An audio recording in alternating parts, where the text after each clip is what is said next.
Parents Extraordinaire. Chapter 1. From the Diary of Monica Tsai, backed up on 5 servers spanning 3 continents. August 11th, 2018.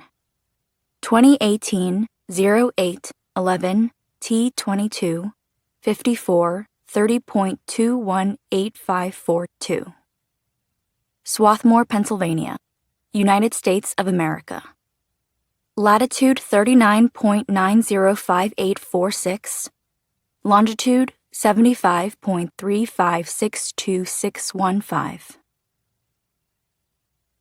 I met a girl today who gave me a pencil. It was a real journey to get to her, too. Not only because she lived across the river in New Jersey, and I had to borrow Professor Logan's stupidly nice car, or because she made me nervous, in a heart-racing kind of way, but because I had already been looking for a year. My goal wasn't her or the pencil, exactly. Really, I was trying to help my grandmother reconnect with her cousin, the one she rarely talks about, who she grew up with at the family pencil company back in Shanghai. It all started a year ago, when me, grandmother, and grandfather were celebrating grandmother's 90th birthday at her favorite restaurant, Arby's. I was feeling bummed for a couple reasons. The first being that I was leaving for college in a few days, and every sort of panic was setting in. That I'd still have trouble making friends, that grandmother and grandfather would struggle without me at home, and I hadn't been able to think of a single suitable gift for her birthday. We go to Arby's every year. They have her favorite coupon, 5 roast beef sandwiches for the price of 2, and you can use the coupon twice. But I was really hoping to do something different, something special for this one. Grandmother can't stand the thought that I'd willingly hand over money for her sake, so purchasing anything was out of the question, and our walls were already littered with the drawings I'd given her every other year. My coupon book of chores also went unused. Then there was the time I tried to cook for her. She watched so nervously as I wielded the knife that my real gift was giving up so she could finally relax. I knew she could tell I was feeling down that day. She's always been able to see right through me. Maybe that's why, as she brushed the sesame seeds that had fallen from her bun onto her napkin, she mentioned Meng. Meng used to flick sesame seeds at me all the time back in the pencil company. It was the most specific detail I had ever heard about her cousin, or the old family business. I had formed this ghostly image of Meng, someone who had once been like a sister to her, who also grew up in the pencil company and lived through 2 wars in Shanghai. And here she was suddenly reappearing, the answer to my predicament. I don't usually press when grandmother speaks about her past. She'll rub the scars on her arm and change the subject to anything other than her cousin, anything other than the pencil company. And grandfather will shake his head just a little bit. But there's clearly a deep love for Meng hidden there, a tender pain. I thought maybe I could help her resolve it. So this time, I pressed. What if I could find Meng? I asked. What if she's still alive, still in Shanghai, and there's a chance to reconnect? Normally, I don't think grandmother would have agreed. But grandfather gave her this look, and maybe since it was her birthday, she realized she should do something. Or she was feeling sentimental, with me leaving for college and all. Whatever it was, she wrote down the characters for Meng's name. That night, I began my search, not expecting it would take me almost a year to find a lead. Her name was Louise Sun. Embers told me this a week ago.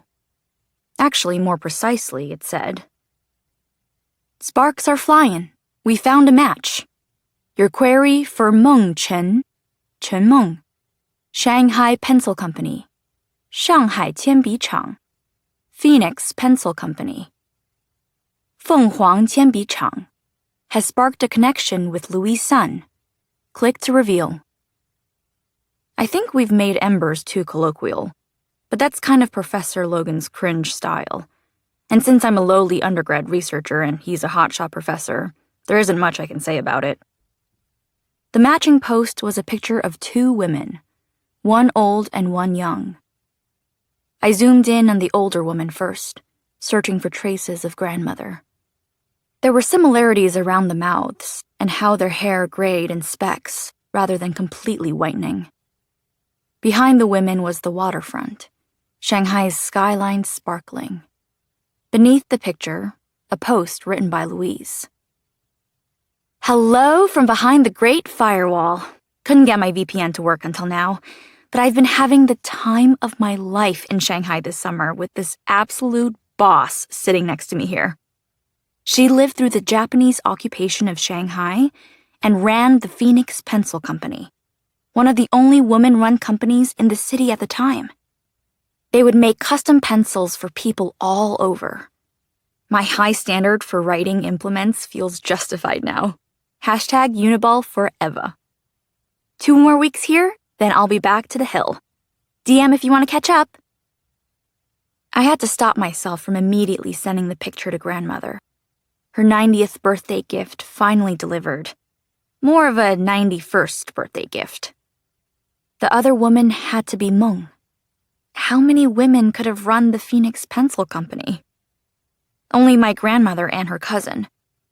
But first, I had to do my due diligence on this Louise character. Because deepfakes, you know?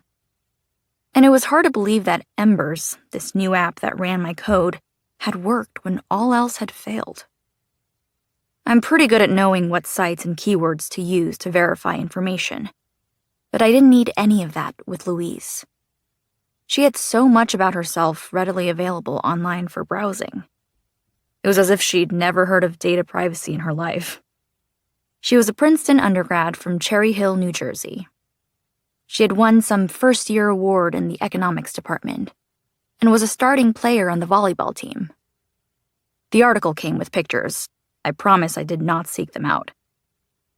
But it was hard to look away from her air of concentration, knees bent, arms flat together, eyes up toward the ceiling. She had a strangely captivating jawline. Satisfied that she was real and thrilled Embers was working, I sent grandmother an email with the photo attached. 我跟 Louise Sun 有 3 mutual friends. 要不要 connect? Woman emoji, right arrow, left arrow, woman emoji. Ever since grandmother got a smartphone, this is how we communicate. A third in a 1,000-year-old language romanized in the dominant language here, a third in the dominant language when I don't know a word, and a third in the language of the future, emojis, for when I'm afraid she might not understand the English. Grandfather calls it our little cryptography. That was his field, cryptography. But even he says it takes too much effort to read our messages. And so it's become a language of our own. I expected a quick reply. Grandmother and grandfather are more technically savvy than a lot of my classmates. They always have their phone volume turned way up to hear their notifications. It's woken me a few times. Relatives in Taiwan sending memes in the middle of the night, though they can sleep right through it. When she didn't reply within 10 minutes, I started imagining all sorts of scenarios. They had been hit by a car at that bad intersection. One of them was in the hospital with pneumonia. Or maybe they were sleeping in after an exciting night of mahjong with new friends. I hated that it had taken me this long to find Meng, that evasive woman. There was no trace of her on the internet, at least not with the search engines I was using. It made some sense. She would also be in her 90s and had likely never used the internet that much. And then there was China's firewall to contend with. But thanks to grandfather, I have a knack for computers. And halfway through my first semester, I enlisted the computer science lab's servers to help. I configured scrapers that searched the internet every few minutes for any mention of Meng or the Phoenix Pencil Company. I signed up my bots for Chinese social media sites. I researched different search algorithms, spent hours combing through false positives. I wasn't supposed to use the department servers this way. It's not like anyone told me I couldn't. But I guess the scraping generated enough suspicious traffic tied to my username that Professor Logan noticed. I had been skeptical of Professor Logan, to be honest. He's super young for his seniority in the department. His office hours are always full of fanboys, and computer science fanboys are kind of the worst. But I can only say he's been nice to me, and that instead of reprimanding me, he skimmed my code and offered me a summer research opportunity to work on his project called Embers. It stands for something stupid that I can't even remember off the top of my head. Okay, I just looked it up. Electronic Memory Bank Enabling Radical Sharing. That's Professor Logan's thing, radical sharing. He managed to turn this into an acronym, but dropped the second E since that's what all the cool companies are doing, and he really went all in on the fire theme. At its core, Embers is a souped-up search engine that prioritizes not finding information exactly, but sparking connections between people. It doesn't care to index large businesses, or medical terms, or even news. It only cares about data written by an individual about their own life. Think social media posts, newsletters, blogs, that kind of thing. And because of its status as an academic research project, as well as Professor Logan's uncanny number of connections, it has access to more social media posts than anything else out there. By then, I was desperate for help finding Meng, so I signed on. Professor Logan has this dream, which I must admit sounds kind of nice, especially for a shy recluse like me. Right now, Embers uses existing stuff people post on social media. But his real goal is to turn it into an all-encompassing journaling app where people write freely about their lives.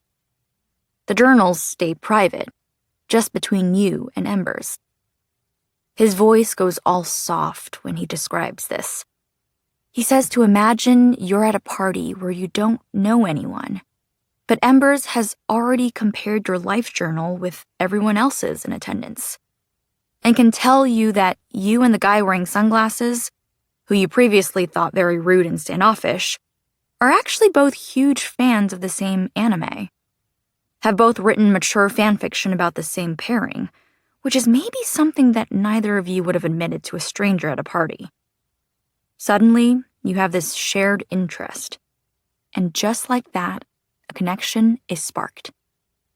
Around then is when Professor Logan gets on his soapbox and says social media posts are enough for Embers now, but that they're too short, too performative, and contribute to our perceived isolation, our fractured democracy, whereas a life's journal with only Embers as a reader is real and true, and all his fanboys start singing his praises on Reddit.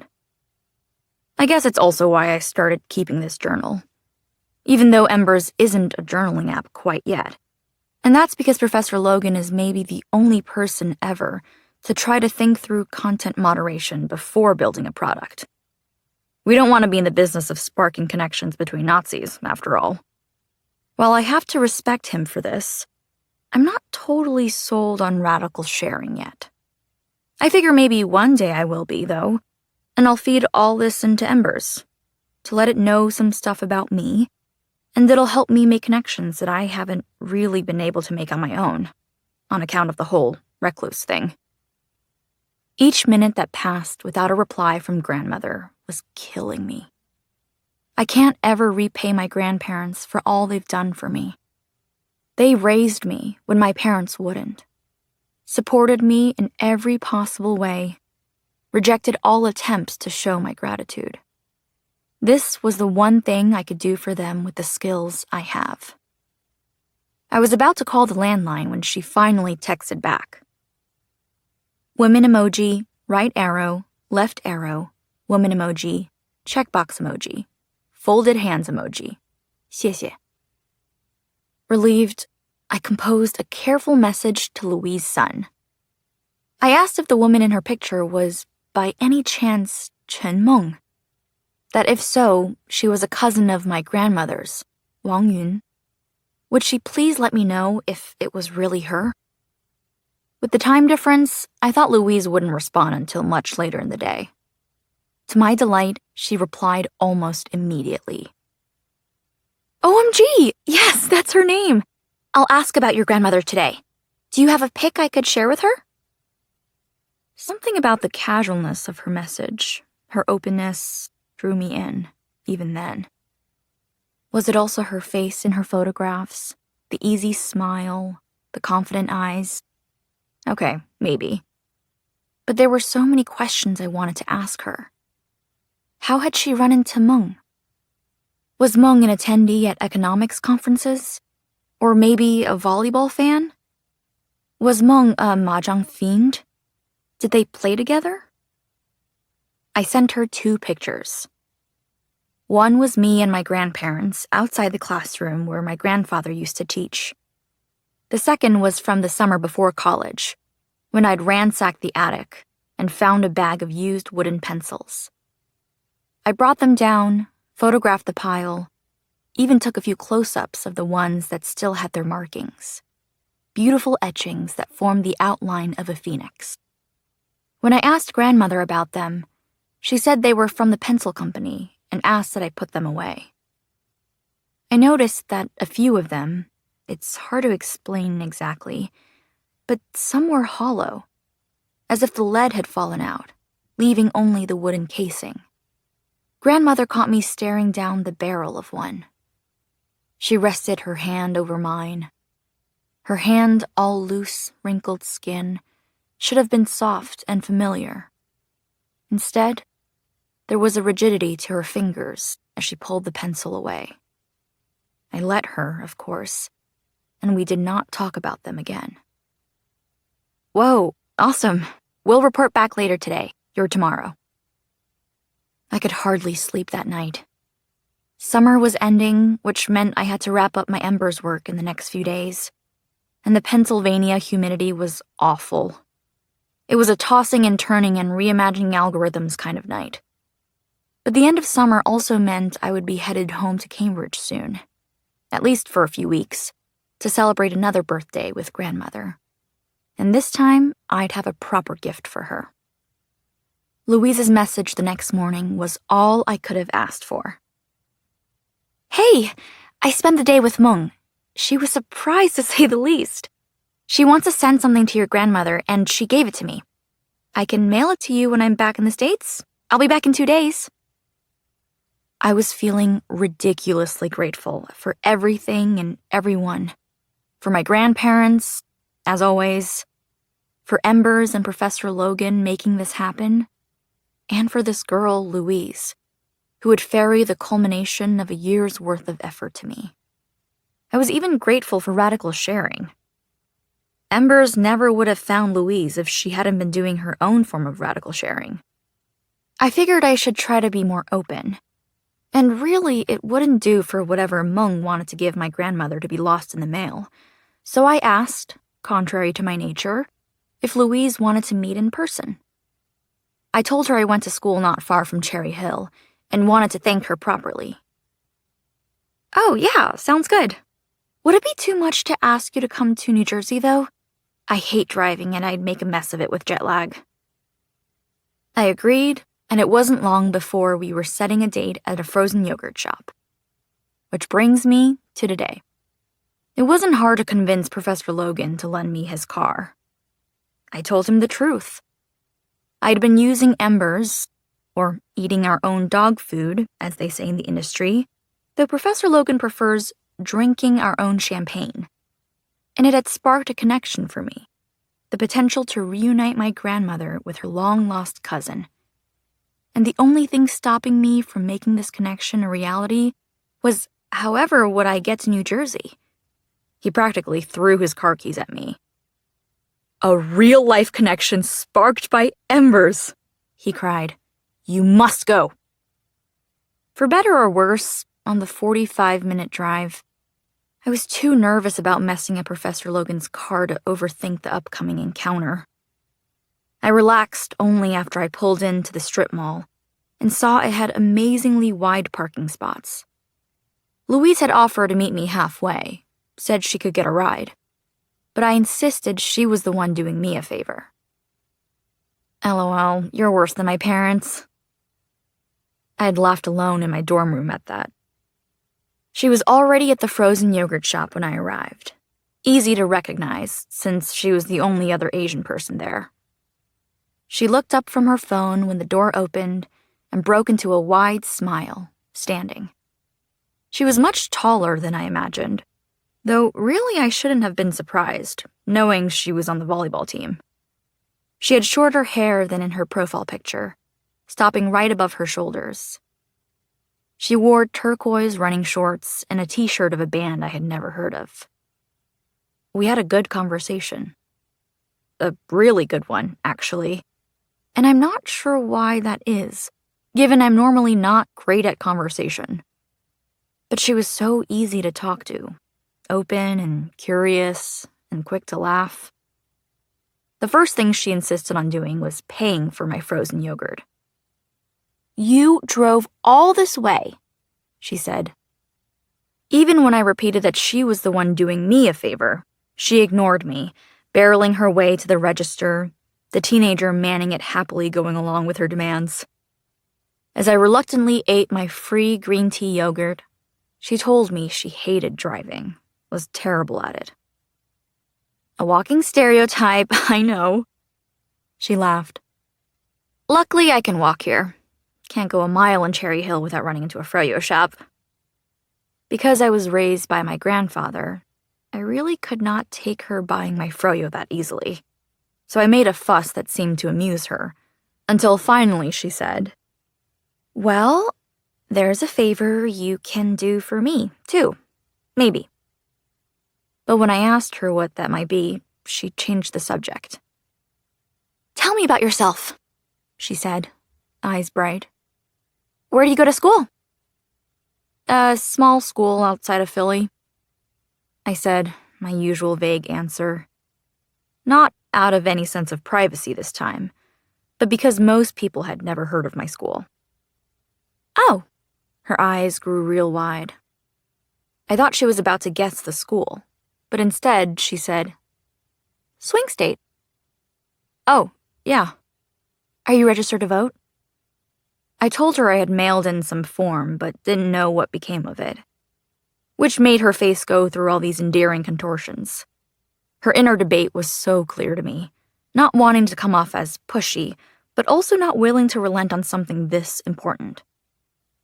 "I'd encourage you to check," she finally said in a forced light tone. Amused, I promised her I would. Then I returned her question, asking where she went to school.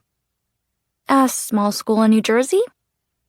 She winked, and I laughed, even though it might have given away that I already knew she went to Princeton, a school everybody has heard of. Grandmother would like her, I thought. I asked what she studied. Economics, I already knew. But she surprised me. "I'm thinking of switching majors. I thought econ made sense and was practical, and I'd be a big banker or something in New York. Then I changed my mind last semester." When I asked her what she wanted to do now, she clammed up, her eyes wandering. "I'm not sure how to explain it yet, but I went to Shanghai to get started." So I asked her what she was doing in Shanghai. Maybe I was too eager, but it was exciting to discover her in real life, this version of herself that did not exist on the internet. "I wanted to..." She shifted again. There was a sudden shyness. "Actually, let me give this to you before I forget." That was when she gave me the pencil. It was just like the ones I had found in the attic. The wood a striking black. The point wasn't sharp, yet the lead still shone. At the opposite end of the point was a carving of a phoenix, wings raised. And though the pencil was elegant, I could not help feeling disappointed. I had more tact than to demand if that was it, if really all Mung could think to give grandmother after 70 years apart was a single pencil, that was just like the ones she already had in her attic. Instead, I asked if there might have been a note with it. Louise gave me a curious look and said, no, it was only the pencil. I tried to hide my dismay. I'm not totally socially incompetent. Thanked her and changed the subject. Asked how she met Meng in the first place. She said it was through a program that connects older people in Shanghai with those who want to hear and archive their stories. I told her that was amazing. She didn't seem to believe that I meant it, waving her hands and reddening a bit, but I insisted. I told her about Embers, how it was also in the business of connecting people through stories, that it was how I had found her. Oh, is it a dating app? She asked, which made me flush. I tried to explain that it was a new kind of search engine, a really good one, with more integrations to social media than anything else out there. That one day it would hold our life stories and connect people who did not even know they were looking for connections. Oh, she said, and I couldn't tell the emotion behind it at first. Skepticism or wonder, but she continued. We have quite a bit in common, don't we? Thinking back on those words still gives me this silly, fuzzy feeling. I didn't want to linger over this too much, so I made my usual jokes about Professor Logan, his pitches and cheesy product names, and when she laughed, I felt really, really good. I asked her what Meng was like, and she took her time responding. I mean, it seems like a cliche to say she's wise, but that's really the best word. And she has a biting wit. She'd always make these snarky comments about what she called my elite education. She smiled wistfully, and I got the sense that no matter how pleasant our conversation, New Jersey was not where Louise wanted to be right then. She recounted how she and Meng met at a park, how hearing Meng's story made her rethink her own. When she spoke about stories, her eyes glossed over, like she was in a dream. Is that what you want to change majors to? I asked. Something to do with archiving stories? She looked surprised, as if I had unearthed a secret. Yeah, she admitted. Which is actually the favor I wanted to ask you. I'd love to interview your grandmother. Do you think she'd be up for it? To archive her story? I guess so. She smiled sheepishly. Well, I don't really know what I'm doing yet. Let me figure that out first. And then, can I reach out to you again? Of course. I scraped the bottom of my frozen yogurt cup. I regretted not getting more. Not because there was anything special about Cherry Hill frozen yogurt. I just didn't want to leave yet. I wanted to ask her if maybe we could keep in touch, even if she didn't figure out her major. Or maybe I could help her figure it out. Even if she didn't want to interview grandmother, she could still come up to Boston before the school year started and meet her and grandfather. In short, I wanted to ask her to be friends. Except the lines of our lives were already curving away from each other. I thanked her again for the yogurt and for the pencil. Stop thanking me, she laughed. It was nothing. We left the shop, loitering for a bit in the parking lot. I asked if she wanted a ride. She said she'd walk and pointed to the neighborhood across the street. Huge houses with 2-car garages. All I could do was thank her again for the yogurt. She laughed again. And when she did, her hand reached out, brushing the inside of my left wrist. You'll never forgive me for that, will you? My wrist has been tingling ever since. Back on campus, I've been examining the pencil, hoping it might show me some sort of hidden message. It really is just a pencil, though, from any way I look at it.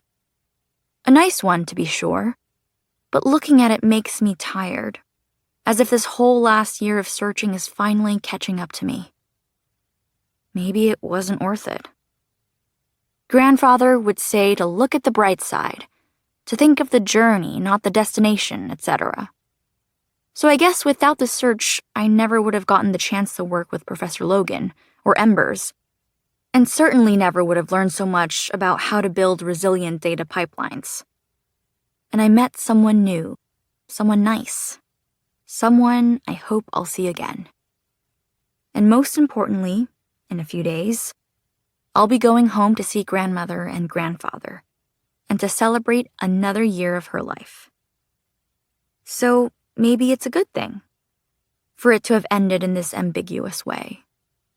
Part of me feared what I might learn about grandmother, what this rift between her and Mung might reveal, that she might become something other than the unfailingly supportive grandmother who walked me to my bus stop in the worst Boston snowstorms, patiently taught me Chinese even when I was a brat about learning it, and who held me after my father left and said over and over that she was here and she always would be.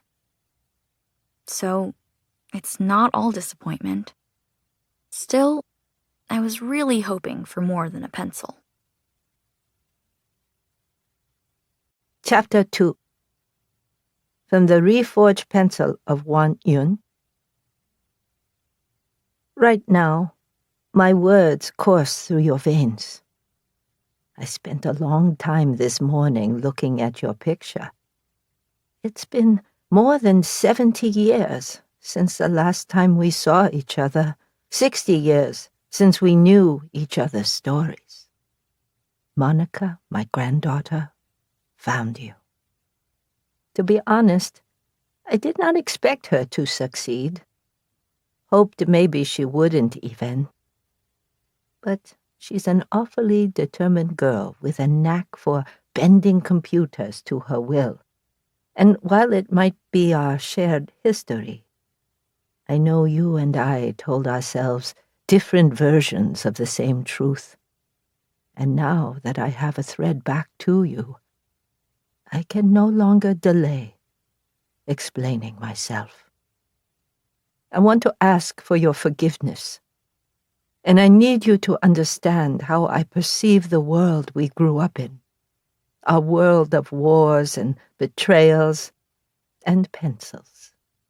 In the picture Monica sent, you were small, as always, even if your back has not hunched as mine has. Legs dangling off a bench.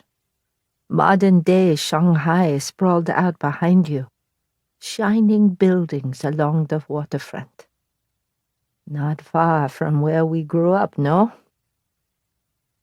Remarkable how you remained in place while I bounced around the world. I would have thought it impossible that day you and your mother arrived, that I would be the one to leave home while you stayed behind, in the city you claimed to hate. The only memories I have from before you are in swabs of gray. There was the time my father left for war. Everything in harsh, dark lines. The outline of his shoulders as he tried to embrace Mother, and she turned away, back to her machines. There was the smoky haze of my grandmother's room, where I attempted to find comfort and found only the sweet smell of her drugged exhalations. And then there was the pencil company, churning away under the guidance of Mother's ever-steady hand, her once white smock covered in dark fingerprints, her fingernails always black. Then you and your mother arrived, in a flash of green, the first color I remember seeing and thinking, beautiful. I thought you were the most glamorous people I had ever seen.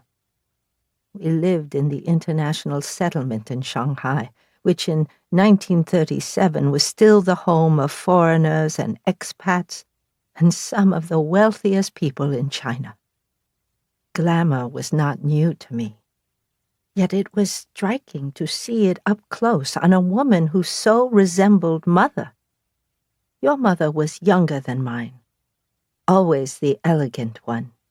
She wore a high-collared emerald qipao with gold threads woven throughout that formed floral patterns around the shoulders, bordering the slit at the bottom that hinted at her long legs. You wore a smaller version, made from the same fabric.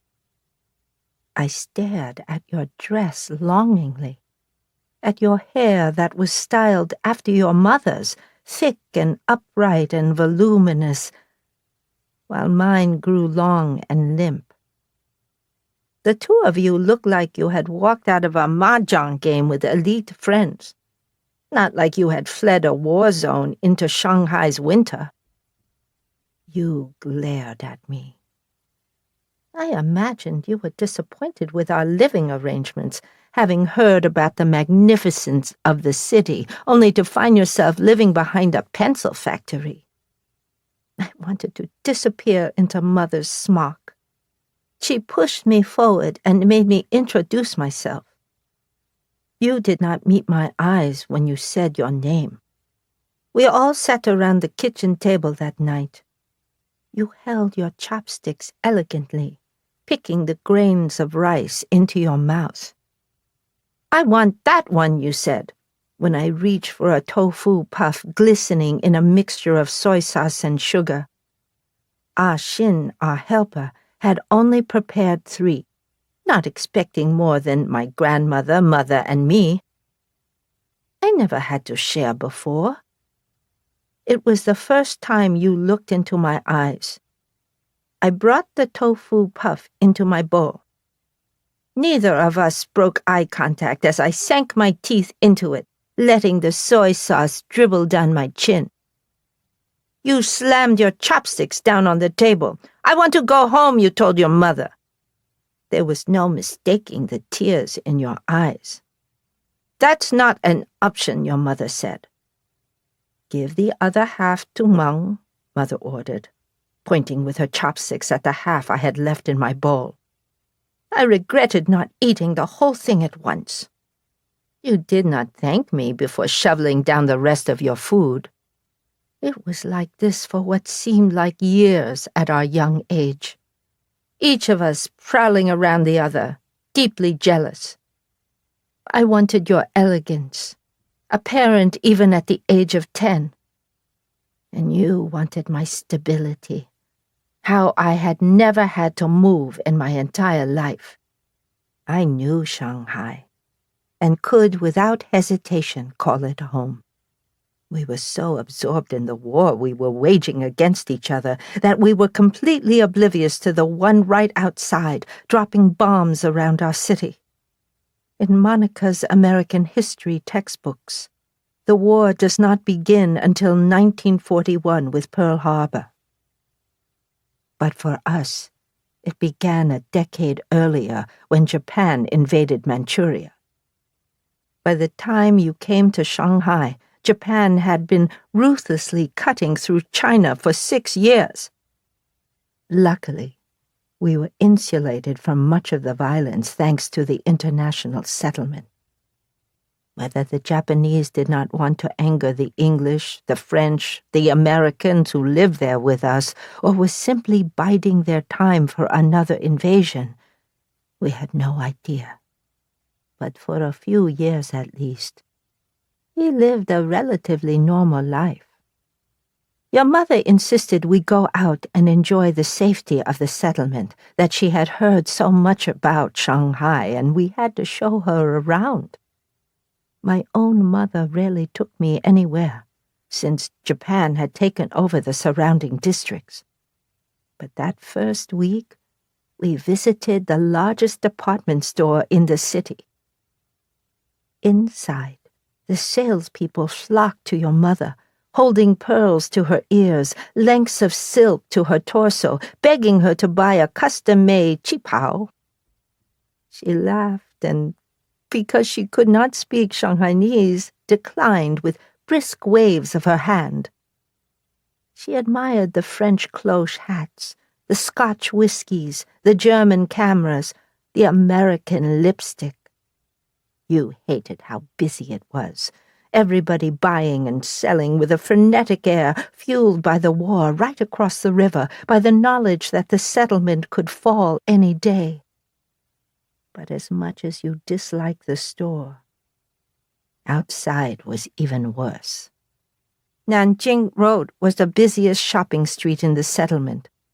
Rickshaws mixed with motorcycles, mixed with coolies, hoisting bamboo poles over their shoulders, buckets of anything from live chickens to vegetables swaying on either end, and everybody had to make way for trucks and automobiles carrying the wealthy foreigners in their silk suits to their mansions along the river. You clung to your mother as I made a show of pretending I was accustomed to this bustling life. Peddlers shoved pastries and tea beneath our noses. One even had your mother halfway into a chair, ready to give her a haircut before my mother told him off in Shanghainese. That same day, we visited the Bund, the waterfront lined with foreign buildings, a mix of columns, domes, clock towers, murals. "Why are these here?" you asked, one of the few things you said all day.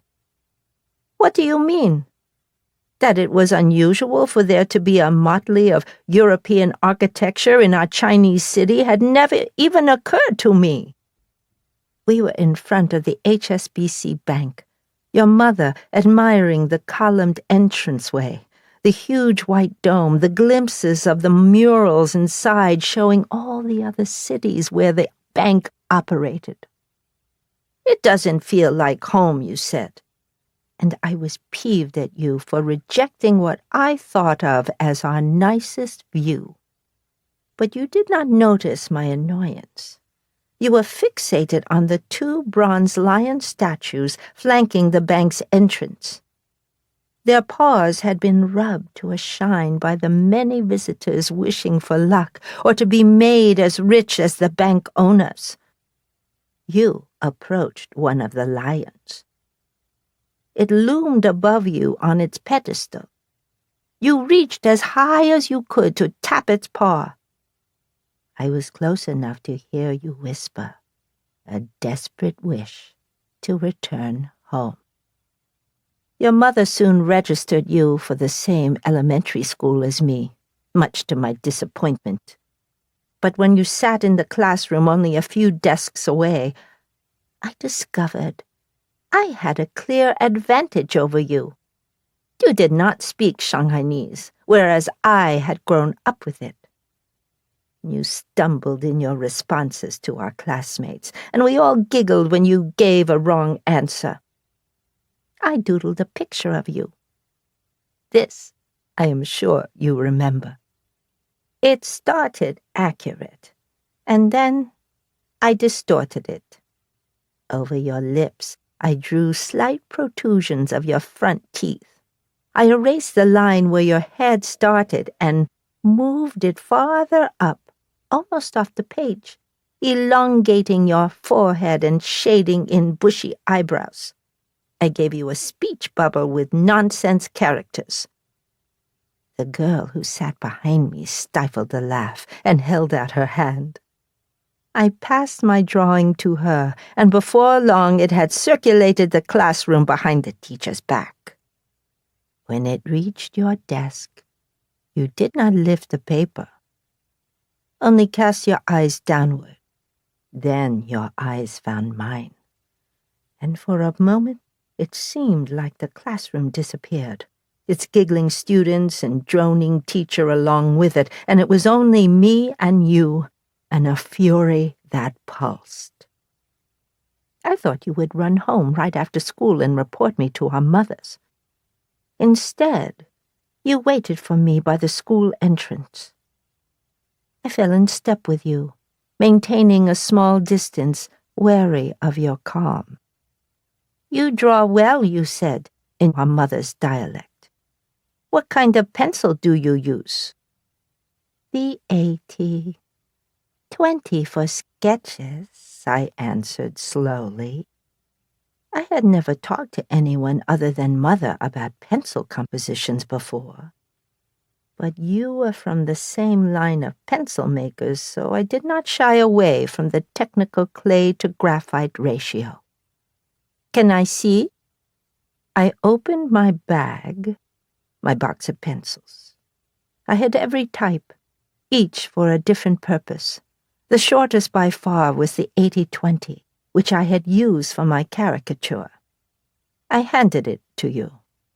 You twirled it between your fingers. I tried not to admire how you handled it, how it flitted through your fingers, frictionless. Do you mind if I try it out? Oh, sure. You pocketed my pencil. That night in our shared room, I crawled through my mosquito net into my bed. The last I had seen of you, you were at the front of the complex, watching Mother guide the machines to press the wood that would encase the pencil hearts. I was almost asleep when the door slammed open. Yun! I bolted upright. Mother's voice in such a tone always made me do so. Through the mosquito net she was dark and distorted. You, an outline behind her. Mother? I asked tentatively, pulling aside the netting. She turned on the light and held a piece of paper in front of her like a wanted poster. I was not surprised to see my caricature of you, complete with buck teeth and large forehead and frothing gibberish. But the shape of the drawing unsettled me. My lines had been light, the way only an 80-20 pencil can convey, fleeting and carefree, a thoughtless doodle to stave off boredom in class. In the drawing before me, the lines were dark and thick and dripping, as if someone had taken a calligraphy brush and outlined my caricature, then hung it up and let the ink bleed down. Your face became a mess, a facade where teeth dripped into chin and ears I had not distorted drooped. What is that? I asked, only to wince at the click of Mother's tongue. Do not act like you do not know. That is not my drawing, I said honestly. Not the original, you said quietly. Maybe someone at school drew it, I tried to reason. There are always people trying to copy my doodles. How about this one? Mother held up another piece of paper. It unfurled into the doodle I had made the day before, of the math teacher. I had even gone and signed my name at the bottom, yet this one, too, had nearly the same dripping distortion. Yes, but also no. You will defend Meng as if she were your sister, Mother interrupted. If I learn you have made another one of these drawings, I will disown you and send you straight to the Japanese. I barely knew about any threat from the Japanese at that time. The war still a rumor to my sheltered mind. But I understood the tremble in her voice. She was angry beyond the point of even physical punishment, and so I knew the threat must be terrible. How did you? I braved, desperately wanting to know how they could have recreated my drawings in this manner. Mother turned sharply away. So different from her standard gentle manner. You remained standing in front of your bed, staring at me. I lay back down, pulled the blanket over me in a loud, dramatic effort, and turned my back to you. I heard you move, then the unmistakable sound of a pencil rolling. I peered over the side of my bed and grabbed it. It was my own, the 80-20 I had lent you hours before, but there was something wrong with it. The weight wasn't right. In the dark, I ran my fingers over it, felt the familiar embellished Phoenix logo at the top. When I reached the tip, I realized the point was missing. I pressed my finger against where it should have been and found the beginning of a hole. The heart of the pencil was missing. I dropped it back on the floor with a clatter. "Don't mess with me," you whispered in perfect Shanghainese. I was in awe. As punishment for my bullying every night for a month, Mother lit a stick of incense in our room and forced me to hold a chair raised above my head while you watched to ensure I did not set it down before the incense burned out. You complained it was punishment for you, too, to have to hang around me, though neither of our mothers listened or cared. During this time, I was supposed to speak to you in Shanghainese to help you with your pronunciation. The problem was that, by then, you did not need help. You picked up the language quickly. You spent this time taunting me. "You don't know the first thing about pencils, do you?" you asked, dangling your legs off your bed while I stared past you, arms straining against the chair, determined not to show any weakness. "I know I'm good at using them," I retorted.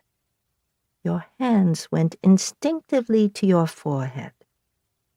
I would feel bad about that much later, when you made an effort to always wear hats or grow out your bangs. The buck teeth I had completely made up for the cartoon. The large forehead was only a slight exaggeration of the truth. But you don't really know about pencils. I ignored the goading comment. Our pencil company was much bigger than yours, you sighed, falling back onto your bed. I took a chance and lowered the chair slightly when you looked away, hiding the fact that I had not known there was another pencil company. No wonder your mother had been able to step into her role so quickly. That's only because there's more room in the countryside, not like here. Shanghai was becoming more and more crowded every day. The international settlement especially so. You and I were not allowed to leave each other's sights on the walk to school. Our mothers made us practice bowing, which we had to do any time we passed a Japanese soldier. It was my mother's idea to expand the company to Shanghai, you boasted. Then why didn't she do it? Your face fell. My father didn't want her to. He said Shanghai was full of crime and foreigners who don't let the Chinese even use their own parks. He wanted to stay where we were. You brought your knees to your chest. I wish we could have stayed there. Oh? I lowered the chair a bit more. What happened to your father? He joined the war. Mine too. What was yours like? It was always reading, especially Russian novels. He wanted China to have a revolution like Russia's. My father also wanted a stronger China, I said. He called the old dynasty a tumor. You looked at me. I quickly raised the chair back up. I won't tell if you put the chair down, you offered. I dropped it in relief. Before it even hit the floor, you yelled for my mother. Yun, stop holding the chair, you cried, dashing to open the door. I was so shocked I did not think to pick the chair back up. Mother came, and I was still standing there speechless. Mother lit a new stick of incense and waited for me to raise the chair over my head again. She closed the door behind her without a single word. Are we even now? I snapped as you smiled triumphantly. No. You embarrassed me in front of the whole school. You took a moment to inhale and savor the incense. But we are closer to even now. As much as you and I disliked each other, we reluctantly found common ground. We were the same age. We both loved pencils, and we both, when suddenly confronted with our aunts, each other's mothers, began to idolize them. Your mother fit into the decadence of the city in a way I found irresistible. Though she had arrived with only a few belongings, she quickly restocked her wardrobe, her French perfumes, her American cigarettes. She styled her own hair, showing me how she tucked and curled it so it hugged her neckline perfectly. I helped her clasp her qipao, treating each small nub like a pearl. She found other women from her hometown who spoke her dialect. It was not hard in Shanghai, where people from every part of China were fleeing. They formed a mahjong group. She tried to convince Mother to join, but like you, Mother preferred to remain at home. Despite her extravagant weekends, on the weekdays, your mother rose early and got right to work at the front of the pencil company. It was not until she came that I developed an interest in these operations. She stood at the storefront, directing customers to our samples, laughing with them even if she could not completely communicate with them. I used that as my excuse to sit beside her, to translate as needed, mostly to admire her charm. Behind us was a wall of pencil hearts, dotted lines against brick.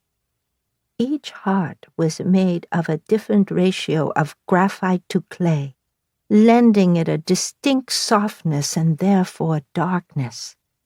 The wall was arranged from lightest in the top right corner to darkest in the bottom left, creating a gentle gradient. Your mother would ask the customers what they were looking for in a pencil. The Russian bodyguards wanted dark hearts. The rich students wanted thin tips and lots of them.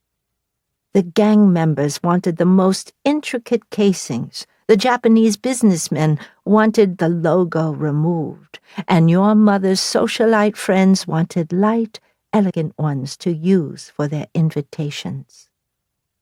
Your mother would close her eyes and nod thoughtfully, hand on her chin, subtly showing off a jeweled ring, then turn and delicately select a few pencil hearts. I would slide each one into a temporary casing to mimic the wood that might eventually encase it. The customer would write something, usually their name. They would try a few, make observations, and almost always order a set of their favorite, smiling happily at your mother. You, meanwhile, took to observing my mother in the room right behind us. With your mother at the front, my mother could finally focus on what she loved, the actual crafting of the pencils. You sat quietly as Mother mixed different graphite and clay mixtures, sent them into the kiln to harden. Only a few days after you came to live with us, she gave you the delicate task of carving the phoenix into the ends of each finished one. Because most of the complex was used for the company, our rooms were small and there were only 3 of them. My grandmother had the largest, farthest from the workshop. Our mothers shared the one closest to the workshop, which left the smallest, middle room for us. Sometimes we could hear my grandmother's coughs through the wall, or the crinkle of the newspaper when she flipped a page. On the other side, our mothers kept their voices low, though like you and me, they often clashed.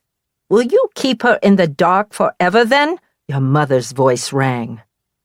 I could not hear Mother's reply. You shifted in the bed across from mine. "You have a duty the same way Mother had to us," your mother continued. She wanted us to hear. My mother spoke quickly in hushed tones, clearly trying to end the conversation. What are they talking about? I whispered. You shifted again. I understood it meant for me to be quiet. Our power is not one to leave alone, your mother said, her voice rising at the end of the sentence. Silence, Mother ordered. I shivered, hugging my blanket closer. I had never heard her raise her voice like that. She was the eldest, but until then, it always seemed like your mother was the one in control. Your mother quieted down after that. Still, she had succeeded. I could not let the topic go. What was that about? I asked you urgently. It had something to do with the drawings they had shown me, replicas of my own. That you knew and I did not infuriated me more than anything my mother could have done. To my surprise, you answered my question. There is a power in the pencils made by the Phoenix Pencil Company, you said. And we have the ability to unleash it. What's the power? I asked, desperate to understand. I can't tell you. Please tell me. I'll draw a better picture of you. You're so pretty. Do you know that? That's why I was mean to you. I was jealous. I won't do it again. I'm sorry, you said. I don't understand it, and I am not allowed to tell you anything about it. Why not? Who said that?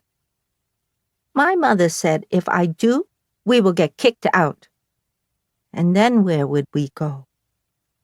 We frequently walked past the warehouses and movie theaters that had recently been converted to refugee housing. Seen more than enough people sleeping on the streets, while the foreigners' mansions loomed in the background. I would not have wished that life on anybody, no matter how much I wanted to know this secret. But the isolation of not knowing was unbearable at that age. I'll give you a hint, you said, but then I really can't say more. You patted over, and I felt your weight on the edge of my mattress. There would come a day when we camped out freely on each other's beds without a second thought. But that was the first time you came so close. In the dark, you guided my hand to your forearm. I felt the lines, long, thin scars that traveled to the crook of your elbow. They looped and intertwined. I shivered, my body recognizing it before my mind caught up. A buried memory. One from when my father left and I had held Mother's arm, wormed my hand beneath her sleeve, and she let me run my fingers over the strange pattern on her arm. And there it was on you, too. How? I whispered. My grandmother let out a violent cough. You retreated to your bed, the warmth of your arm against my fingertips gone. I ran my hand over my own smooth arm. It was a cold night. I pulled the blankets closer, my body curling in on itself, wondering what it was that I was missing, how my exclusion could be branded into my skin. Like Mother, I have kept the truth of the pencils a secret. Monica does not know. I can see you shaking your head. After how desperately I wanted the truth back then, how can I not tell her when I have so thoroughly felt the sting of isolation? But Monica is different from me. She has never thought to ask about the pencils. Why would she when her world is digital? And if I don't tell her, the secret might die with us. Would that not be for the best? Or am I just setting myself up for missing a chance for the two of us to understand each other a little better? There is one more thing I have not told her. She returns home tomorrow, and I cannot be more excited or more anxious to see her. It wasn't that we intended to keep it a secret. The diagnosis came shortly after she left for her summer internship, and it wasn't the sort of thing I wanted to share over the phone. We'll tell her when she gets home, I told Toru, who agreed. Perhaps the only person less willing to hurt Monica than me. The doctor says consistent mental stimulation might help slow the disease's progress. And it turns out a convenient side effect is that your earliest memories become the clearest. So really, my writing this to you isn't only for you. It's for me as well. To cling to something. And maybe, in a way, it can be for her too. Chapter 3. From the Diary of Monica Tsai. Backed up on 5 servers spanning 3 continents. August 18, 2018. 2018-08-18 T16 34 08.192273. Location: Cambridge, Massachusetts, United States of America. Latitude 42.372185. Longitude 71.1117091. It's been a difficult day. When I got off the bus, they were waiting for me. 2 slight, hunched-over people sitting at the food court, sharing a small order of French fries. He was squeezing a packet of ketchup while she wiped her mouth with a napkin. Grandmother was in a neat, collared shirt and long, tan pants. Grandfather, despite the heat, wore a formal shirt and vest with a tie, like always. When Grandmother saw me, her eyes crinkled and she smiled widely, perfect denture teeth flashing. I hugged her first. She barely came to my shoulder and felt so frail in my arms. I told them they didn't have to pick me up, even though I was pleased that they did. Grandfather was upset we hadn't used our senior transit passes this month, she explained. While I hugged Grandfather, she pushed the fries over to the 3rd empty seat. I sat down in front of a freshly squeezed mound of ketchup. The familiar sight triggered something in me. "Oh, Balbe, why are you crying?" Grandmother asked, stroking the hair out of my eyes. I blinked hard. "Was the bus ride okay?" Grandfather asked. "It's been a long day for you," Grandmother said. "We made Russian soup. We'll have some when we get home." Though they called it Russian soup, really it was a Shanghainese adaptation of borscht. It was the only way they could get me to eat my vegetables when I was a kid.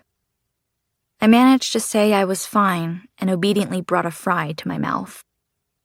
"Let's go home," Grandmother said lightly. She poured the rest of the fries back into the bag they had come in. Grandfather threw the extra ketchup packets in too. We took the train out of Boston and into Cambridge. The sight of the sailboats on the river nearly wrecked me. Such a perfect summer sight. A reminder that I wasn't there to take them kayaking for Grandfather's birthday, or even to upgrade their computer's antivirus. Grandfather noticed my mood. He has this philosophy. The best thing to do when you're sad is to learn something. Or better yet, to teach something. So he asked me to tell him about my favorite coding pattern that I had used over the summer. I told him about the abstract base class I implemented to work with all the different social media site integrations. He practically purred, and I really did feel better after that. When we got home, Grandfather heated up the soup. Grandmother came with me to my room, insisted on helping me unpack. I threw my bag onto my bed. The smell of the sheets, that familiar wildflower detergent, the thought of Grandmother hauling laundry up and down the stairs, just so I would have a freshly made bed to come home to. No, even thinking about it now is going to make me tear up again. I brought out my carefully bundled hoodie and unwrapped it, handing her the pencil that had traveled so far. "I guess it's just a pencil," I said, hoping she would not be too disappointed. To my surprise, she barely reacted. She set it aside, then sat down on my bed. She pulled a shirt out of my bag and began refolding it from its crumpled mess. "What do you think the pencil means?" I attempted. She glanced briefly at it. "I'm not sure yet. I'm sorry it isn't anything more." Then she gave me this surprised look. It took her a moment to reply. "Oh, no. It means the world to me." She squeezed my hand but would not look me in the eyes. "Really, it does. Thank you." And so that was the anticlimactic end to my search. It was hard to be totally unsatisfied, since she later did take the pencil, look it over, and bring it to her room.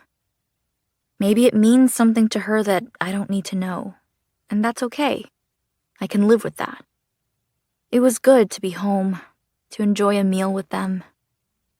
The Russian soup had stewed long enough for the tomato flavor to meld with the oxtail, and Grandfather had splurged on hand-pulled noodles. It was a perfect dinner. "Arby's this week, right?" I asked. I started looking through Grandmother's coupon pile to find her favorite. They exchanged a glance, and that's when I should have known something was wrong. But Grandmother was so smooth in her response that I totally bought it. "I think 91 might be too old for Arby's," she said. "Too much sodium, and I already had those fries today." I found the coupon and tacked it onto the refrigerator, right next to the picture of me from second grade Halloween. "We'll have to do something else then." "Another dinner of noodles, for longevity," Grandfather said, and I could not complain. That night, full of warm soup, I lay on my childhood bed, staring at my phone. My mind drifted to Louise again, replaying our conversation, wondering what she would think of Grandmother's reaction to Mung's pencil. Was there anything I could tell her now?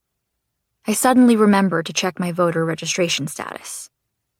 I took a breath and texted her. "Confirmed voter registration," checkbox emoji. Her reply came immediately. "Excellent! How's the trip back to Boston?" I smiled. A part of me had worried she'd brush me off, that our lives were done intersecting. Instead, she opened the conversation up to talk about not pencils or Shanghai or Grandmother or Mung, but me. "Not bad. Grandparents came to the station to meet me. Felt a bit like I was back in elementary school, getting picked up from the bus stop, but it was cute." Again, another quick reply. "Aw, too cute. Bet they made you food too." I grinned. And there were fresh sheets. "How's Princeton?" "So you do know where I go to school?" My cheeks burned. I almost tossed the phone away. I forgot I had feigned not knowing. I tried to salvage my dignity. "I noticed it in your profile today." "Only today?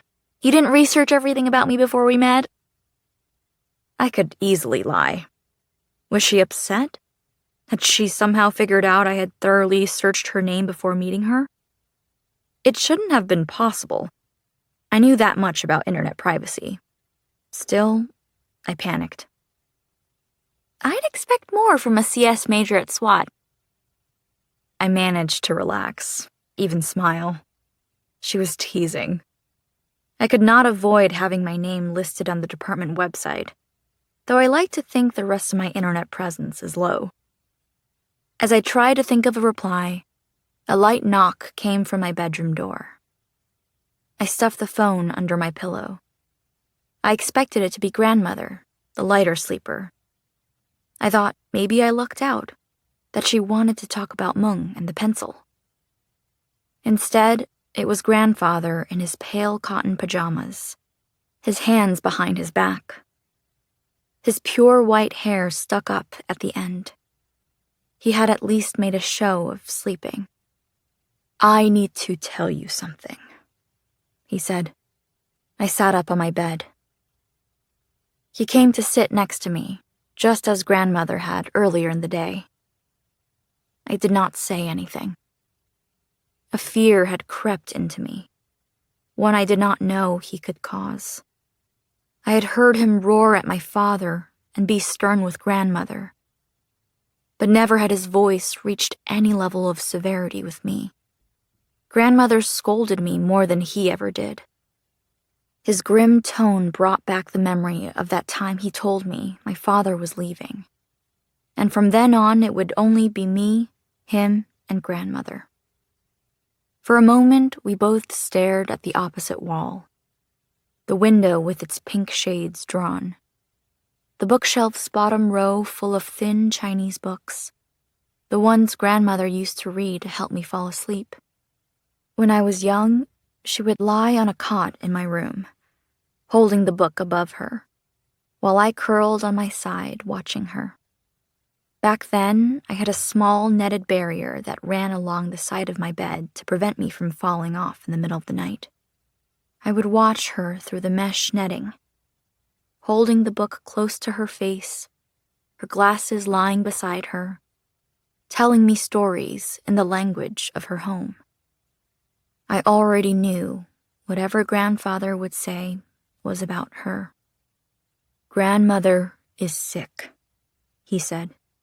He cleared his throat. His hands were clasped together over his lap, his back hunched. "With what?" I asked before even processing the news. He said something, but I did not understand the phrase. Diseases and illnesses were fortunately not part of the Chinese I had learned while living with them. "She is losing her memory," he clarified. "It will get worse." "Since when?" "We first suspected in the spring. The doctor didn't confirm until the summer, when you were gone.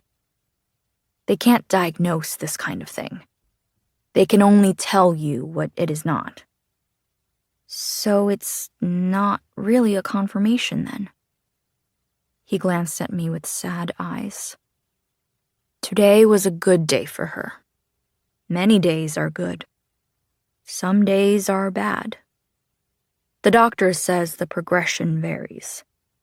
I think it was a good day for her today because you were here." "You could have told me. I would have come home." "That's why we didn't tell you. Grandmother insisted. We both knew you would drop your studies to be here. Baobei, your life will always be more important than ours." "No, it won't." I brought my knees to my chest, hugged them close. "You should be glad you stayed at school. Otherwise, you wouldn't have found Mung."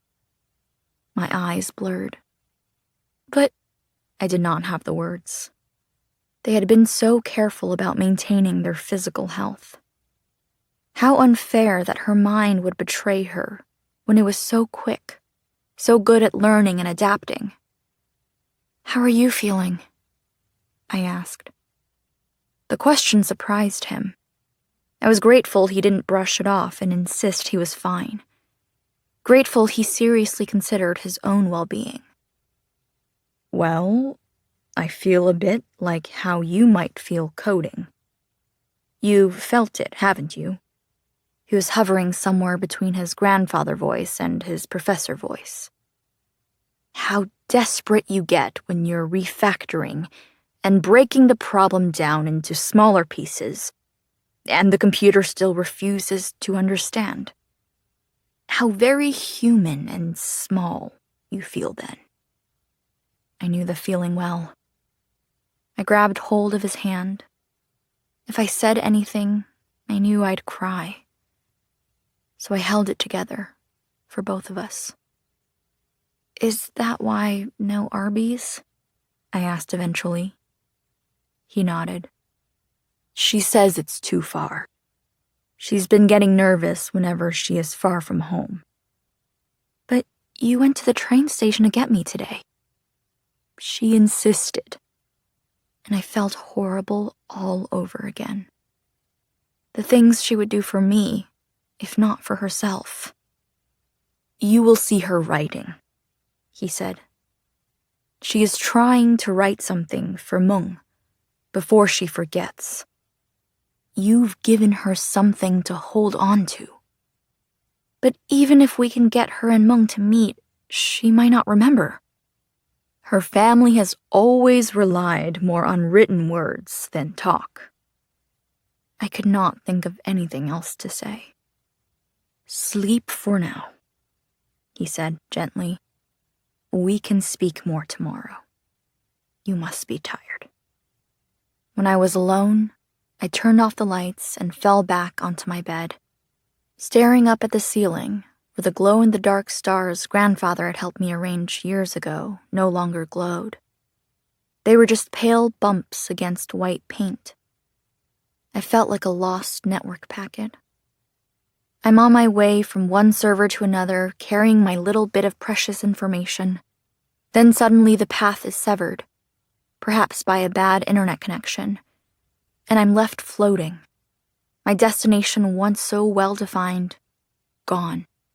No one thinks about these lost network packets because it's easy to replace them. To send another identical packet out until the server on the other end replies, "Yes, Monica packet received. We've got her information." I never thought about them before either. But that's what I felt like now, with the world continuing on as I drifted through cyberspace. I thought about how difficult their summer must have been. How grandfather had gone through it alone, one small human, and how grandmother... But I could not let myself think about what grandmother might be thinking, what she must be going through, how her world had become suddenly, irrevocably disoriented. The ceiling unblurred as I finally let the tears roll away. I was filled with a sudden aversion for myself. The kid who had spent the past few months blissfully unaware, while the most important people in her life suffered. I pulled out my phone, more out of habit than anything else. I blinked at the messages. I had forgotten I had been mid-conversation with Louise. "SWAT isn't far. Maybe we can hang out again." And after a break, "Hey, I didn't mean to be creepy earlier. Sorry if I came off that way." I tried to recall my earlier giddiness and came up empty. In the end, I went with the only thing on my mind. "Sorry for the delay. My grandfather just told me my grandmother has Alzheimer's." 3 small circles bubbled, her typing. I imagined the tapping of her fingers on her phone syncing with the beating of my heart. Oh, fuck. I could not think of more appropriate words. Chapter 4. From the reforged pencil of Wang Yun. Monica has returned home. We prepared all her favorite foods: beef noodle soup, stir-fried pea pod stems, soy milk, steamed shrimp, lion's head meatballs, red braised pork with tofu. All food that is too rich for us now. It gave us somewhere to channel our anxiety. After all, she is not coming home to good news. The least we could do was provide her some comfort. I don't know if you ended up having children. Toru hasn't truly talked to our son Edward since he left, which was over a decade ago now. Even when Edward returns, the two of them avoid each other, meeting at the dining table, passing cursory words between them. Toru hated how Edward's leaving impacted Monica, only 8 years old at the time. I did too, though not to the same extent. After all, you and I grew up largely without our fathers. You met my father around what must have been 1939. You had been staying with us for a year by then, and our family had started to adjust to living together. My father's return upended that progress. Your mother was ousted from her room into ours, and my grandmother, with her only son home, claimed even more authority around the house than before. It was the first time I had seen my father in 7 years. More than half my life had passed before he showed up. A stranger.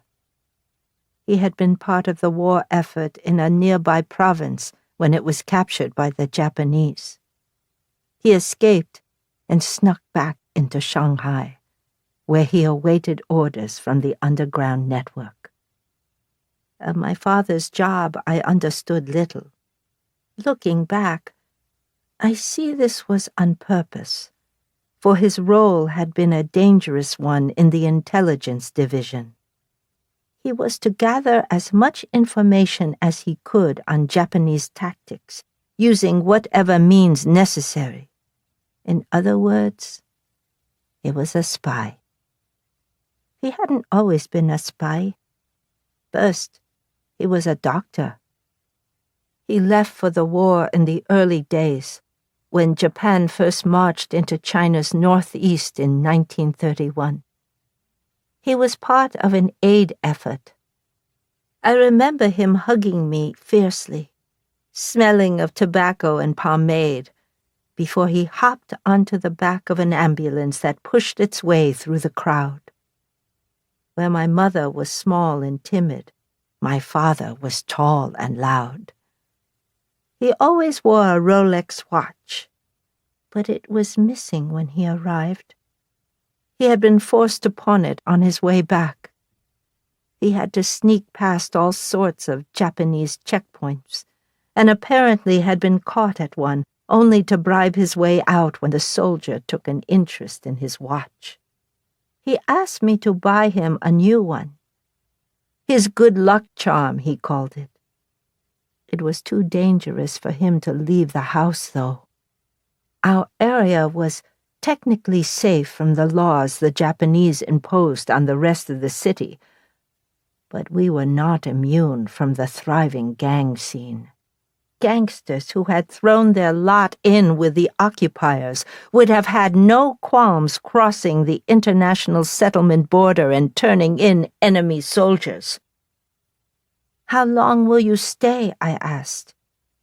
He remained in Mother's room all day, the curtains drawn, out of sight of the neighbors.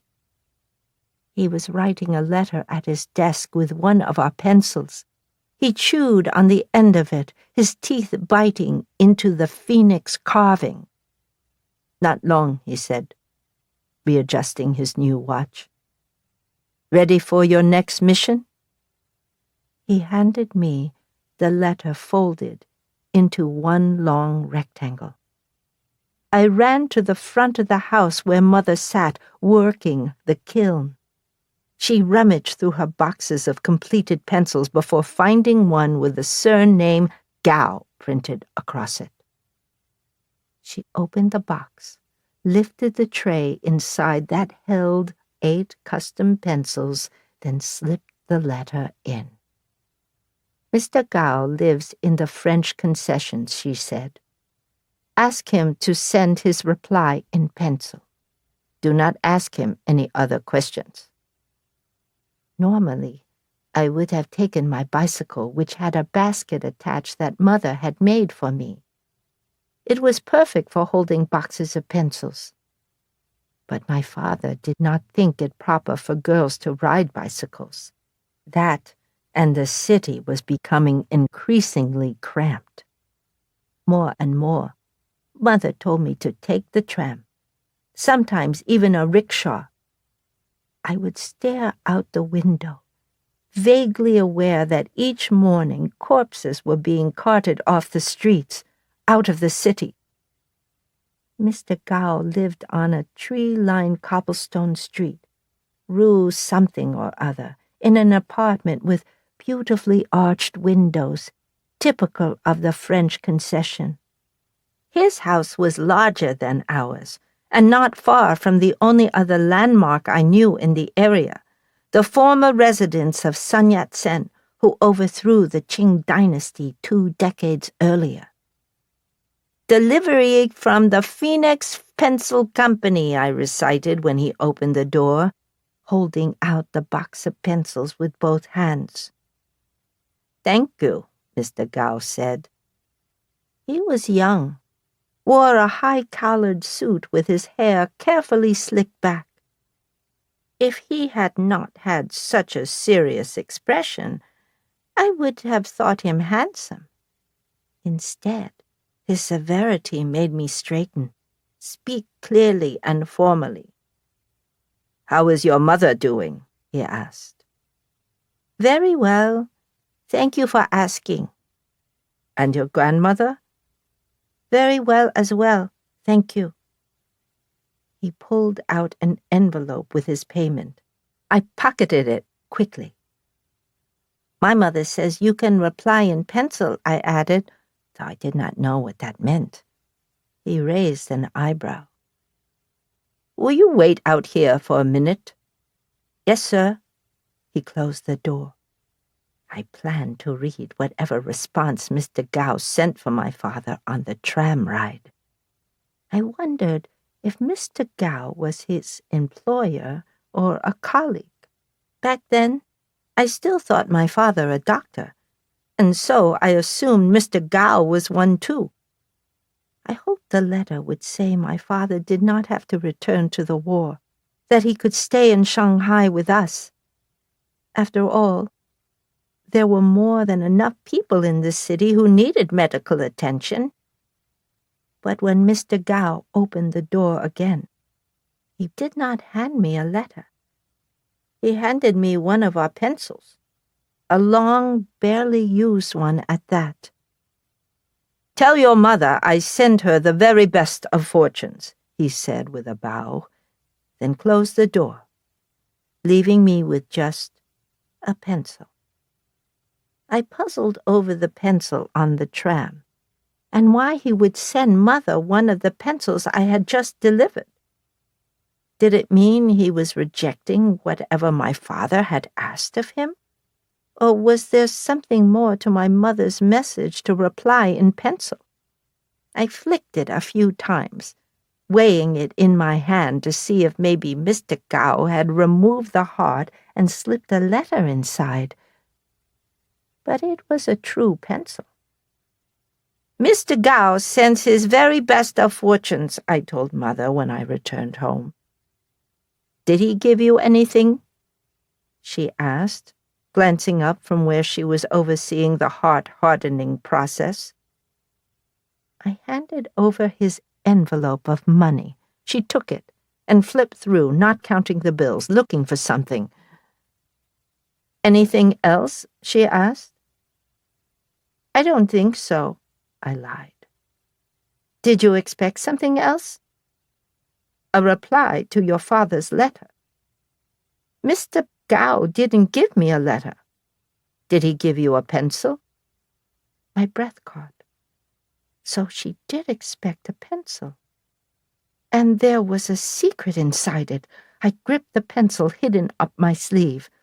Somehow it would be linked to whatever secret she was keeping from me, the one that you knew, the one that your mother wanted me to know. "Why would he give me a pencil?" I asked, heart hammering. Mother frowned. Never mind. Go check Meng's accounting. I ran off as quickly as I could with my secret pencil. The day after I visited Mr. Gao, a policeman came in for a pencil fitting. Our whole family was wary of the police. Many of them cooperated with the local gangs or, after the turn of the war, aided the Japanese in their control of the city. With my father hidden in the back room, it was an especially dangerous time for a policeman to visit. Luckily, he was only interested in your mother, who did an awe-inspiring job entertaining him. I handed her different pencil hearts, and she slipped them into their temporary casings. He barely looked at what he wrote, commenting on your mother's beauty in Shanghainese. She either did not understand or pretended not to, continued showing him the pencil hearts until he finally waved at a few and ordered 2 sets of 8. While dialects could be drastically different, the written language was standardized, and so, after finalizing the purchase, the man took one of the sample pencils and wrote a note to your mother. I craned my head to see it, but she quickly folded the note away, her cheeks flushed. He left with a smirk. "What did he write?" I asked, after the door closed. "He wrote to say all 12-year-olds should mind their own business," she replied without missing a beat, then sent me to arrange the samples back on their shelf. "Are you going to see him again?" I persisted, even as I deftly completed my task. "No, of course not. I am married." I huffed. I had never met your father, and could not imagine any man was good enough for your mother. At least the policeman seemed rich. When nearly half an hour passed without another customer, I pulled out the pencil I had received from Mr. Gao. "Is that yours?" she asked, skeptically. The pencils that were left for me never looked quite this nice. I was only allowed the battered ones that did not pass quality control. "No," I said under my breath. "The person I delivered a set of pencils to yesterday gave it to me. I was supposed to give it to my parents." "And why didn't you?" she asked, her voice steady, eyes penetrating. "Because I want to know what everyone is keeping from me," I said without breaking eye contact. She had the same eyes as you, and I had stared you down plenty of times. "There's something about this pencil, isn't there? Some sort of message, but I can't figure out how, and Meng won't tell me." "It's not for her to say." "Then would you tell me?" "It is not for me to say either." "Why not?" I had viewed her as the one who would enlighten me, the one on my side, and now felt betrayed. She took the pencil from me and hid it.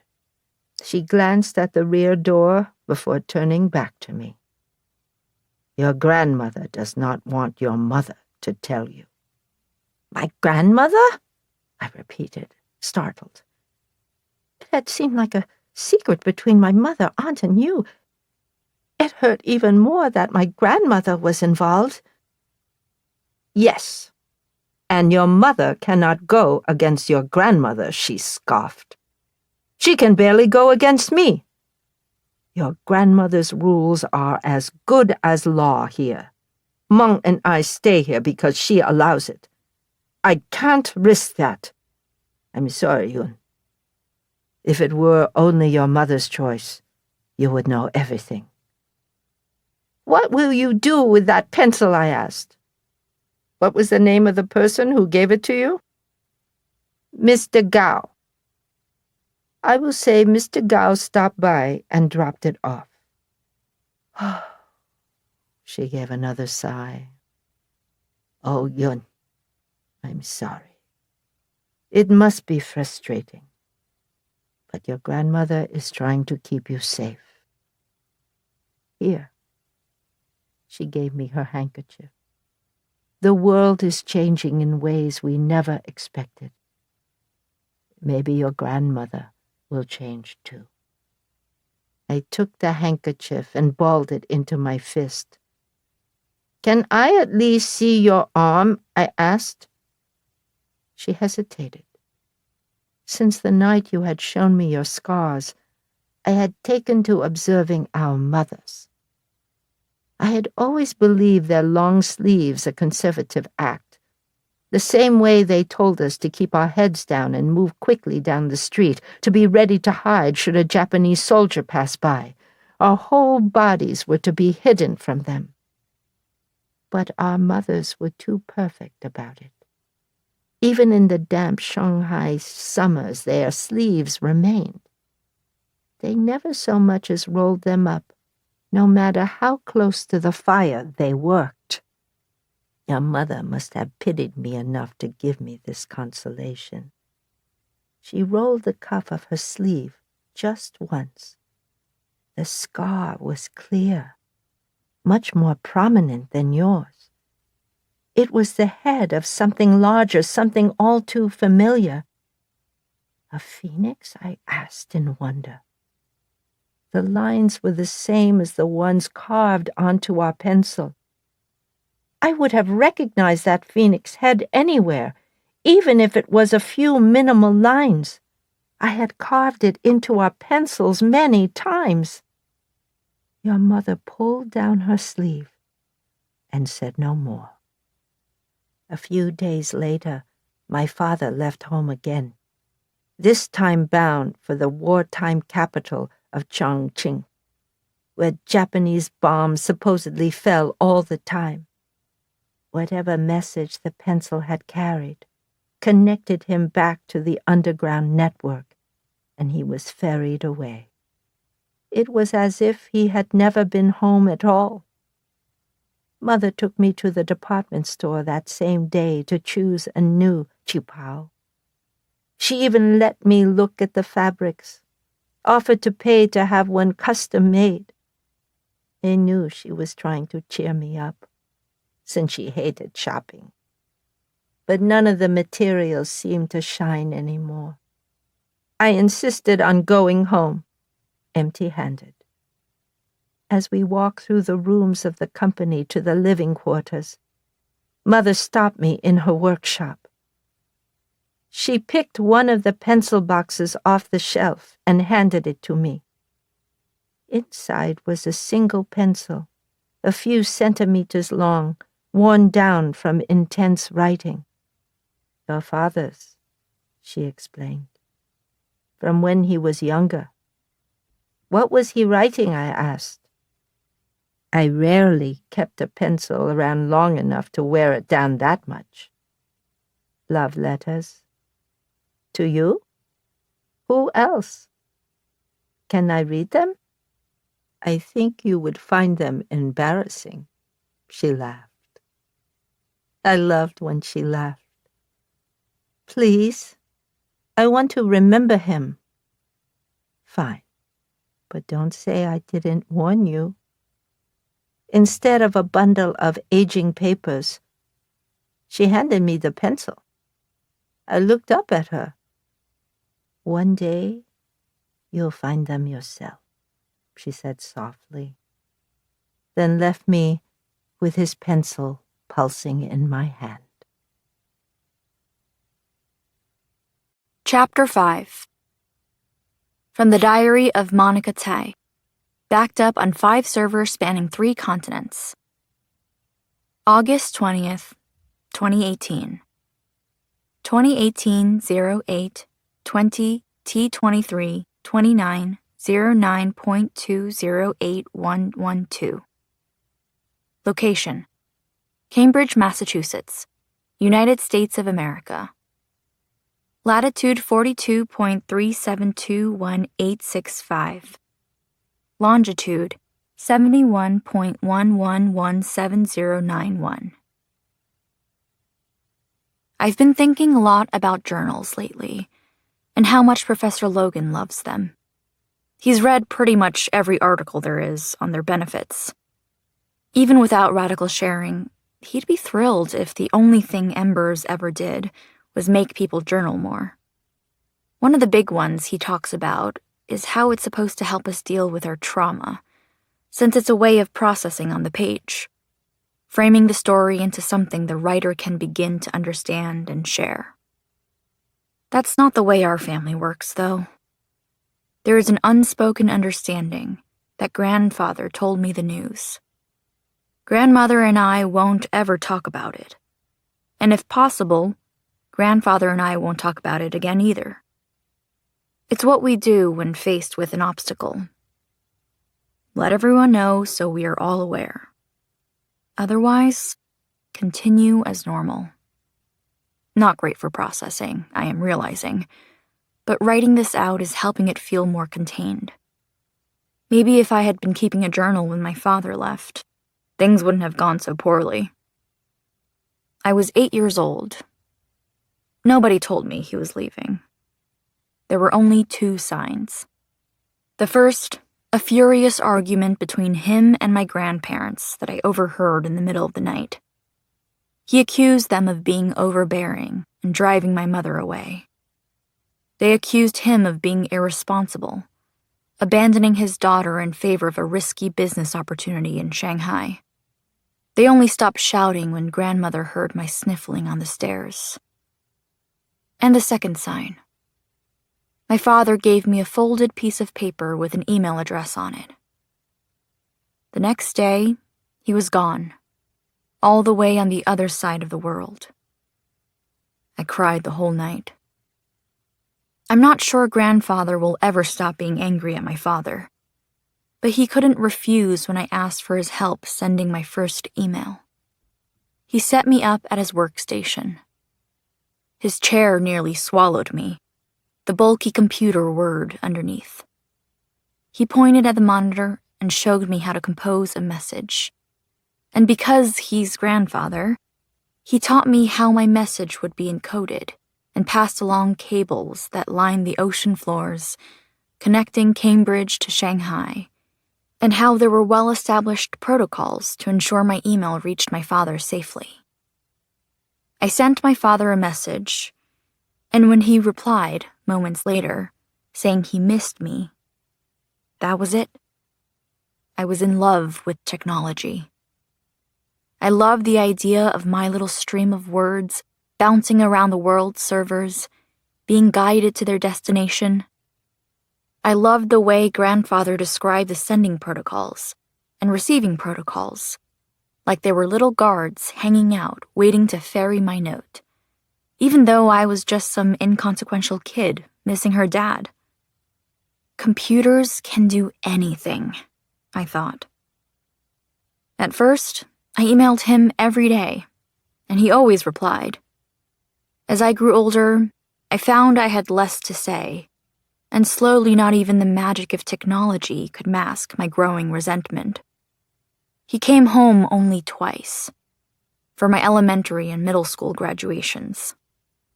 After my middle school one, I told him he had missed my last 5 birthdays. The bouquet of flowers trembled in his hands as he cried. He made no promises about future birthdays. Mostly, we never talked about him at all. Grandmother stored her sewing machine in his seat at the dining room table, the 3 of us eating around her threads and fabrics.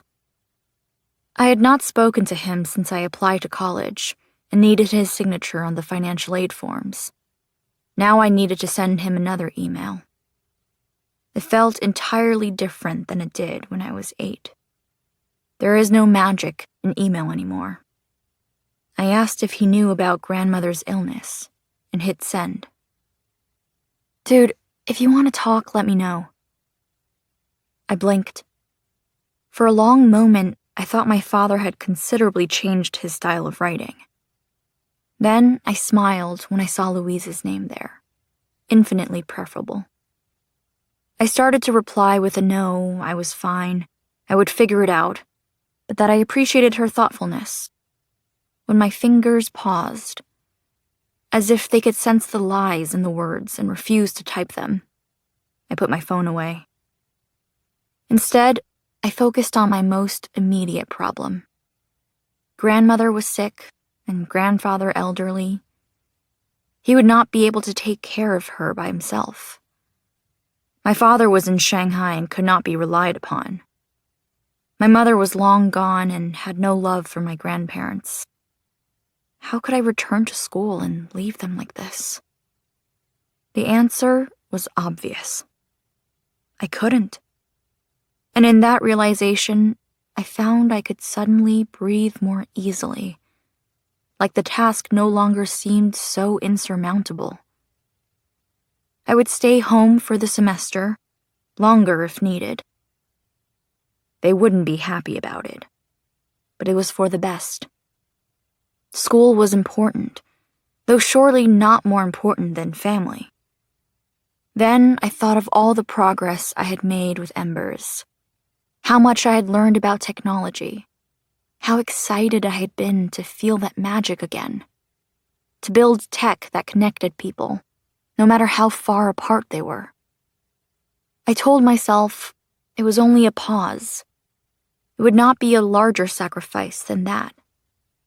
It hardly mattered, really. I had made up my mind. That morning, I made a list of everything I wanted to learn from grandmother. How to make xiaobing, how to cut garlic really thin, that kind of thing. And to ask about the happiest days of her life, the saddest. I had no intention of wasting any of the time we had left together. Armed with these questions, I went downstairs to the kitchen, where she was in the process of making lion's head meatballs. They've always been my favorite. How would you like to spend your days before going back to school? Grandmother asked as she shaped the ball between her hand and a spoon, the pork smothered in a cornstarch and soy sauce mixture. I jotted down some notes on my phone about how she dipped the meatball in her sauce mixture and lowered it confidently into the oil. I don't think I'll go back to school this semester, I said carefully. What? Oil lightly splattered. Why not? Did you have a bad time? Did somebody hurt you? I sputtered, and no, that wasn't the case at all. I just wanted to stay here with them. You can't do that. Her voice continued rising. The meatball was browning quickly in the Dutch oven. What about your tuition? I told her I could defer it. I didn't know how that worked, but the most important thing was winning the argument. But why? Because it was impossible to say. We don't talk about that sort of thing, even though she had to know that I now knew. Grandfather must have told her, so why could I not say it? That she was losing her memories and needed help? And I wasn't going to let grandfather do that alone. And I wanted to make sure I learned from her before it was too late and that I had a list. Grandmother flipped the meatball over. Sizzling renewed. I don't know what changed. Whether she thought about the situation objectively or felt bad for my inability to speak. Or merely forgot what we had been talking about. She continued pan-frying the meatballs, 8 total, as I took my silent notes. Eventually, to restart the conversation, I asked a question for my list. What were the happiest days of her life? The years I spent raising you, she said without hesitation. Oh, come on, I blushed. That can't be it. But it is. What about when you were young? You mean when we were being invaded by the Japanese? After that, then. You mean during the Civil War? It was clearly my fault for not knowing the history, or really much at all about grandmother's past. After that? I attempted. Grandmother shook her head and smiled. I am telling you the truth. It is an easy answer for me. You have always been my greatest joy. I did not know what to say to that, so I fumbled through my phone looking for another question. My turn, Grandmother said before I settled on one. She scooped the meatballs out one by one, then filled the pot with Napa cabbage, letting the leaves soak in the leftover juice. She pointed her oil-shimmering spatula at me. Are you even trying to find a boyfriend? Oh, God. I swiveled away from her. I most certainly was not. I could not say that to her, though. We had never talked about relationships, or, in my case, lack of relationships. Is that really what is most important to you right now? I want to make sure you have someone once we are gone. I'll be fine, I lied. And you won't be gone for a while, I said, as if saying it out loud would make it true. If there's no one you're thinking about, then why do you keep checking your phone? I had not realized I'd switched from my list to my messaging app, that I was staring at Louise's offer to talk, my own blinking cursor. I shoved my phone away. Just hoping my professor will reply to me soon, I said, which was not a complete lie. Professor Logan owed me a code review. She stared at me, a question in her expression. Then her stare continued too long, as if she somehow went from looking at me to looking past me, her eyes widening. She took a step back, bumped into the stove and the handle of the pot, took a step forward again. What's wrong? I asked. Forget to chop the scallions? She had always made the kitchen seem easy, graceful. She worked in a restaurant when she first came to America, that much I knew. But in that moment, she appeared totally lost, and as if looking for something, anything to do, she opened the lid of the pot.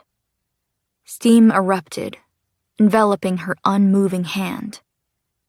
She froze there as her hand burned. I stood to say something, to push her out of the way. Before I could, she dropped the lid, the heavy ceramic crashing onto the kitchen tiles.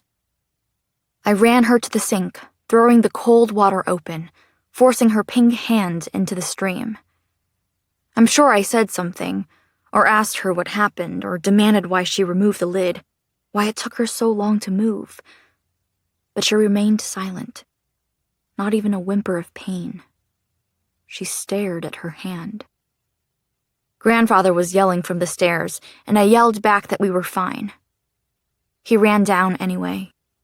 I tried to stop him from bending to pick up the lid. He waved me off, stooping low, using the counter as support, grunting as he stood with the lid still miraculously intact. Reflexes aren't what they used to be, Grandfather mused. He returned the lid to its pot, lowered the heat. Grandmother was still looking at her hand. The scars along her arm were especially apparent against her reddened skin. She rubbed at her wrist, as if looking for a pulse. Where is it? Grandmother asked, rubbing even harder. You don't need to do that anymore, Grandfather said. He stepped between me and Grandmother, taking her hands in his. We're safe here. I had no idea what he was talking about, but his words seemed to mean something to her. Let me get a pencil, just in case they come.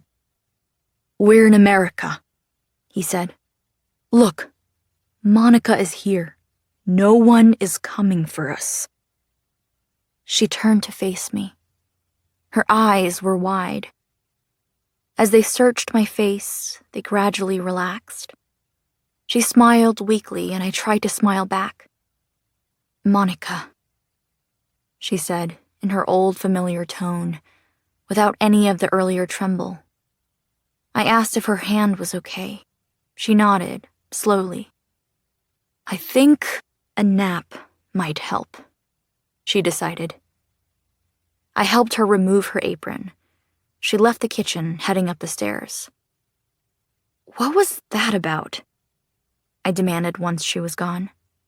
Has this been happening all summer? Grandfather took his time running a sponge under warm water, wringing it out, wiping the oil splatter on the stove with it. He rubbed carefully, as if it took all his concentration. More or less, he said. I'm staying home this semester. I'll stay with you and help grandmother. His wiping became even slower. Then his arms dropped to his sides. If you really want to, he said softly, I won't say no. I could not speak. That he had not protested. That he had not brought up anything about the importance of an education or making friends. It was as much of an admission of defeat as he would ever give. Later, in the safety of my room, I texted Louise back. Thanks, I really appreciate it. I'm planning to take next semester off, so we'll have to delay hanging out.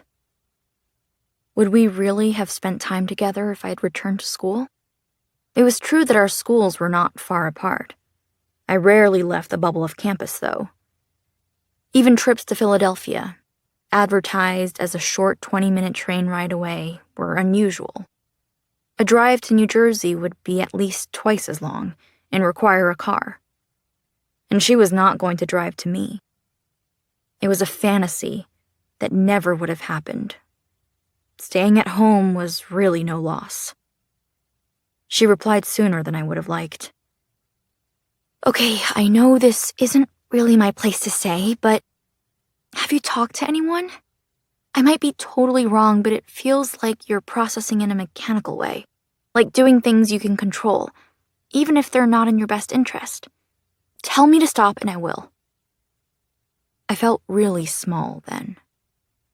I imagined my grandparents in the kitchen, their bent-over figures doing the same thing they had been doing for decades, but slower, less steady, their decline undeniable. I used to be able to ignore their age, their increasing frailty.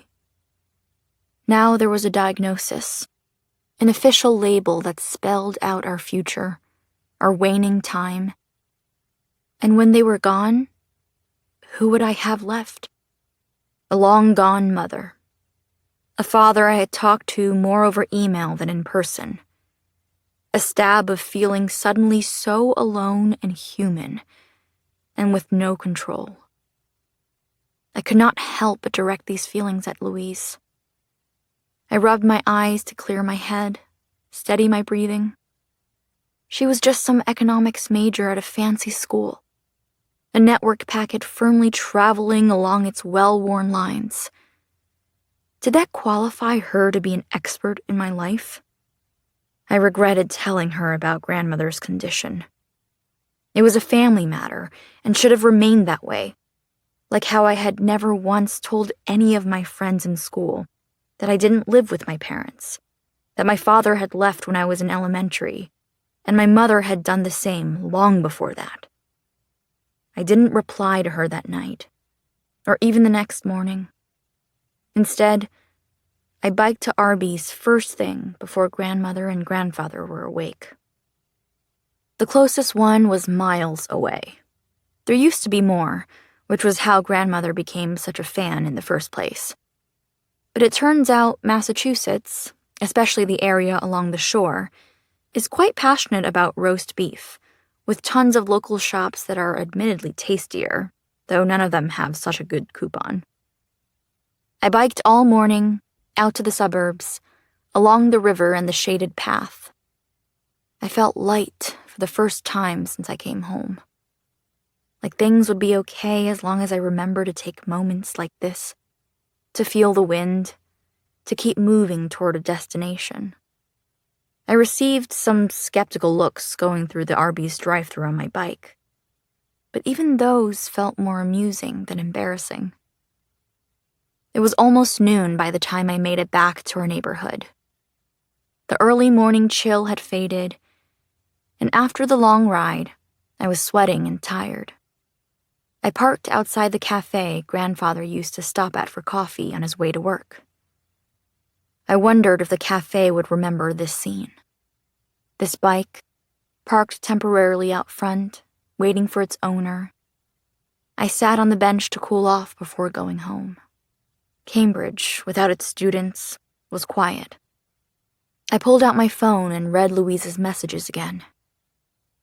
With my head clear, thanks to the ride, I clicked on her name. I mentally gathered a few things to talk about, a few backup points, about the weather and school starting just in case. "Can I call you?" I only had to sit on the bench for a minute before she replied. "Of course." I hit the phone icon. "Hey!" She picked up on the second ring. "Hi." I leaned forward, elbows on my knees. "Thanks for taking the time to talk." "Oh, no problem." In her background, there were faint noises of people chatting and vague thuds. "How are you feeling?" "Not great," I admitted. I watched an ant crawl around the perimeter of my shoe. "But I'm feeling better. I got out of the house for a bit, and it felt good." "I'm glad you had that at least." "I'm sorry I didn't reply to your messages earlier," I said, quickly. I think I was mad that you were trying to tell me what to do, but you were trying to help, so thank you." She laughed. "Please tell me if I'm being a pain. But I do mean it. Having someone to talk to can really change your perspective on things. That's what I've learned from my therapist." She was so open in a way that I now realize frightened me. "So you're really not going back to school?" she asked. There was genuine disappointment in her voice. "No, I want to be here for them." I made more room for the ant by bringing my feet under the bench. "Her condition is going to get worse, and Grandfather is the only one around to take care of her, and he's not young either." "What about your parents?" I remembered the rows of beautiful houses in her neighborhood. The type of town that needed large houses for large families. Families that weren't fractured into pieces. Cambridge was not much better, if I was being honest with myself. The houses were smaller, though. And somehow, I had equated that with more broken families, like my own. She must be the type of person who grew up in a place where everyone had their parents shuttling them to all their after-school activities, helping them build up their resumes. How else could she ask about my parents so casually? They're not in the picture anymore. "Oh, I'm sorry I asked." There was a particularly loud thump from her end. I imagined her in a gym, sitting on a bleacher, observing volleyball practice. "It's all right. I don't really think about them." "So what are you going to do the rest of your day?" "It's Grandmother's birthday," I said. "So we'll eat roast beef sandwiches, and I'll email the registrar. And hope Grandmother doesn't have any lapses like she did the day before." I longed for the birthday I had imagined a week ago. A trip to her favorite restaurant. A reunion with a long-lost cousin. The rest of the day seemed suddenly very bleak in comparison. "Oh, well, happy birthday to her. You sound a little glum, though. Maybe if you had something to look forward to every day, that would help. Oh, do you want to try something?" she asked, suddenly eager. "What is it?" "At the end of each day, tell me a story about one thing that made you sad and one that made you happy." "I don't want to turn you into my therapist." She laughed again. "I'll do the same for you. It'll be an experiment in story sharing, and it will help me figure out what my thesis should be about." "Really?" "Maybe. Anyway, do we have a deal?" I fidgeted. "I want to, but I don't want you to feel like you need to talk to me just because I could not even say Grandmother's condition out loud." "But I want to talk to you," she said, In such a straightforward way, my cheeks warmed. "Oh," I stumbled. "Okay, I guess that's fine then." "Nice. All right, I gotta run now. See you later." Her voice and the sounds of the gym cut off. I let out a breath, then walked grandfather's bike home. They were thrilled when I slammed the bag of 10 roast beef sandwiches onto the kitchen table. Grandmother set out the good plates. I stuck a candle in her sandwich. She declared it her best birthday yet. In the evening, we revived our tradition of getting ice cream after dinner. Armed with grandmother's coupons, we walked to the local grocery and bought a box of ice cream sandwiches. Grandfather opened it before we were even outside, pulling out one for me and one for him and grandmother to share. We walked along the river that separated Cambridge from Boston, bikers and runners passing us. We were by far the slowest moving people. I would not have had it any other way. Somebody stopped grandfather in the middle of the sidewalk. It happens often. Former students or colleagues. Grandmother and I sat on a bench facing the river, waiting for him.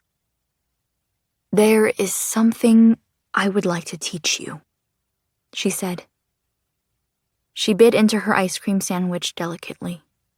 A kayak rode past us. "What is it?" I asked. I figured it would be a recipe, maybe for her beef noodle soup. Or, if I was lucky, her stir-fried rice cakes. "About pencils," she said. "And the pencil company.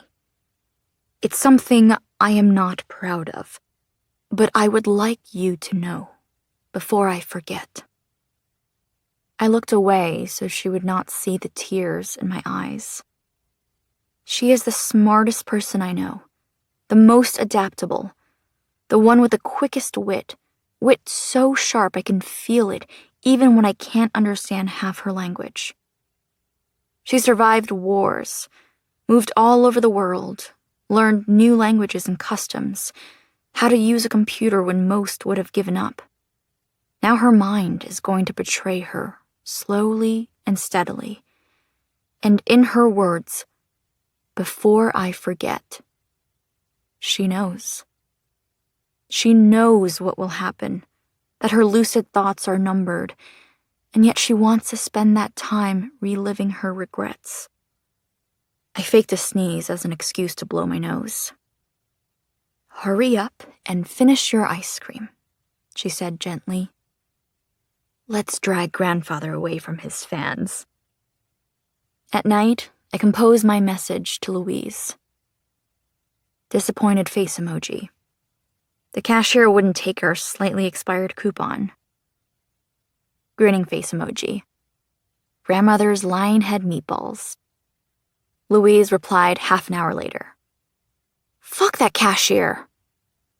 I grinned, then prompted her. "What's your disappointed face emoji, grinning face emoji?" The dots animated to show her typing. Disappointed face emoji. Didn't make it to the dining hall before it closed. Had stale peanut butter cookies for dinner instead. Grinning face emoji. Talking to you. I was lying on my bed, phone hovering a few inches from my face. I brought the phone to my chest. With its light covered, the room darkened. I let it sit there, resting on top of my rapidly beating heart. She was only being nice, I told myself. She was just so impossibly nice, even to someone she barely knew. It couldn't be more than that, could it? I wish the computer could help me like it always had before, when I wanted to contact my father or find Mung. But there was no technology to help with grandmother's fading memories, or that could decipher what Louise's words really meant. I felt suddenly that I owed her something in return. Rather than feeling bad about it, I got a rush of excitement, thinking of what I could do for her. I typed a question. "Hey, what's your address? Can I send you something?"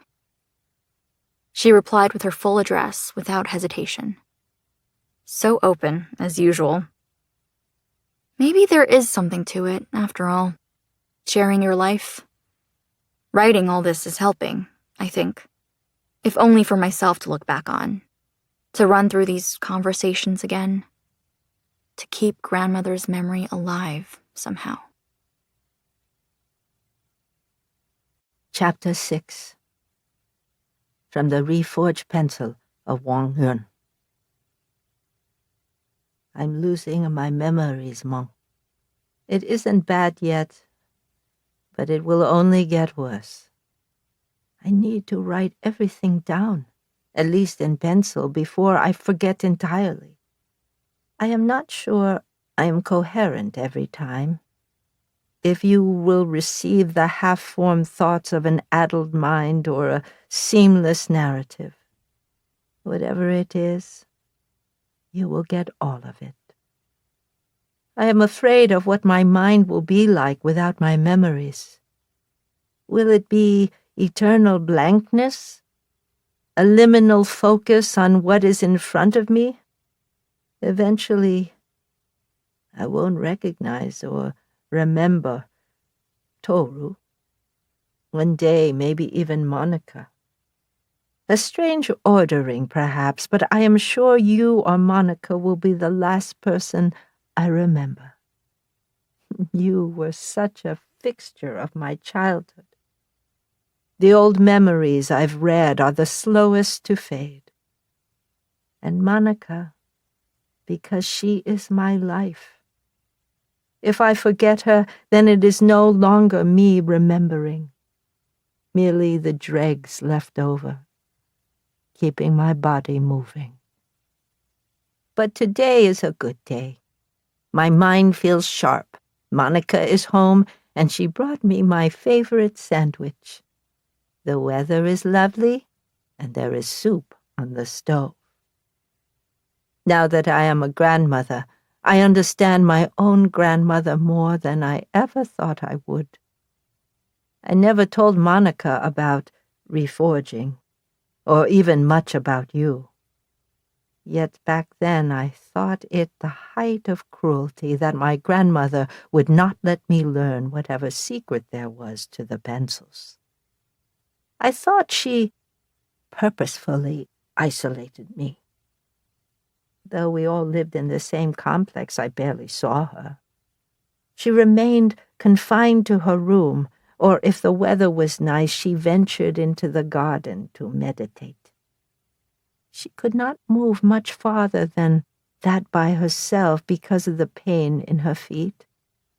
Part of the last generation of women in our family who had their feet bound, broken, and re-broken since a young age.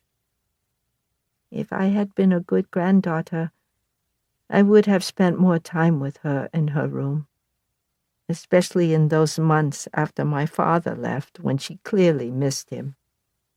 Oh, but I hated the smell of the smoke and the chance she would ask me to help load her pipe. She was also obsessed with reading the news, always looking for hints of wherever my father might be, the danger he could be in. You had already been living with us for 2 years by then. You were the more considerate one. But she only ever called me in to read her news. I was 13. And impatient to be away from her. Another British newspaper office bombed, she'd say for what felt like the 5th time in a matter of months. At first I thought she was happy about it. She had no love for the foreigners, complained about how they spent all their time in Shanghai gambling and throwing parties, brawling in barrooms. But when the Japanese continued their bombing, targeting American and French newspaper offices as well, her tone changed. "They won't know what is happening to us here," she said solemnly. One day, we read that a famous Chinese newspaper editor was decapitated. The Japanese had displayed his head on top of a lamppost in front of the French concessions police station. She gestured for her bamboo pipe. I protested, but she insisted, so I had to go to Mother, who gave me the key to the opium drawer. I didn't really know what it was at the time, only that my grandmother and Mother would get into terrible arguments over it, that apparently my father did not want her smoking it, and when he was around, he regulated her intake, since she could never quit completely. During her withdrawal periods, she wailed that it wasn't her fault, that everything hurt, her back, her mind, her feet, and it was the fault of those white devils, the British, for forcing the drug into our country even after they had banned it in their own, before they then carved up our land for their own pleasure and wealth. The only thing that seemed to work was this arrangement. Mother keeping track of her usage, and me assisting with the task. My grandmother miraculously cooperated. If only I could pick and choose which memories to keep. I'd certainly part with these. Rolling the tiniest bit of drug between my fingers, heating the needle, dropping the smoking pellet into her pipe. How her whole body would relax, and I'd stash the drug away, leaving her in temporary bliss as I scrubbed my hands clean and she counted down the days until we could do it all again. After my father's visit, she took a long break from smoking. A few days after he left, she called me into her room. She was sitting upright, her eyes remarkably clear.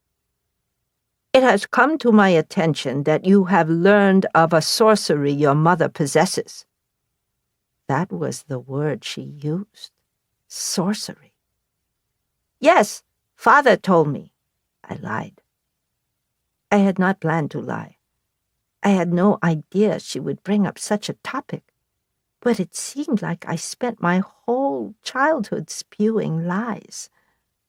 She glared at me, long and hard. I met her gaze. "Your father told you?" she repeated. "Yes. He had to use Mother's power to receive a message so he would know where to go next." I held my breath, hoping I guessed right. "He sent me to deliver the pencils."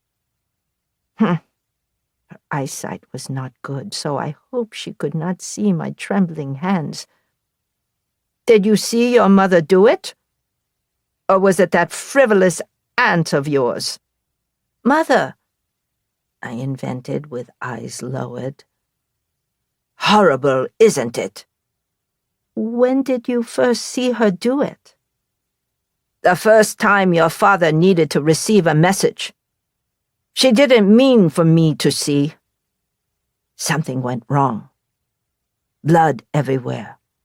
Ah Shin was out at the market, your father at work, and only I was here to hobble around and save her from losing all her blood." "What went wrong?" "How should I know?" she snapped. "Is that why you don't want me to learn?" I asked quietly. "Only partly." She reached over and smoothed my hair with her skeletal hand. "I understand the utility. But I have lived longer than all of you and have seen how the world can use your abilities for its own purposes. Sometimes it is best to forget and move on. Do you understand?" "Yes, Grandmother," I said. I knew if I was disagreeable she would want her pipe. "Good," she said, and opened her newspaper to drown herself in news of all the battles China was losing. "I have not yet done anything with your pencil. I am glad to have it, though. I would have been surprised if you gave me anything other than a pencil. Hurt, even. After all, if I boarded a plane, though I do believe those days are over for me, and showed up in Shanghai on the doorstep of wherever it is you live now, would we even be able to understand each other? We'd probably spend too much time being polite. You would offer me tea. I would have a box of chocolates from Boston for you. We would nibble and sip, and I'd say, "My, how Shanghai has changed." And you would either go along and tell me exactly how Shanghai has changed, or you would slam down your teacup and order us to move on to what we really needed to talk about. But the problem is, there isn't really anything specific we need to talk about, is there? Nothing that can be said in an afternoon visit, or even a year-long one. Written words are incredible in this way. They take a whole idea and condense it down with the help of the writer's mind. The writer pulls in only the important parts. Each word is efficient. Each tells the reader something. No, a trip to see each other would not do us much good now. Not when I have so few good days left. I will get to your pencil, though, I promise. I would like to explain myself to you first, independent of whatever it is you have to say to me. My time is short, and so I must hurry to when I finally learn the secret of our pencils. We stopped going to school once we reached middle school. There didn't seem to be a point when the world was falling apart. And not only China, either. My grandmother reported every gruesome detail she learned of the bombs tearing through England, the massive German armies invading the Soviet Union. Fewer people were buying custom pencils.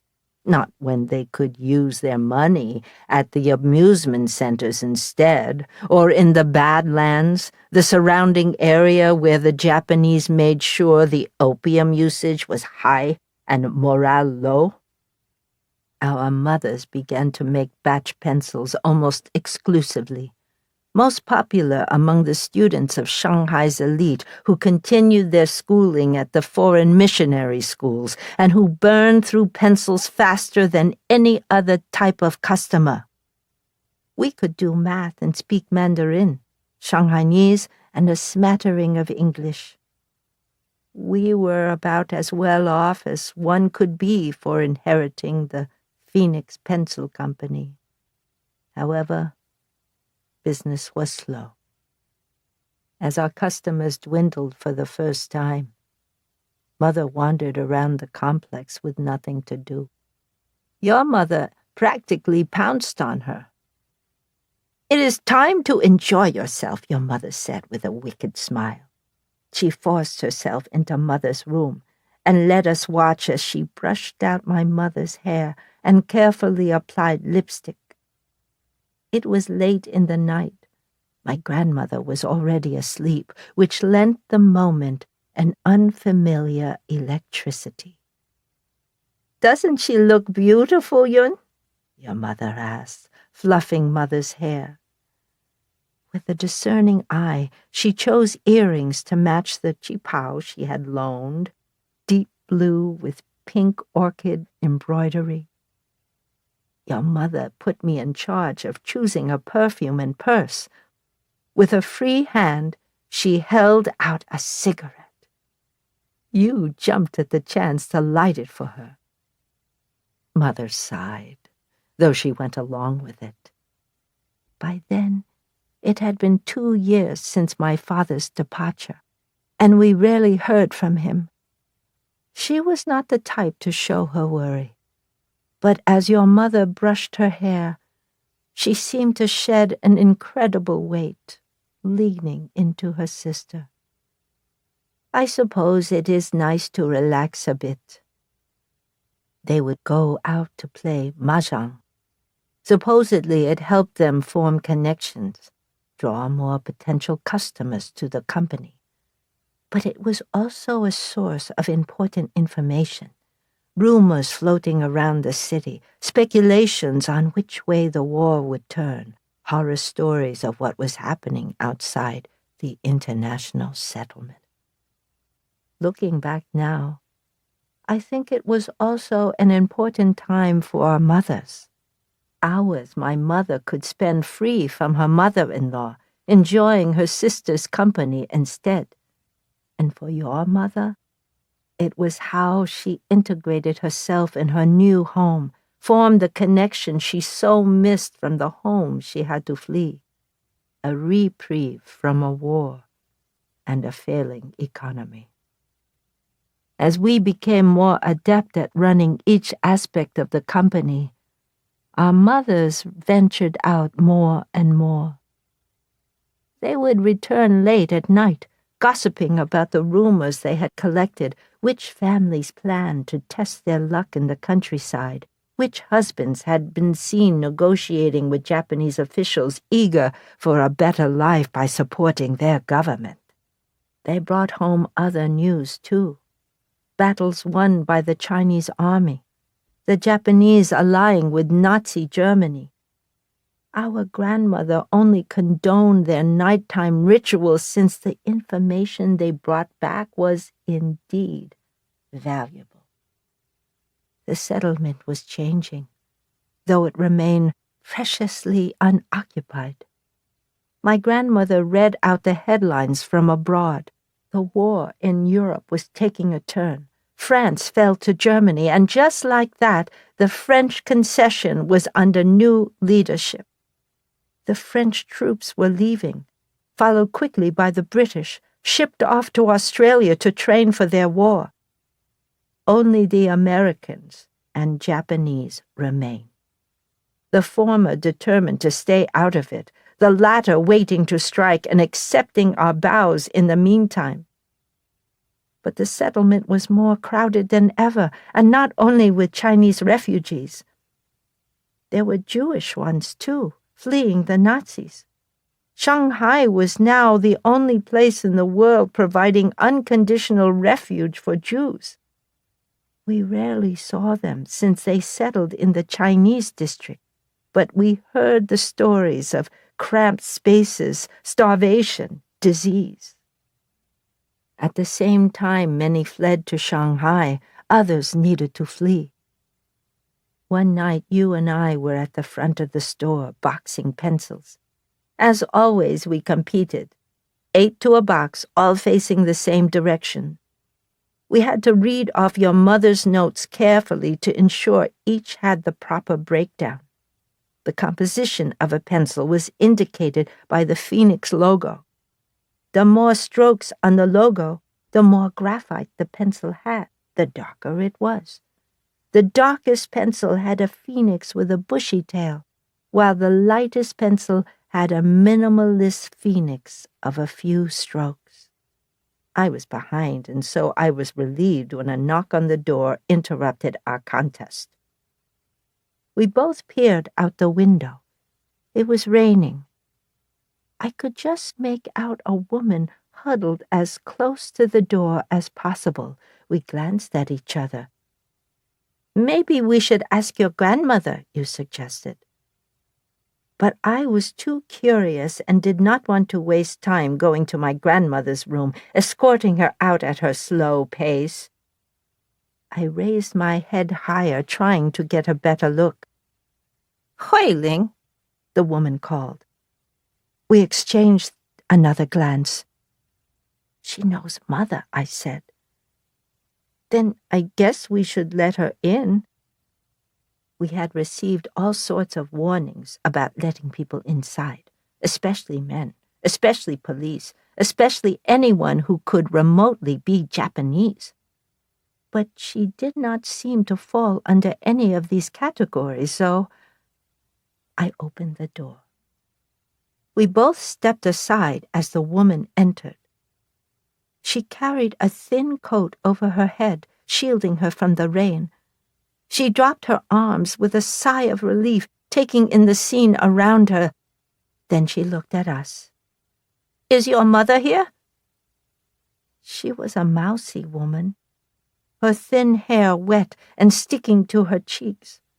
Her eyes were sunken, her voice hoarse. Unlike our mothers who wore their chipaos when going out, this woman wore loose clothing and drowned in it. "Not right now," I said.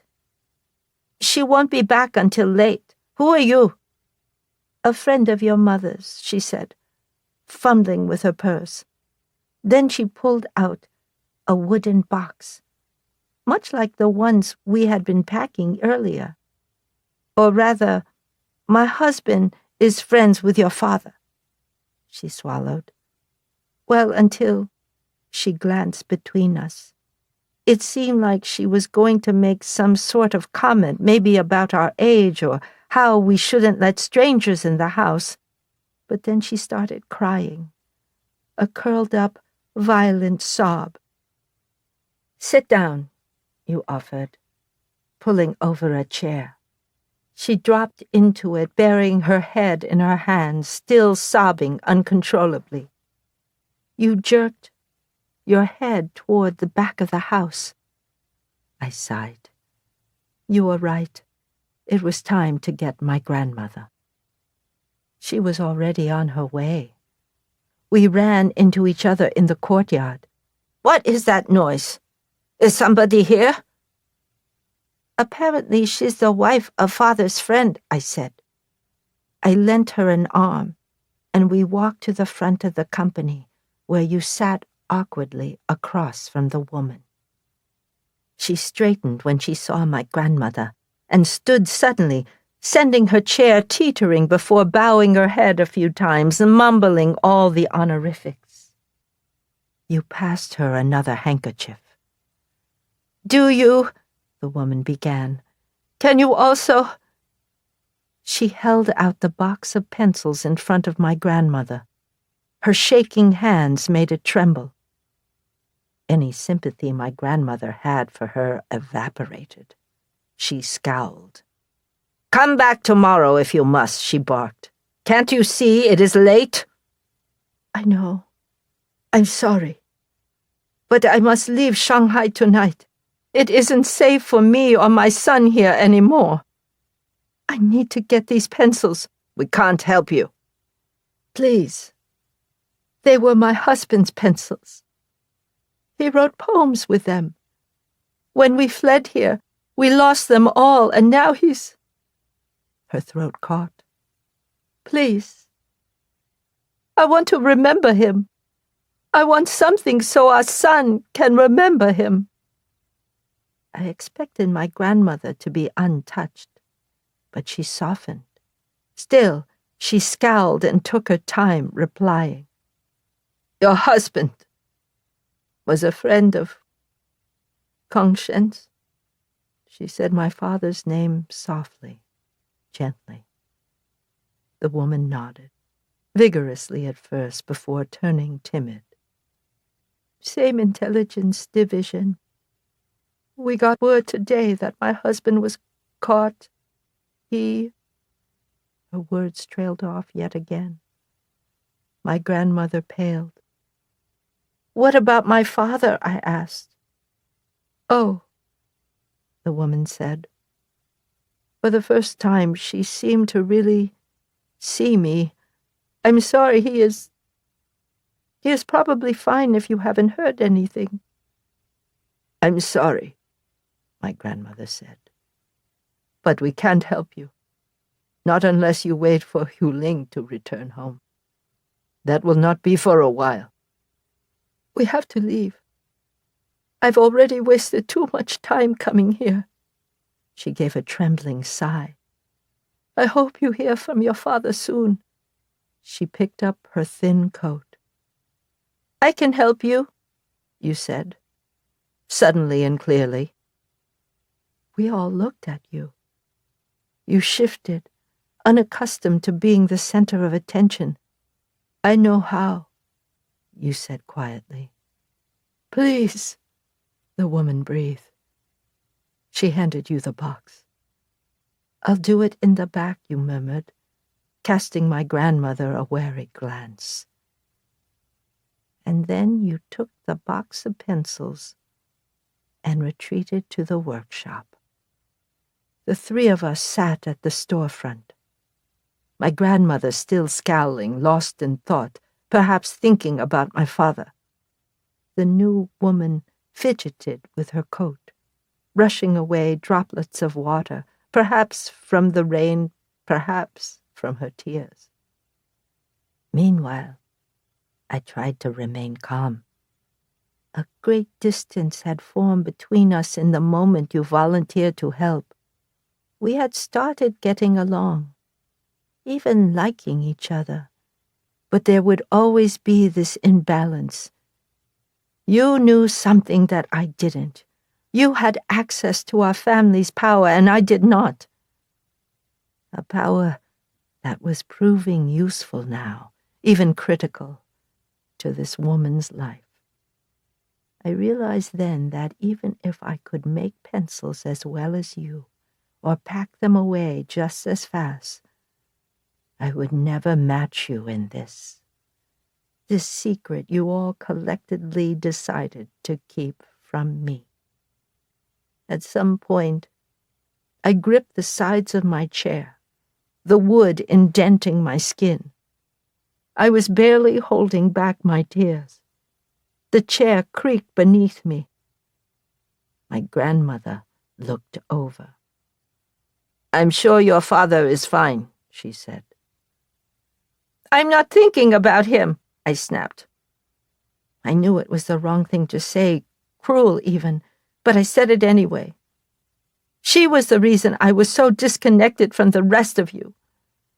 I want to do what Mung can do, what my mother can do.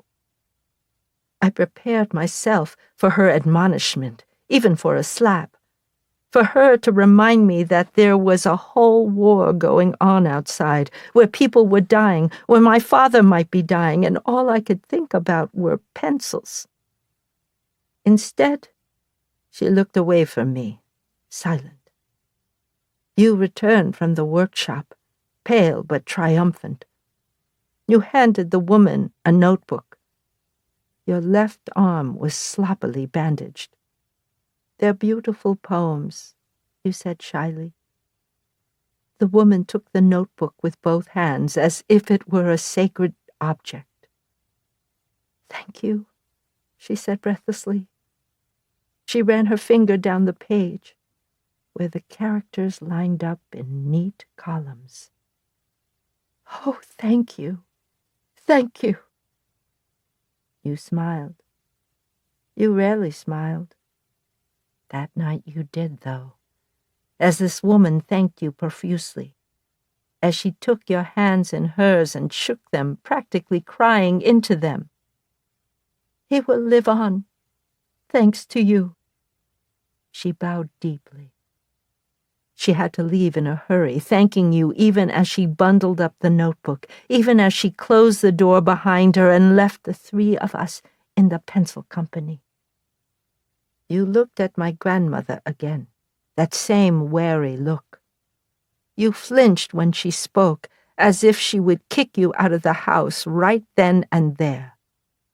She sounded so tired. "We are going to wait for your mothers to return," she said. "We will need to explain what has happened." He nodded. Neither of us wanted to anger her any further than we already had. We resumed our pencil boxing. By the time we were finished, our mothers still had not returned. At some point, we both dozed off at the counter, graphite on our fingertips.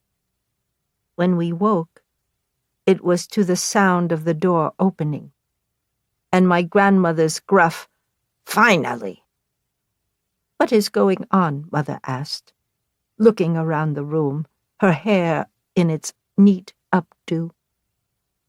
She and your mother seemed out of place, their Shanghai elegance against a backdrop of graphite and your bandaged arm.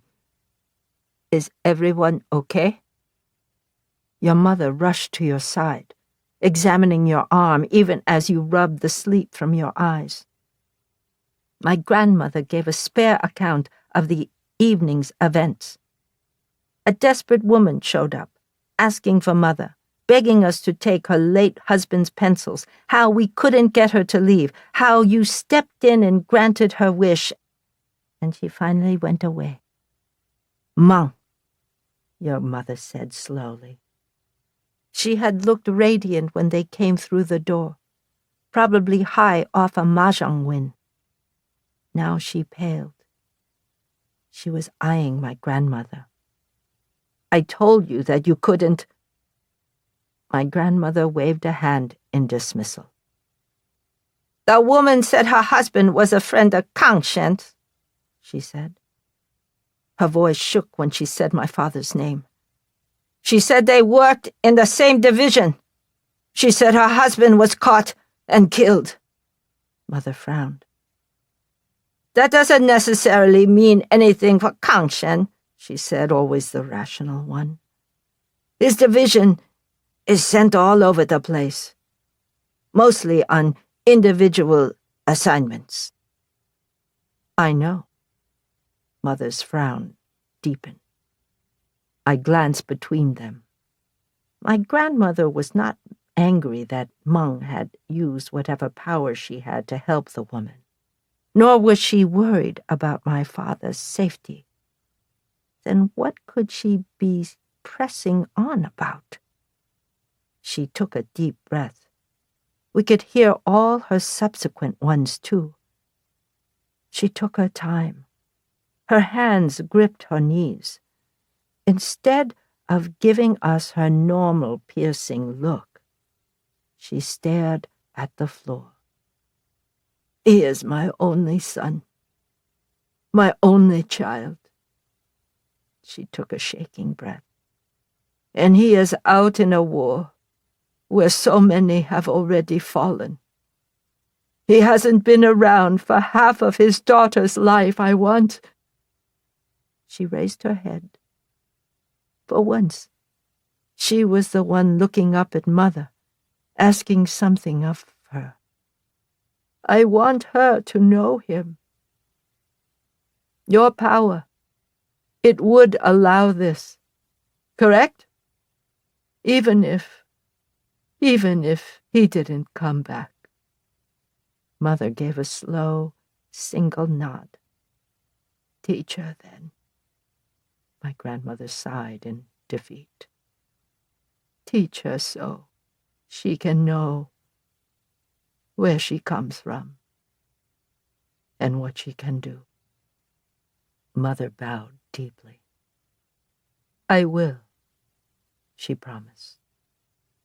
As grandmother started to hobble out of the room, I went to her side, offering my arm. She held on to it tightly.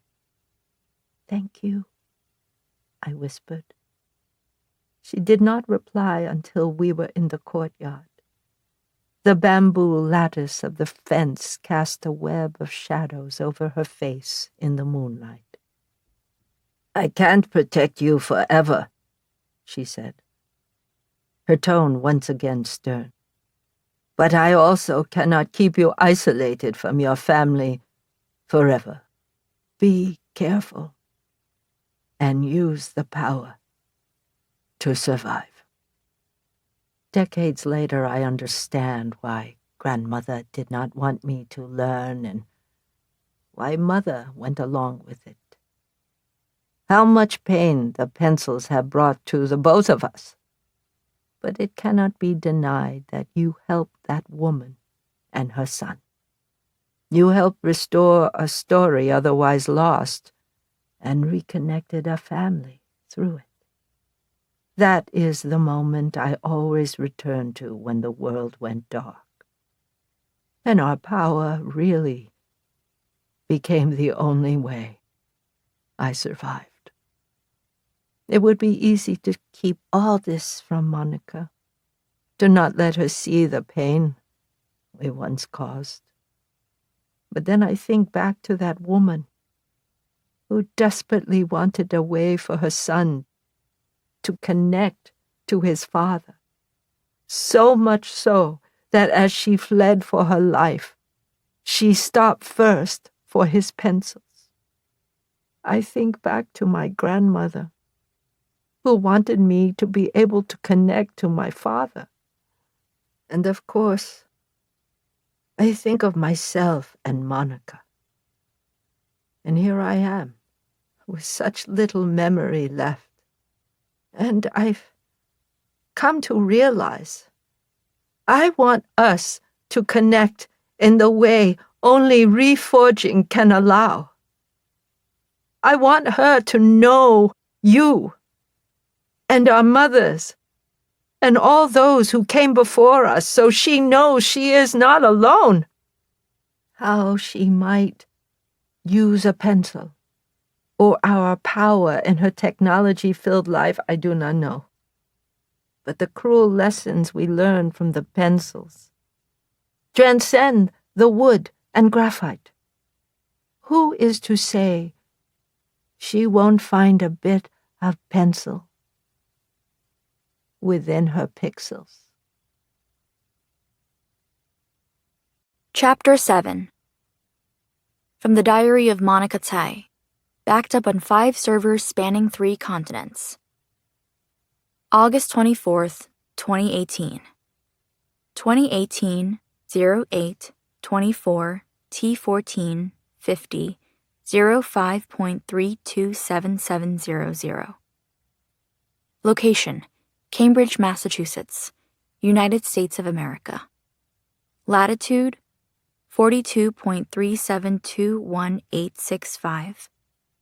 Longitude: 71.1117091. Lots to process today. Pencils, embers, Louise. All things that were not in my life a year ago, and which bombard me now. It all started a few days ago, when grandmother forgot she'd already prepared a batch of lion's head meatballs, and so we ended up with 8 extras. "Some perks to your forgetfulness," grandfather said cheerily. Grandmother frowned the whole meal. I asked if I could send some to a friend. I had planned to make them myself, but the ones grandmother prepared would be even better. I had already looked into the frozen packaging options. "Sending to Stacy or Alex?" grandfather asked. Once again, he showed off his perfect memory for the names of any friends, even if they were people I had mentioned only once. I think he wanted to support the endeavor in any way he could. It was sweet, even if it made me wince. Stacy had been a high school acquaintance. We lost touch after graduation.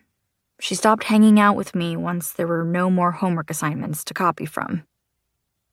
"Louise," I clarified.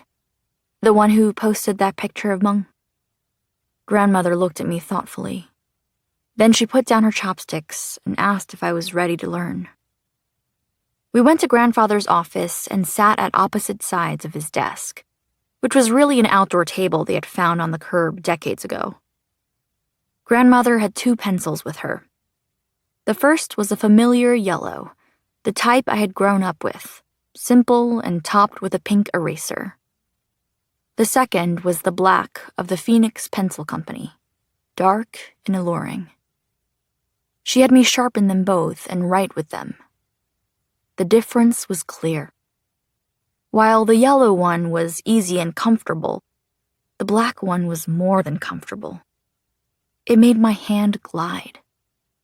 Still, it didn't seem that special, more like a nice to have. The yellow one had served me perfectly well all through school. The black might be ideal for an artist like grandmother, but for me it didn't seem necessary, not when pens and computers exist. Then she hit both pencils against the table and asked me to sharpen them again. The black one sharpened beautifully. But as I sharpened the yellow, a segment of the lead slipped out. I looked down the pencil point into the dark hollow. "It's a bad heart inside," she explained. The bit of lead had rolled out on the desk. She flicked it away. "Shatters inside as soon as it drops. That doesn't happen to our pencils." She went on like this for a while, pointing out the perfect angles of the wood, the simple phoenix carving, the sharpness of the point, how well it could make both broad strokes and precise stipples. It was nice, and undoubtedly a good pencil, but I quickly lost interest in these intricacies. "Take this pencil for a few days. Write with it, or draw with it, whatever you want. Don't lose it." "All right." Back in my room, determined to use the pencil in some way, I made a card to go along with the frozen food. I had to dig through my desk drawers to find an eraser. Once I did, I was able to draw freely in a way I had not since I was a child. I drew a picture of a lion, curled on top of a bed of cabbage. As I drew, I wondered what there could be to teach about these pencils. A form of meditation, maybe? The pencil glided perfectly. I was almost disappointed when I finished. I added a message inside the card. "Hope this makes up for your dinner of stale cookies." I tapped the pencil against my chin. It smelled comfortingly of incense. I wrote one more line. "Thanks for looking out for me." Yesterday, something really good happened. I was biking back from the grocery store when Professor Logan called me. I was horrified at first, but quickly composed myself enough to answer. It turned out he had been in the registrar's office and happened to overhear that I was taking next semester off. I cursed the small school. "I am sorry to hear about your grandmother," he said, voice softening. "My uncle also had dementia. God, it's a hard disease. I am so sorry, Monica." I swallowed the lump in my throat. Then I started babbling about how I had really been looking forward to returning to school, taking his classes, working on Embers. "But, Monica," his voice changed, "what if you did keep working on Embers?" Then he said he could pay me to work on it from home, and that without a class load, I could probably contribute even more than I'd otherwise be able to. "I understand if you have too much going on right now," he added. "But for this sort of thing, it might be nice to have something steady to work on." "You would offer that?" I asked in disbelief. "You're a very talented engineer, and you've got a personal connection to Embers, so of course I'd want you on my team in any way possible." He said he'd send over the paperwork, to take some time to think about it, but it was the easiest decision of my life. For the first time, I imagined doing something with my semester other than languishing. That maybe I could keep one foot on my original path. At the end of the day, I sent Louise my summary. Grinning face emoji. My professor offered to have me keep working on our summer research project, and will continue to be paid. Money mouth face emoji. Disappointed face emoji. Grandmother misplaced her dentures, and we spent all afternoon looking for them. It turned out they were in the basil plant. It was taking her longer to reply these days. Her semester was starting, and she had volleyball. I wondered if she would make time for me once the season really got going, and she had to travel for games. After all, there was less reason for her to talk to me now. She always got back to me eventually with her summary. Disappointed face emoji. Congrats about the summer research and the dollar signs emoji. But sorry about the denture hunt, that sounds really hard. Grinning face emoji. I'm finally feeling good about changing my major. I'm starting to notice a trend with our summaries. Most of the time, she uses hers as an opportunity to ask me about mine, avoiding answering any questions regarding her own life. I always thought of her as open because she has so much data out on the internet, and she's so easy to talk to, so enthusiastic. But if I were a machine learning model meant to give a rating to each message on how much information it offered the other person, my score would be much higher than hers. Even though I consider myself private, as I scrolled through our earlier comments, I was surprised to see how much I shared. The one where I told her that grandmother had Alzheimer's was enough to rate higher than all of her messages combined. What did I really know about Louise? My thumb flicked through the screen again. I knew she played volleyball and that she was working on changing majors, but I did not even know the new major she was considering. No more than I knew after meeting with her in person. I decided to change that. Congrats to you too. What's the new major called? I don't have a name for it yet. We'll let you know when I do. Another dodgy answer. I guess all this journaling and Professor Loganisms have started to change the way I think. Since I suddenly wondered, why not be honest more often? Especially with those I cared about. Why dodge and hide when we're all just people trying to reach one another? Shouldn't I, once again an Embers engineer, embrace radical sharing in real life? If I shared more openly, maybe she would too. So I texted. I really enjoy talking to you. I have forced myself to reckon with an uncomfortable truth. And I can't believe I'm writing this down. I guess this journal is really proving to be a safe space. That I spend an awfully high percentage of my time thinking about Louise. Like 2/3. Or maybe 5/7, which doesn't make any sense. I barely know her. Yet my arm still tingles where her hand brushed, and I can't help wonder what she meant in that touch. Was it something she did often, or an attempt to connect with me specifically? It had been brief, soft, questioning, like the first time I sent an email to my father across the world. Maybe she's just a certain kind of intriguing I've never encountered before, like a coding puzzle that keeps me up at night. A coding puzzle that's thoughtful and clever and magnetic, and tall and athletic, and whose messages I look forward to every day. Who am I kidding? I grabbed grandmother's pencil. I wanted to draw again, to feel the smoothness of making a mark on paper, to take my eyes away from my phone and the lack of communication it promised. I didn't know what to draw. Instead, I let the pencil carry my hand, the strokes clear my mind. In the end, it was not anything concrete, merely an abstract series of tangled lines. There was too much confusion all around, not only how grandmother's memory would be the next day, or what I was doing with this pencil, but also what was developing between me and Louise. What did I want it to be?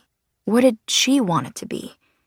And how could I even be thinking about this in the face of grandmother's illness?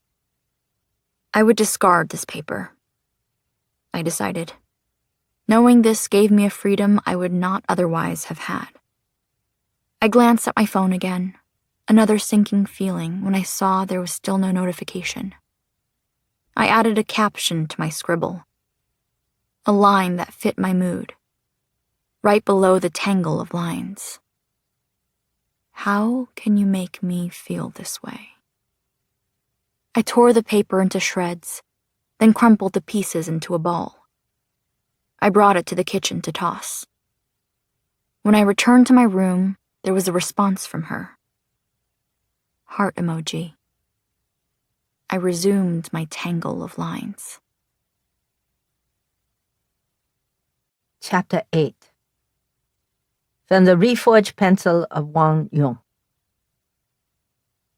The first words I reforged were hello, hello, hello.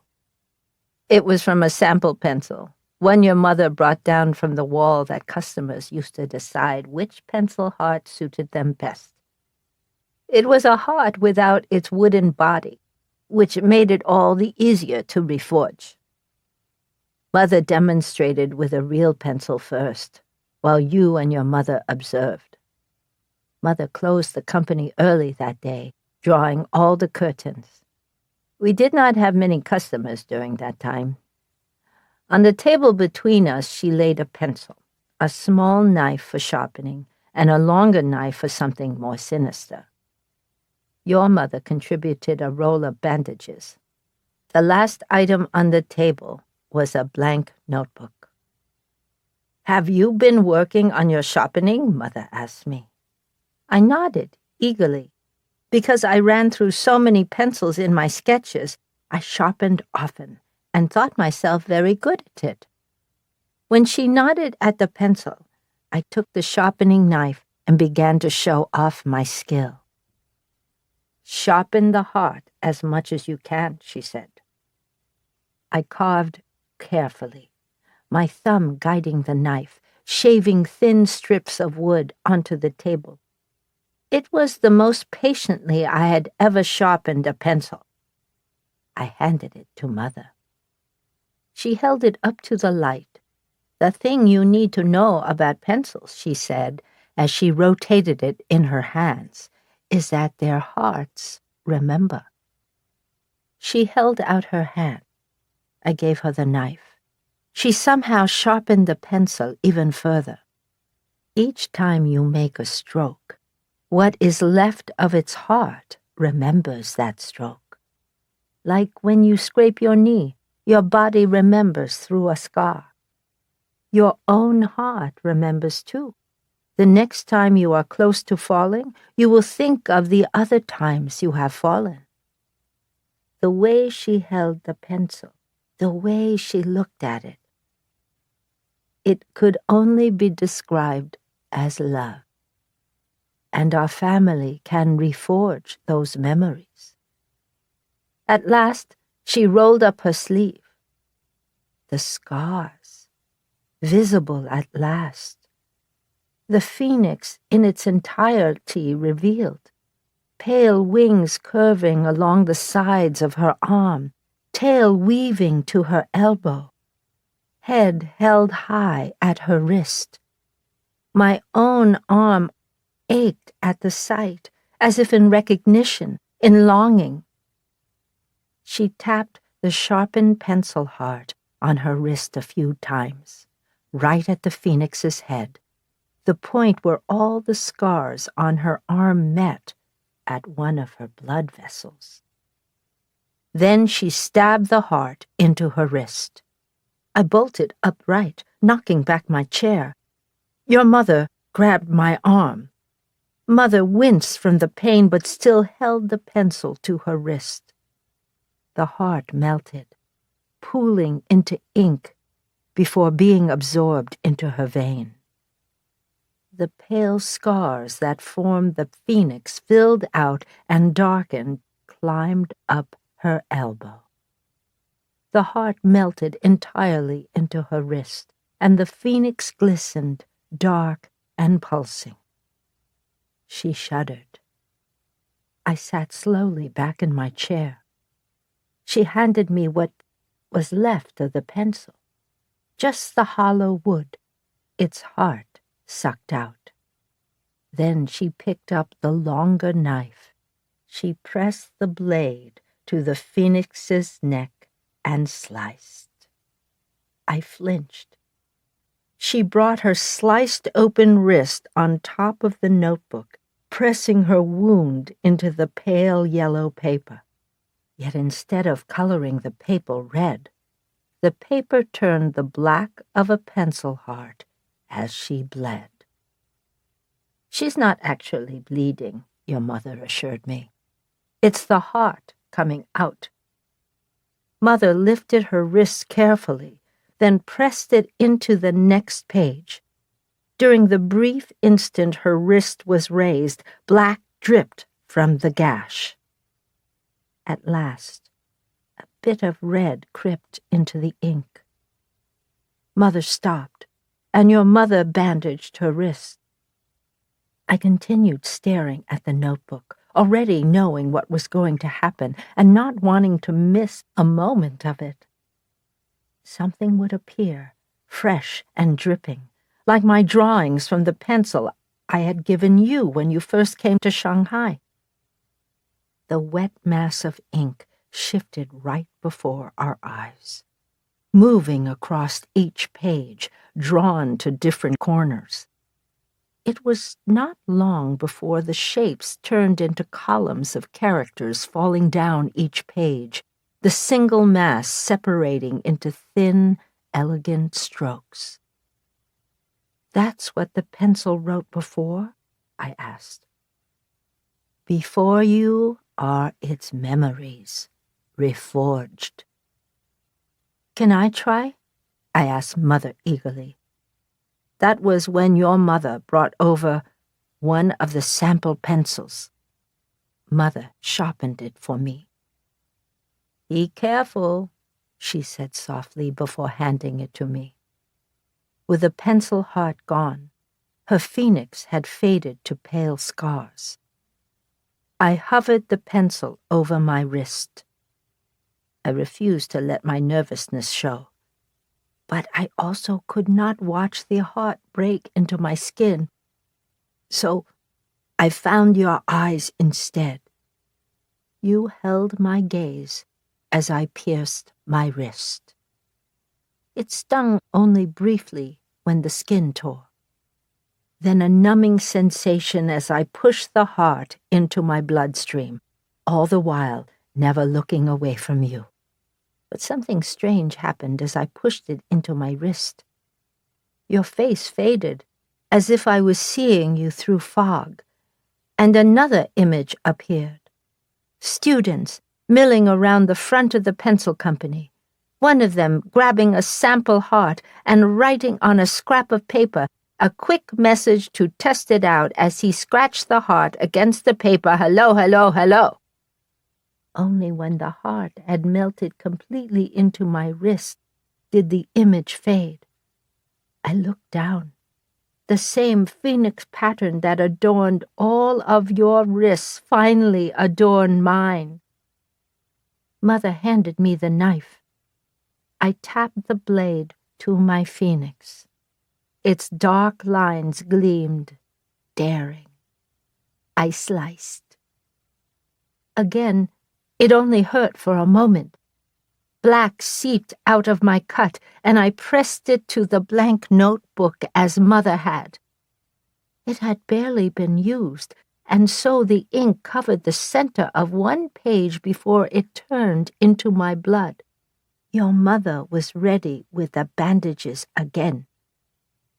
"Hello, hello, hello," slowly formed on the page. More came afterward. Words I had only caught glimpses of earlier. "Today is Tuesday. Wow, this is smooth. And when will this war end?" "How do you feel?" Mother asked gently. "I saw them," I said. "The people who wrote with the pencil before." All three of you nodded. Their heart joins with yours for a moment. When the heart goes into your wrist, Mother said. Everyone can read what they wrote if you reforge into a notebook. She nodded at the dripping words.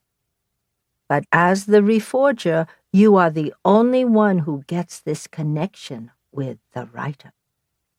For one full day, I was happy. Even after I bled out the words, my arm still bore the ghost of a phoenix, not nearly as solidified as our mother's, or even yours, which was barely visible. But I was thrilled. Your mother declared it a day for celebration. Mother showed me how best to bandage my arm after a reforging, while you and your mother and Ah Shin went to the market to splurge. You brought back 5 spiced beef and hot soy milk. Xin cut the beef thinly and made xiaobing. We flicked fallen sesame seeds at each other, and nobody reprimanded us. We ate so well that night, even my grandmother seemed pleased. That was the winter of 1941. We were 14 years old. Most years are fuzzy, but that one is clear.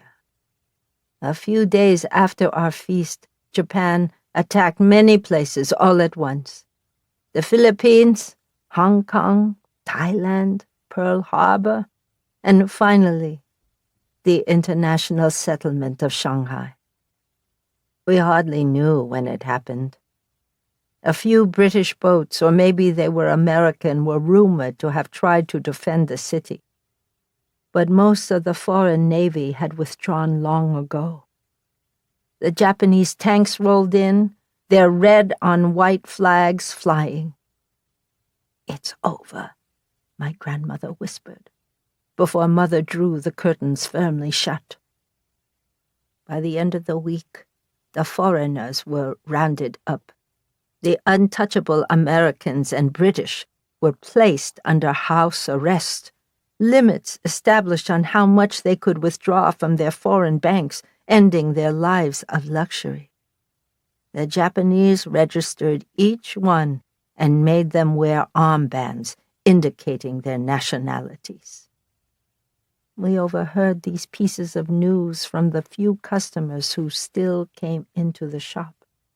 We listened with a dulled numbness, as if everything was happening in an alternate universe, and if we stayed inside the pencil company, we would be preserved in our little bubble of peace. But not even a week later, Xin reported that bronze statues throughout the city had disappeared, taken by the Japanese to be melted for their metal. You asked about the bronze lions outside the bank, the ones with the shining paws you had reached for that first month and wished for home. Xin did not know, but she could not imagine they would be spared. Somehow, it was the doomed fate of the lions that broke us, and we finally let ourselves cry. Our mothers were now poring over the accounting books that you and I had taken charge of the last few years. They had trusted us with it, and we were lucky the company had done well enough that our mothers had not needed to fuss over the finances. But now they were always whispering to each other, falling suddenly silent when you or I entered the room. "You aren't thinking about leaving, are you?" you asked darkly. Our mothers exchanged a look. "We'll see how things go," your mother said carefully. "I'm not leaving again," you warned. "We might not have a choice," Mother said. "There's nowhere else to go," you said, voice rising. "They've taken over everywhere." "Not everywhere." You had already stormed out, and I followed close behind. We ended up in our bedroom, sitting together on your bed. "I wish this war would end," you said miserably. I understood, and not only from my own experience. It was an echo of the words I had reforged. The writer who asked that same question. "Maybe it will soon," I said, trying to be optimistic. "They say the Americans are getting involved. But why do we need to rely on them?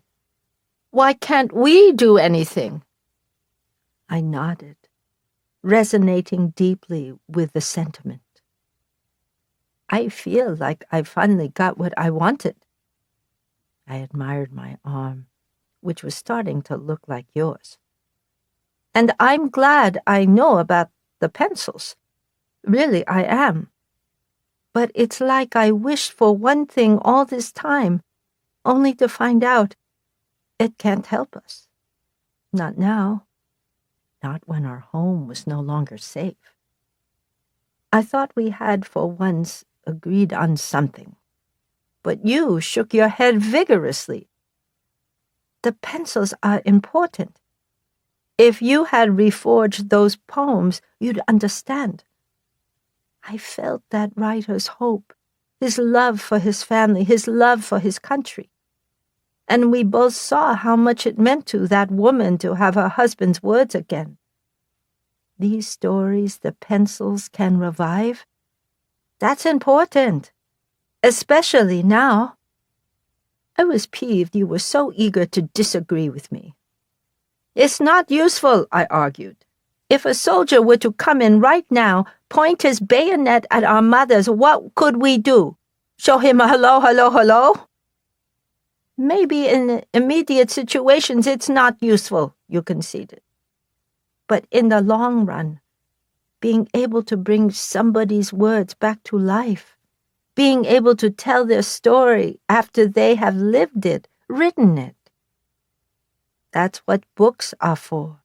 But not everybody gets a book, especially not the people who are going to die now that we're occupied. We might die, even with our power. You stood up from your bed and crossed the room, rummaging through your backpack. When you did not find what you were looking for, you tore through mine, the one I had not used since we stopped going to school. What are you? You took out my notebook, the one I mostly use for doodles, and my bag of pencils, the misshapen ones from the company. I'll show you what stories can do, you said fervently, how they can bring hope. Write this down. You pushed my notebook and pencil into my hands. In an old building in Shanghai lived 2 girls, you recited. I reluctantly wrote down your words. They didn't like each other very much, you continued, and in many ways they were very different. But they both had a special ability, and they were going to use it to change the world.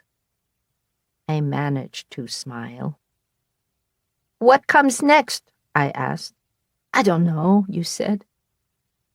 You sat next to me. It's your turn. And so I wrote another line. And then you wrote a line. And together we began piecing together our story, our only weapon against the invasion of our home. Chapter 9. From the Diary of Monica Tsai, backed up on 3 servers spanning 2 continents. September 4th, 2018. 2018-09-04 T2013 29.681998. Location: Cambridge, Massachusetts, United States of America. Latitude 42.3721.865. Longitude 71.111791. It's September in Cambridge now, which means the students have returned. The curbs are littered with furniture looking for a new home. The shuttles ferry students to campus and to the store, everyone wearing a backpack. It's weird seeing them ease back into their lives, while mine has stalled. It's like I've gone from being a character in my own movie to being a member of the audience, watching as something more exciting plays out before me. I try not to think about it too much and channel my energy into embers instead. I've learned a ton and developed a good routine. Somehow, Professor Logan always finds time to review my code, leaving insightful comments around 3 a.m. As I work, Grandmother sits across from me at the dining table, writing. She pauses and crosses out words or a line often, murmuring under her breath. Sometimes she only writes a few characters and then stops, distracted, forgetting what she's doing. Other times, she writes without pause, the sound of the pencil scratching on paper, the perfect white noise as I code. Sitting with her, both of us working independently, her with pencil and paper, me and my computer, It almost makes me feel like I'm back at school. When I'm not coding, I run whatever errands my grandparents need done. Packages returned, medicine picked up, groceries bought. The bike has been amazing for getting around, for getting out of the house, for letting me feel like I'm still moving forward in some way. Let me guess, your grinning face emoji is biking again. Dinner is always prepared by grandmother and grandfather, with me observing. Then it's the post-meal walk through the neighborhood. And finally, returning home, where I message Louise my disappointed face emoji, grinning face emoji, and hope our conversation might last late into the night. And if there's something I need to process, I turn back to this journal. Which brings me to yesterday, when, after our post-meal walk, grandmother called me into grandfather's office again. How did you enjoy your time with the pencil? It was really a strange thing to ask about a pencil. I tried to reply enthusiastically. It was great.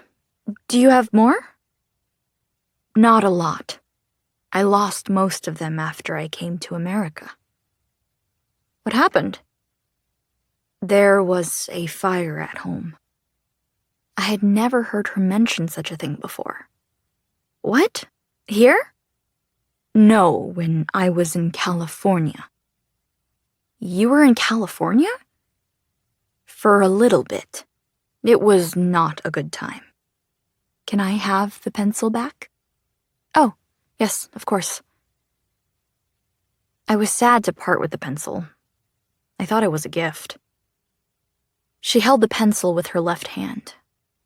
Her scars snaked from her palm down her wrist and into her sleeve. You will have to forgive me, Monica, she said. I have kept a secret from you, one that you had every right to. Of course, you wouldn't know to ask for it, but you know our family used to run a pencil company in Shanghai. She held the pencil tenderly, almost with a sense of wonder, though it was just a pencil. Was it possible her eyes were wide from fear? In Taiwan, too, she continued, and even a little bit in America. Crafting the pencils was one part of it. We were very good at it, of course, but we could not have survived the wars with only that. She rolled up her sleeve. I used to trace my hand along her scars when I was little. They must have been more prominent then. Now they sag with her skin, pale and unnoticeable if you aren't looking for them. She used her other fingers to splay her skin flat. The scars ran down her arm, curving, familiar. I suddenly recognized the pattern. I found the carving on her pencil. It was the same. The tail of the phoenix flowed and curved in a shape that matched her scars. She noticed my realization. These scars are remnants of that power. We called the power reforging. And what is reforging? The power to bring a story back to life. The power to understand a writer's words exactly as they intended them. The power of perfect connection. I shivered. And what did you use this power for? I asked. She made a strange sound then, somewhere between a groan and a sigh. Too many things, she said, barely above a whisper. I changed the subject for her. And you could all do this? You and Meng, you both have these scars? And your great-grandmother, your great-grand-aunt, and so many before you. I was not used to thinking of myself as part of a long line. I had grown up in a totally different country than grandmother, and did not have much of a connection to my parents. But for the first time, I thought of the chain of people who came before me, who survived wars and more, and I felt a bit braver, a bit surer of myself. I still did not completely believe what she was saying, thought it perhaps a side effect of her illness. Except then, in an unforgiving stabbing motion, she stuck the pencil into her wrist. I was beside her in an instant. I tried pulling her hand away. She was surprisingly strong, and I didn't want to hurt her. I screamed for grandfather to come help, and grandmother told me to quiet down, as if I were throwing a tantrum in a supermarket. I looked at her wrist. The pencil heart had, I can't believe I'm writing this, melted into her wrist. And her eyes rolled back, in pleasure or pain I could not tell. She breathed hard, closing her eyes. The scars on her arm pulsed, and for a moment, I saw the phoenix so clearly, dark and swollen. Eventually, the pencil heart emptied, and the wood casing fell to the floor, a husk. When she opened her eyes, she was looking at me in a way I had never seen before. As if she was seeing past me, or through me, or maybe into me. And I froze because I could sense it. The pencil had marked my words, and somehow they were in her body. And she knew everything I had put into that pencil. All my questions and uncertainties, all the unsure feelings toward Louise, the jumble of thoughts I had tossed away thinking nobody would ever see. My story brought back to life, understood perfectly by the reforger. I stepped back slowly. Then I slumped into my chair. It wasn't how I envisioned coming out to her. In truth, I didn't envision it happening at all. It's a terrible reality that neither she nor grandfather will live much longer, and I figured I'd rather let them go happy than risk their potential disapproval. I didn't know how they felt about any sort of sexuality, and I was content to remain in blissful ignorance, or maybe for them to remain in blissful ignorance. I mean, they're old. They grew up in a different world, so I wasn't expecting them to be super open-minded. It's not something we've ever talked about. I haven't been in any real relationships, much less with a girl, so it was easy to avoid. And it's not like I wrote anything as direct as, I think I'm really starting to like this girl. But grandmother knows me in a way nobody else does. And I sensed the pencil had told her all she needed to know as it melted into her. She'd seen right through my unsure scribbles, to my state of mind, to the pining that I tried to hide, that I had not even fully admitted to myself. All of that was going through my head, my self-doubt and paranoia so all-consuming, I barely even registered when she sliced into her wrist. She bled black ink out onto a notebook. I watched everything I wrote and drew with the pencil recreate itself on the page before her. The drawing of the line on the bed of cabbage, the notes, the scribbles, and the message. How can you make me feel this way? Grandmother looked at the wet scribbles for what felt like hours. Does father know how to do this too? I asked in a desperate attempt to get her to look away from my words. It should have been easy enough. She had just done something absurd, after all, yet neither of us seemed to be able to stop staring at my scribbles. She shook her head slowly. I never taught him, she said, or even told him about it. Why not? The skill seems to pass to women, and I don't think your father would have been interested. To women? Why's that? I really thought I was succeeding in changing the topic. I don't know. Maybe because we are more used to bleeding. Then she touched my still wet words with the tips of her fingers. I swallowed. What does this mean? She asked, looking so small with eyes so wide. It's nothing, I said immediately. I could only hope what she said earlier about understanding a writer's words, about perfect connection, was an exaggeration. Really? This is about the girl you wanted to send food. Her voice revealed nothing. What was her name? Louise, I said weakly. But really, it's nothing. Her hand ran over the scribbles again. I wanted to grab the notebook, to run out of the house, hop on my bike and ride out of Cambridge, over the river, past Boston, to be anywhere except here. But then she said, maybe you can invite Louise over sometime. We looked at each other. Grandfather's clock ticked on the wall. Outside, a truck rattled by and a dog barked.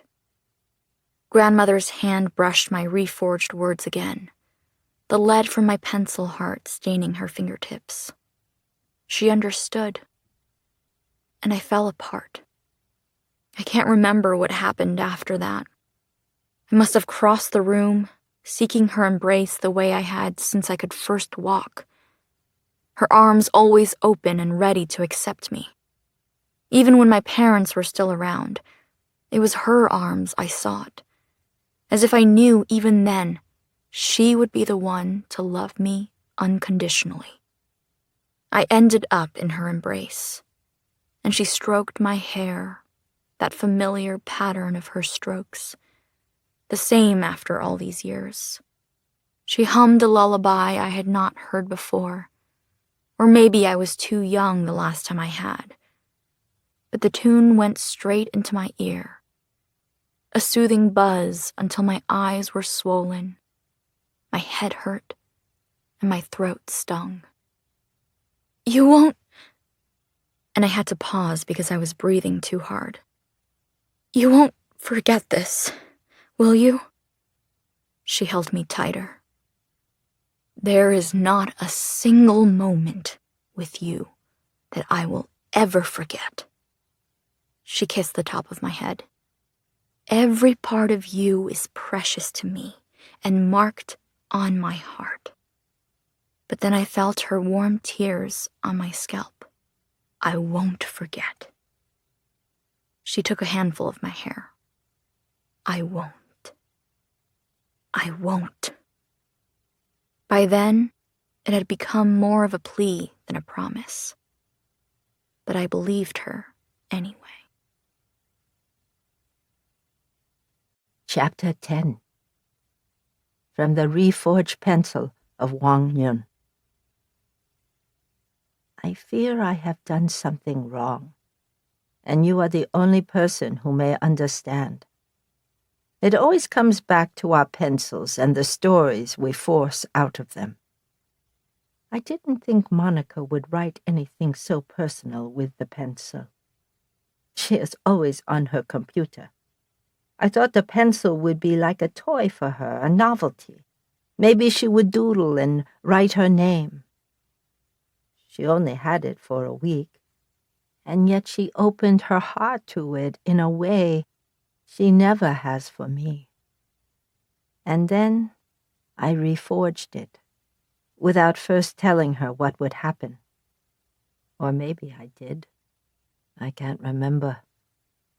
Regardless, it was not a story she had wanted to share with me, and there I was, wrenching it out of her pencil, and all she could do was watch.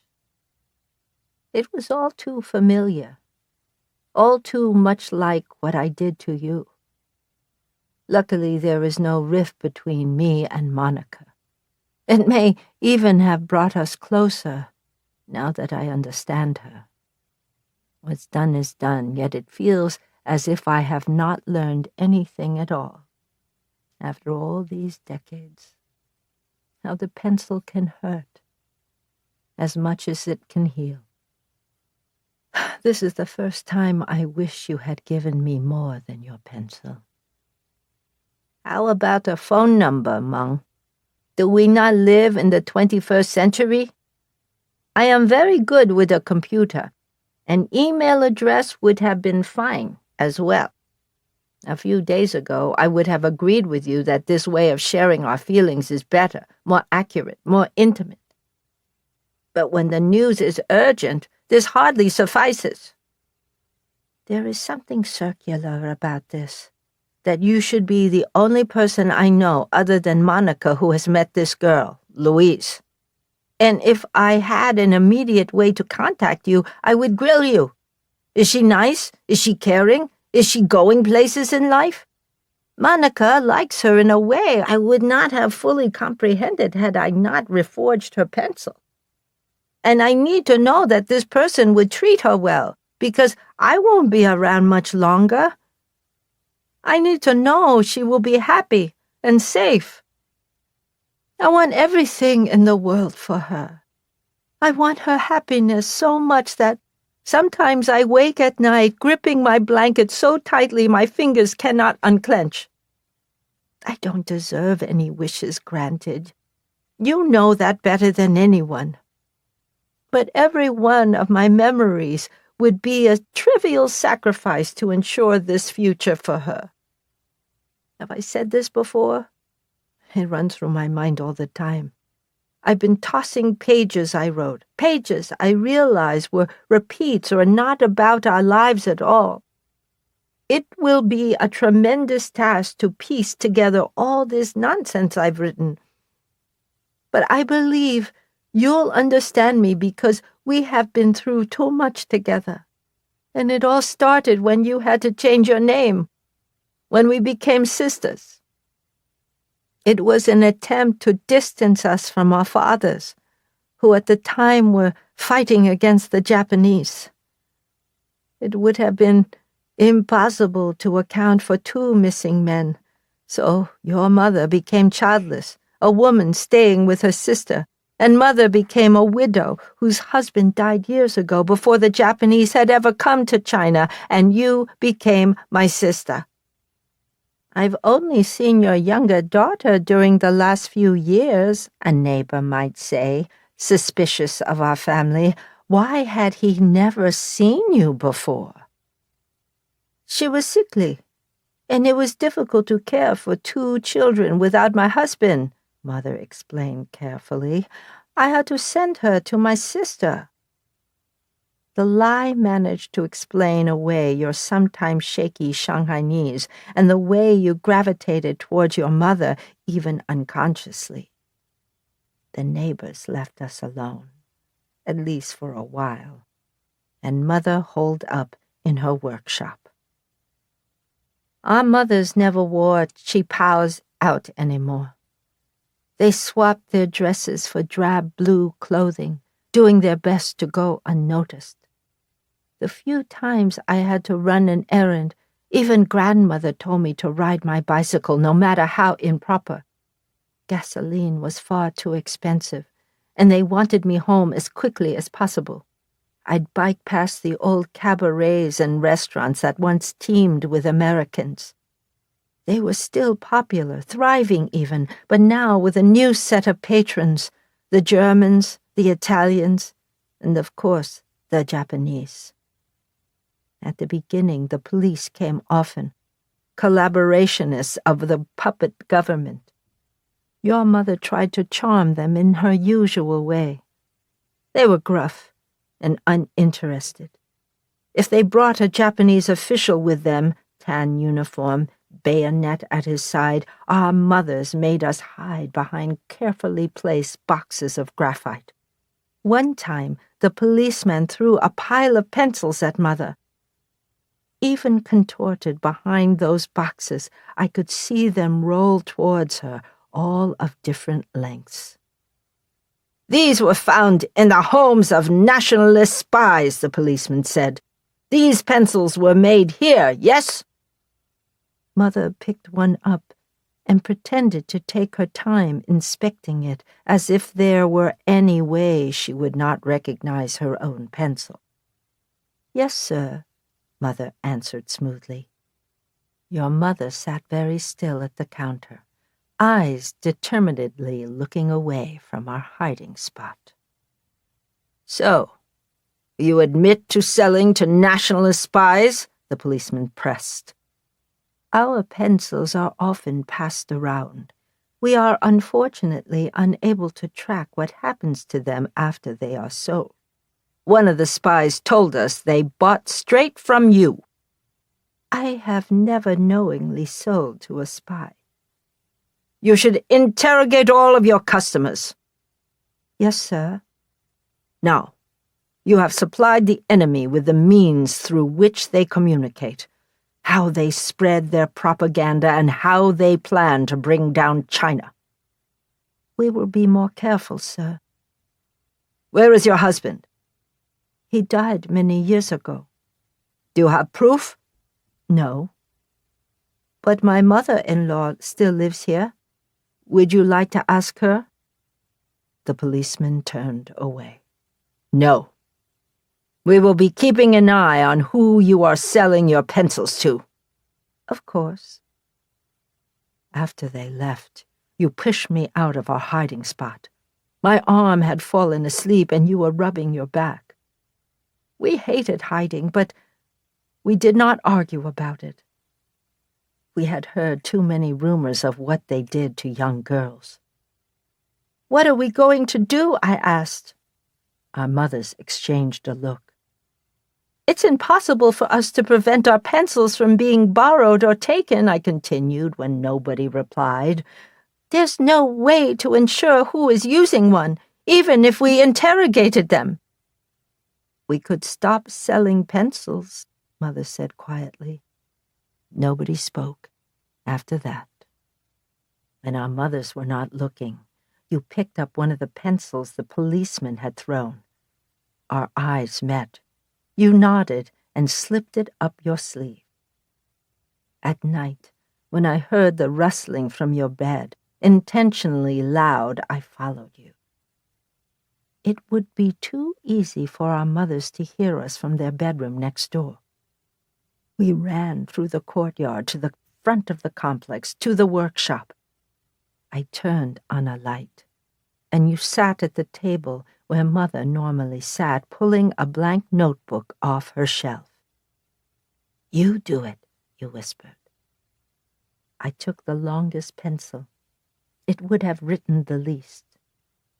Up until then, I had only reforged the samples, never anybody's real words or stories.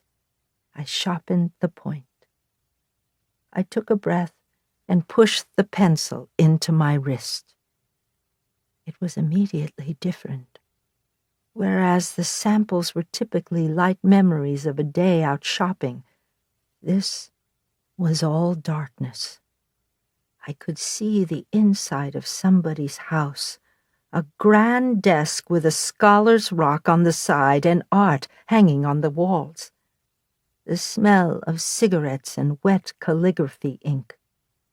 I could feel the writer's pulse and the words they scrawled against my skin, as if someone was writing directly on my arm, each stroke carving, each sentence ending with a period on my wrist, drilling through it.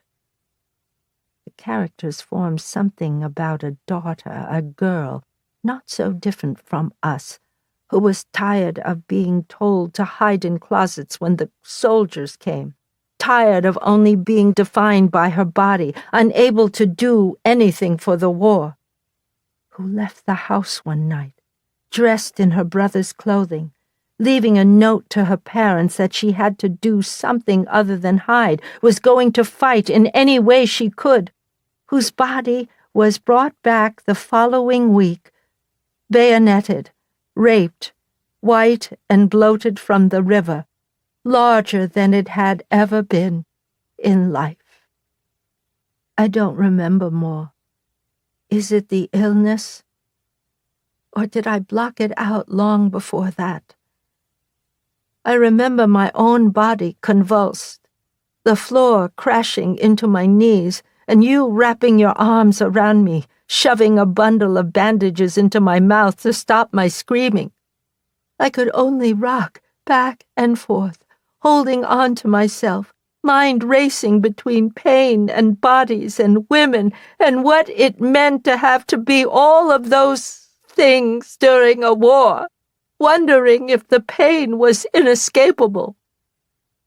We did not reforge any of the other pencils. All I remember taking away from that night was a deep unease and a flinching terror whenever I saw a police uniform. I became all too eager to hide behind the graphite boxes. It was also the first night we experienced a story that did not connect, that hurt us instead. The story told a truth I could not face, a truth that showed us a brutality we had been sheltered from. We did not tell our mothers about that night. I think they might have known somehow, noticed our trepidation. I was sure Mother reforged the rest of the pencils the policemen had thrown at us, hiding their darkness within herself. Then 2 months after our occupation, in the early months of 1942, Mr. Gao showed up at the pencil company. It was 3 years since I had last seen him, when I had delivered a box of pencils to him and he sent my father away. He looked largely the same, young and severe, though a bit gaunter in the face. Mother immediately let him inside, not wanting anybody to see him at our door, then promptly told him to leave. "We need your help," he said. He took off his hat. He stood tall and imposing. Though he was younger than our mothers, he showed no deference. "We are already under suspicion. We can help divert their attention from you." Our mothers looked at each other. "Is it messages you want?" Mother asked quietly. "Yes. Messages keep getting intercepted, and we lose people. Plans get foiled. But if the message could be passed by pencil..." "I understand," Mother cut in. I wondered how it was Mr. Gao knew of our abilities, if my father had told him. "And if I don't agree to your proposal?" Mr. Gao took out a cigarette. He had to have been very rich to still buy cigarettes. His voice was slow and calm, completely in control. "I can easily let slip who your husband is and where his loyalties lie. I can turn you in at the same time. I am well protected. Don't do this to your girls." He cast a pitying glance at us. "Help us, and you will have my protection. Surely you believe in our cause of a free China." He exhaled smoke, cloudy and wavering. Mother did not take long to respond. I think she may have known this was always what was going to happen. "Yun," she said eventually, "please bring some tea for Mr. Gao." I slipped out of the storefront. You followed me. We did not say a word to each other as we pattered through the courtyard. No words were safe. We no longer left the pencil company. Only Ah Shin did anymore, taking our identification cards to retrieve our rations. The police came nearly every day. But Your mother had learned how to handle them. You and I triple-checked our accounting. They wanted records of who we were selling to and how often. They fear the pencil, Mother said quietly when it was only us around the dinner table. None of the other stores are receiving as much scrutiny. "Stop talking," my grandmother ordered, and we would eat our meager meal in silence. My grandmother was right to monitor our talking. We often saw neighbors lurking close to the complex. Because we were grouped together, if one of us went out of line, the whole group could be punished. And we were such a strange family. The men gone, the women running the business, that it felt like all the neighbors watched us, waiting for a moment when we would slip and they might earn their reward.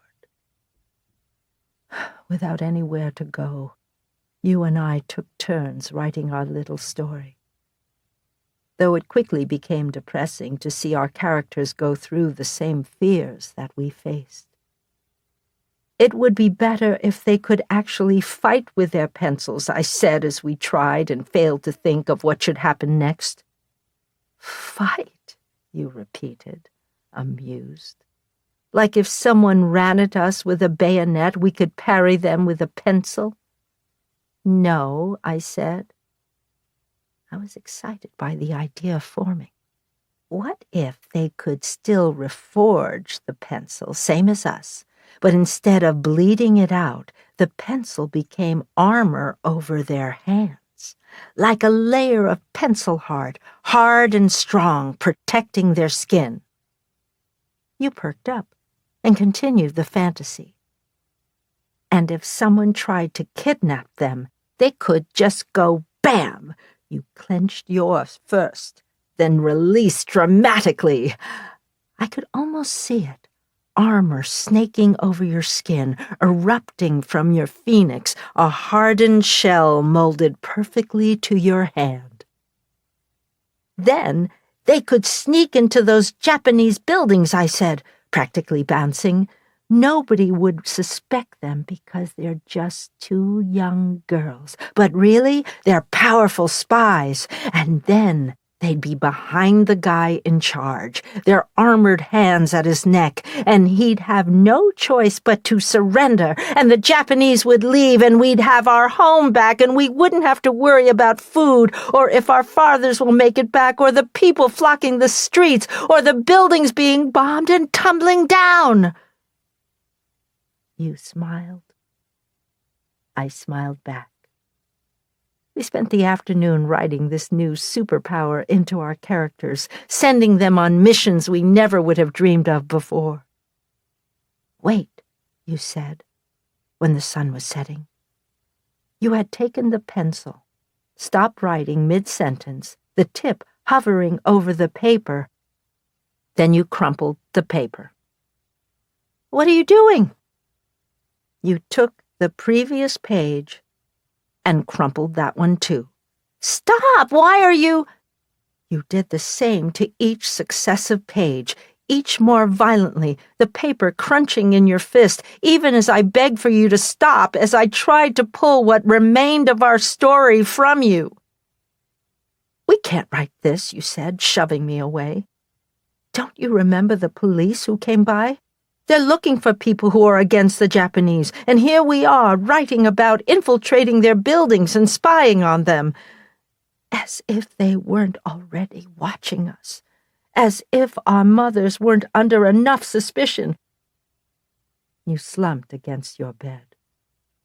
We can't have even this made-up story. Yes, we can, I argued, and took the pages you crumpled and gathered them into my shirt.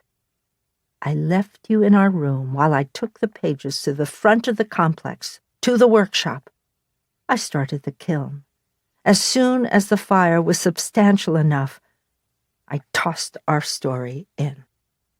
I knew you were right, but I also knew there was a way around this. I came back to our room. with an old newspaper and a handful of pencils that Mother had tossed for not passing her discerning eye. You looked up questioningly. I ignored your curious gaze and continued our story where we left off, writing over the article in the newspaper. It was illegible, my characters tangling with those of the article. I kept writing, allowing my words to stack on top of one another. Somewhere along the way, as I wrote about our characters, using the money they had pilfered on their last infiltration to buy 2 freshly steamed fish garnished with scallion and ginger, the aroma making their stomachs growl, you peered over my shoulder. Only when I finished the chapter did I put the pencil down. You took the newspaper, trying to decipher my words, flipping the page, rotating it. It was practically one solid black rectangle where I had written. The side of my hand was stained in graphite. "It's unreadable," you said. I tossed the pencil to you. "We can still share our story with each other, though," I said. "When you're done with a chapter, give me the pencil, and I'll do the same for you. Reforge it so you can experience the story, but toss the reforging immediately afterward, or bleed it out over water." I crumpled the newspaper. "We'll burn these too, just in case. The story will exist only between me and you." You took my pencil with great care. "That's clever of you," you admitted, which pleased me to no end. "We don't have much, but we have this power, and we have this story. And we have each other," I added. You stared at me. I was embarrassed to have said it, but it was the truth. I could no longer imagine a world where you were not by my side, eating rationed meals, quarantined in our home, writing a story just to make the days pass. Eventually, you nodded. "We'll have to stick together then," you said quietly. I watched you prepare my pencil for reforging, your hands quick and precise holding my words. "Always," I promise. Chapter 11. From the Diary of Monica Tsai, backed up on 3 servers spanning 2 continents. September 13th, 2018. 2018-9-13 T23 4800.098929. Location: Cambridge, Massachusetts, United States of America. Latitude 42.3721865. Longitude 71.1117091. I've been doing a lot of reflecting this week about how grandmother reforged my pencil. I don't think I really believed her until I saw the heart melt into her wrist. That's why I didn't try to stop her, even though I knew what it might betray about me. Looking back, I'm glad I didn't. Though it does make me uneasy how she managed to resurface words I thought I had destroyed all evidence of, and how she could have done it without my ever knowing. It has me in a bit of a funk, to be honest. I trust grandmother and cannot imagine her ever using my words against me. They're mostly typed anyway, and I'm pretty sure she can't reforge bits on HTTPS connections. But I can't push the image out of my mind. How her body seemed to shrink when I asked her how she'd used this power in the past. I can't bear the thought that maybe she used it against someone. Could that be how she and Meng lost touch? Of course, this changes the significance of Meng's gift. There is something written inside that pencil Some sort of letter. No, maybe more than a letter. Something grandmother can experience. So why does she leave it untouched? I asked grandmother if she would reforge Meng's pencil soon. She tapped her own pencil against her paper, looked at me, and said, "Not yet." I asked when the right time would be. She stuttered and shook her head so vigorously I backed off right away.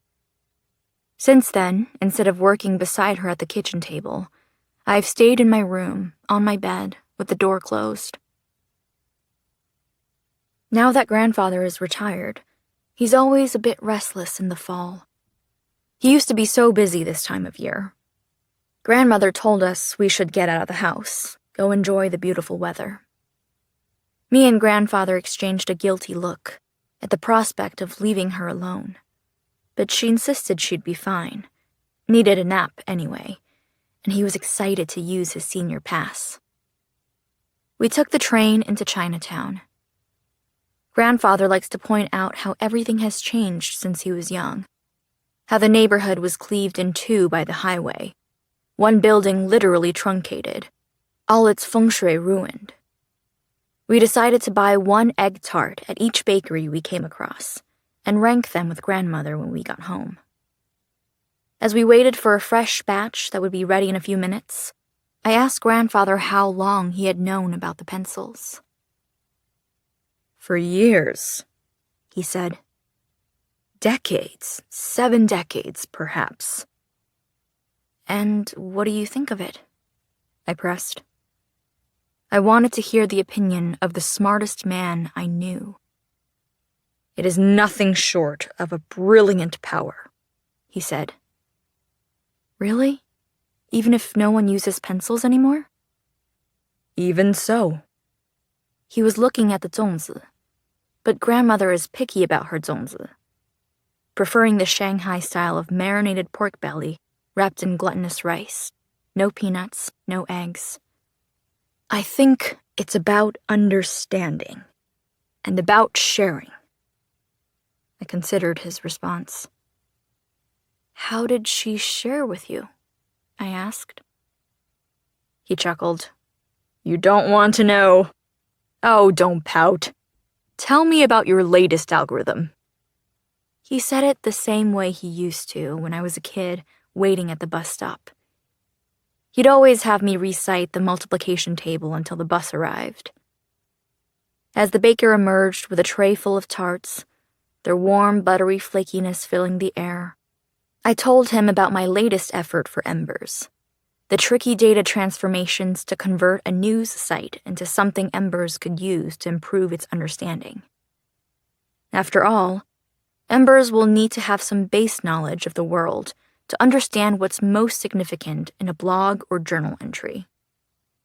As we paid, grandfather poked at my logic, asking about the size of the payload, the storage options, the efficiency, and I proudly countered until he was satisfied. He did give me an idea for an optimization that I admitted was a good one, and he remained smug all the way home until grandmother asked what had made him so happy. "Education." He beamed, and I rolled my eyes.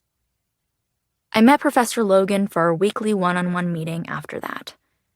Ever since I've gone full-time, he's taken me more seriously, almost like a partner in the development of Embers. Maybe because I'm churning out an absurd amount of code. There's a comforting normalcy to writing code, and I find myself working on Embers constantly. "I have 2 requests," he said as soon as our meeting began. Now that the semester has started, his time is short. "First thing, I'd like to use your story of how you connected with that person in New Jersey and reconnected your grandmother to her cousin. If that's all right, could you send me the keywords that matched? Whatever Embers turned up, and some info on what happened afterward?" I readily agreed. It would be easy to pull from the Embers logs. "Second thing, since I'll be away pitching, I won't be able to make one of my lectures. Can you pull together a live coding demo? I've got freshmen this semester. I want them to see a real use case of good version control hygiene, and you're excellent at it. Throw together a sample project and show how you make commits, what messages you write, how you chunk out your work. If you're feeling frisky, maybe show them some rebasing. We can arrange to call you in over video. So, I guess I'm putting together a presentation for next week. I was just about to start brainstorming a sample project to use when Louise texted. Dude, did you make these? How do I heat it up?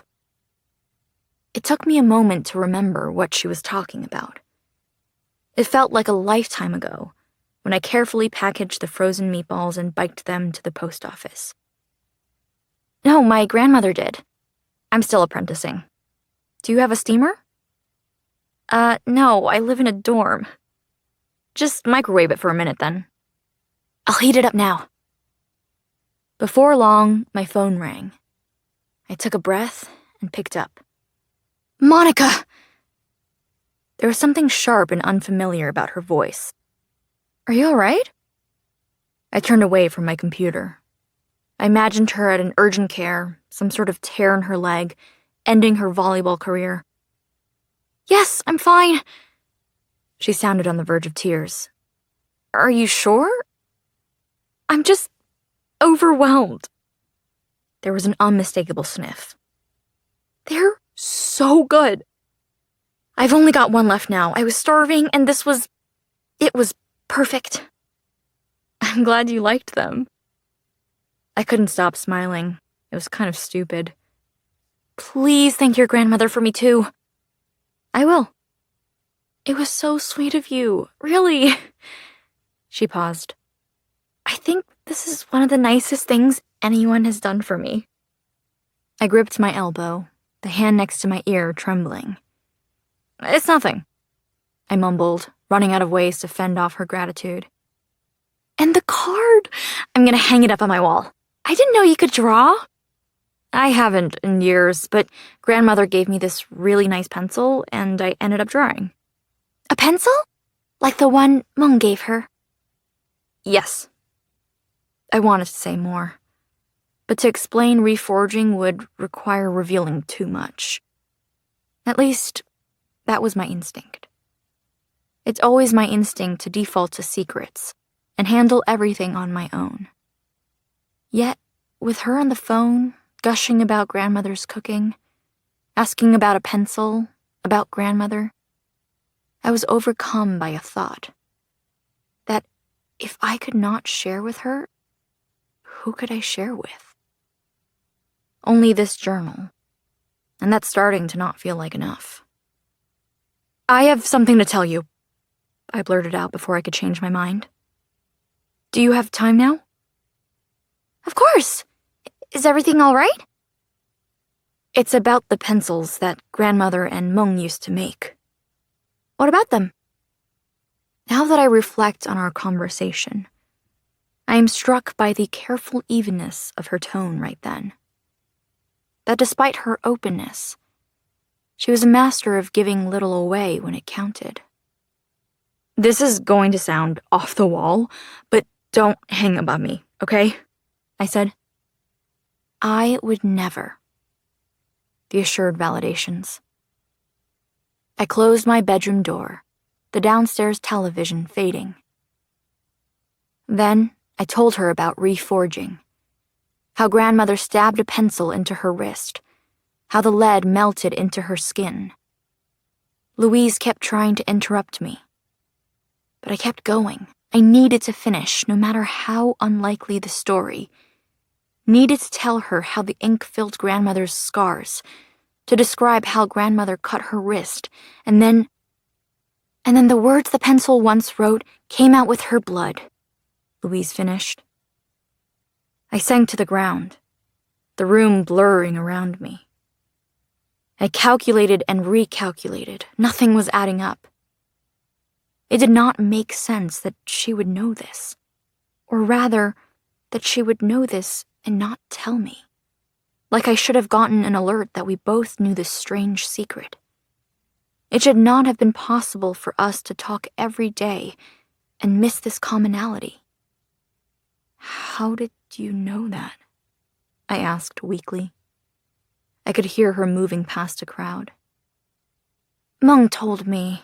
I didn't really believe her, though. Why didn't you tell me? I never saw her do it.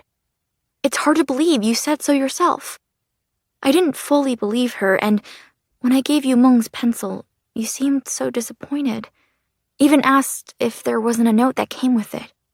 So, yes, I knew, but I didn't believe, and I wasn't going to ask and make you doubt your grandmother. I bit my lip. It made too much sense, like it was well practiced.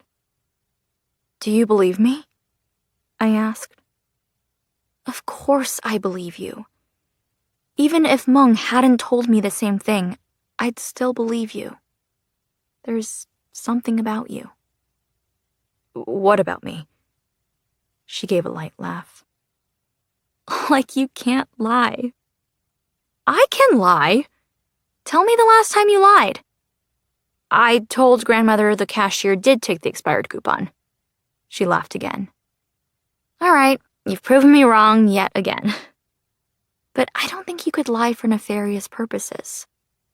In any case, how do you feel? I don't know, I sighed. Something still sat uneasy with me.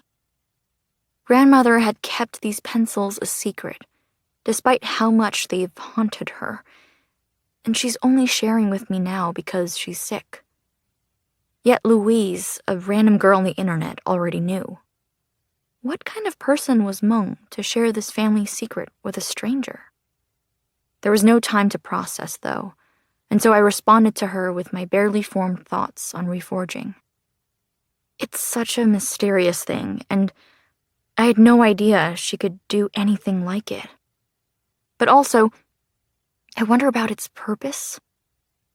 Did I just find out my grandmother has this magical ability, but one that is not at all useful, like if I found out she can make rocks dance or something? It's very useful, Louise said sharply. Is it? Do you still use a pencil? The only time I use one is for standardized tests, and a bunch of filled-in bubbles isn't going to reveal anything.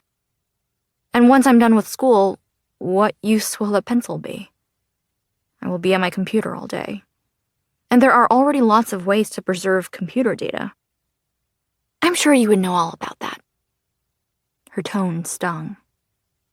What do you mean? I asked. A computer may be good enough for you, but not everyone has a computer. And if you include the people of the past, the overwhelming majority of people have never used a computer. But that's absurd. Why would you include the people of the past? I asked. If you include the people of the future, eventually the majority of people will never have used a pencil. Fine. They will have computers and we can get their stories via whatever it is they type. But how do you get stories from the past when you are no longer living in the moment? How do you get stories about a time period that is quickly aging out? What do you do when the people who have lived through a significant experience are dying or losing their memories? Computers can't do anything about that. And pencils shouldn't be able to either. But they can, with your grandmother's ability. Oh, a fear gripped me then, one that held too tightly for me to be able to say more than the one word to her. What's wrong? Her voice became gentle. It was almost annoying how perceptive she was. It's nothing, I said automatically. Take your time. I'm here. For a moment, we did nothing except listen to each other breathe. Me, frozen by indecision, and her waiting for me. I swallowed. If I did not ask, it would gnaw at me until I spoke to her again. It would be a stabbing pain whenever I thought of her. Maybe even whenever I thought of grandmother. And I did not want what was normally a source of comfort tainted. I finally voiced my fear. Did you only start talking to me because you knew about my grandmother's ability? She took her time replying. I fidgeted in her silence. It had only been a month, I had to remind myself. A month of potential delusion when I had really needed someone to talk to. When it seemed she was interested in me and I thought, no, I can't write it. I can't say no, she said finally. You and I only met because of your grandmother. And who wouldn't be curious about whether the power Mung told me about was real? And you know I had an interest in archiving. But maybe I can answer the question I think you are really trying to ask. Do I still talk to you only because of your grandmother's ability? No. Not at all. I like talking to you. I like you. I gave in then, mumbling something. When she asked me to repeat myself, I couldn't, because it was unintelligible even to me. She had said all I wanted to hear. Still, my view of her had shifted. From seeing her as open and eager to someone who was careful and calculated, who of course knew exactly what to say. Somehow, she had become both the only person I could talk to about grandmother's illness and the only other person who knew about the pencils. This must be wild for you, she said. Maybe take some time to process? And if there's anything that comes up later, just call me, okay? Let's... The genuine concern in her voice melted me further. Let's talk about your project. Embers, right? I had buried myself in embers to distract from everything else going on, and it was easy to return to that now. The architecture I knew so well. I could lean against it with confidence and know it would never change unless I changed it myself. I told her about our latest effort to break ground on the journaling component of Embers. It meant not only building a slick website, but also processes that could operate on long-form text instead of short social media posts. Different algorithms, brainstorming how best to store such data. It was silly how much my body relaxed, talking about data and code. I told her about how Professor Logan wanted me to prepare a presentation, and I probably went into too much detail about one of the natural language processing papers I was reading. She began to laugh. What? I asked, suddenly self-conscious. I don't think I've heard you this excited before. Oh, it's interesting, I guess. It is, she agreed quickly. But I would never have guessed my post would be scraped by a college student's bot. It's in the terms of service. Do you read those? No, of course not. Even you don't read them, she laughed. Do I seem like the type to? I think out of everyone I know, you would be most likely. I have better things to do. It's fine, I think it's cute. Well, I don't do it, I said, stupidly adamant. Cool. Your turn to tell me what you're working on, I said. Ah! It was a sound somewhere between surprise and a groan. You and my advisor would both like to know. Tell you what, let's trade. I'm supposed to send a proposal by the end of the week. I'll BCC you on the email, and you can get the official version. And what do you want in return? A video of your presentation for your professor. I'd like listening to you. That jumbled everything in my mind. Even now, I don't remember what I said to end the call, or if I was coherent at all. I sat there on my floor for a while, just thinking, until grandmother knocked on my door. She carried with her a plate of freshly cut mango, my favorite fruit. It's impossible to find mangoes as good as the ones in Taiwan here, but that doesn't stop grandmother from trying. What's wrong? She asked. We sat on my bed, taking turns forking mango chunks. A few weeks ago, I would have brushed her off, told her everything was fine. Even now, I wanted to. But something's changed between us.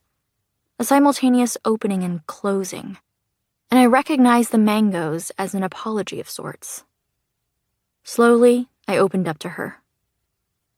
I told her Louise knew, that Mung had told her about reforging, and I was feeling betrayed, though maybe that was too dramatic, and how, really, I didn't know what to think. Grandmother chewed her mango thoughtfully. "But Monica," she said, "why do you frame this like a bad thing?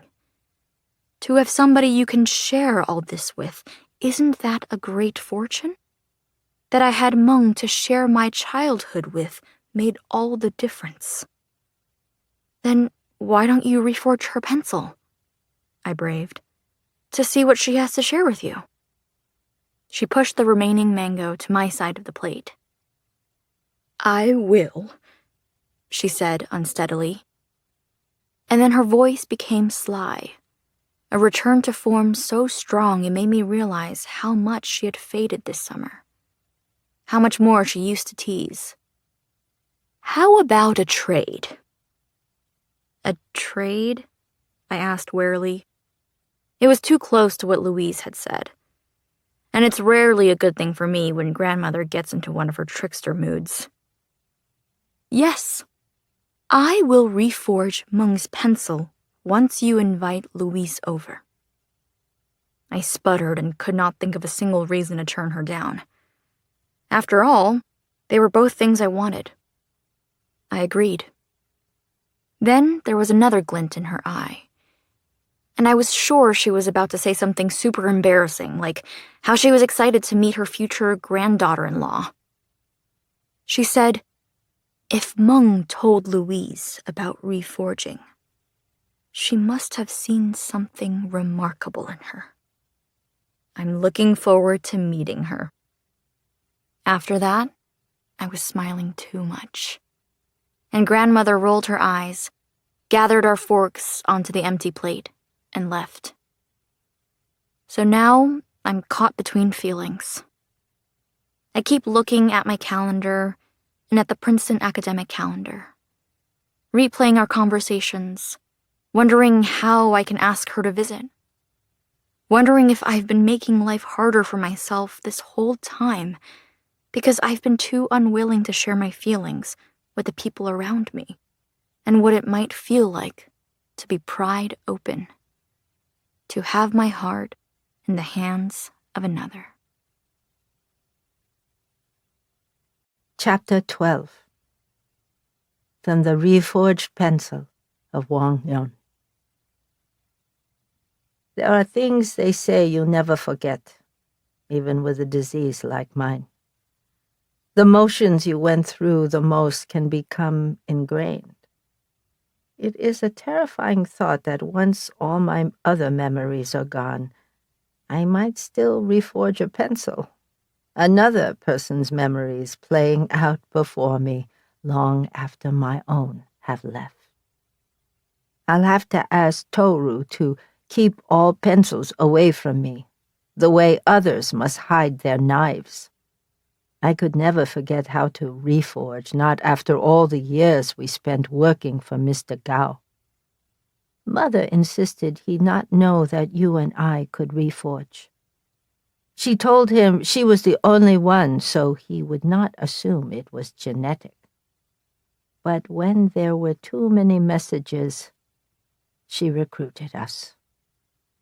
Mr. Gao, or someone posing as a customer with his seal, came almost every night to retrieve our work. For 3 years, all we did was reforge. I came to understand the rhythm of these messages. They were never obvious, never even interesting. Reports of names I did not know being sent to different cities, requests to move family members, some that didn't make sense at all, probably part of a code. The outline of the phoenix on my arm, which used to nearly disappear after I had bled out the heart, was becoming a scar. You and I would compare, pressing our arms together, competing on who was giving more of themselves to the war effort and to the pencil company. There was a risk to the process, though.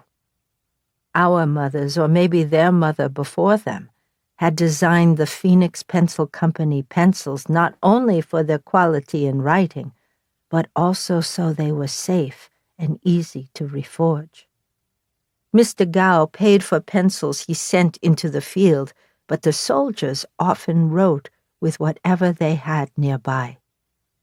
I should never have told him I can reforge those as well, Mother sighed, every time your mother helped bandage her wrist.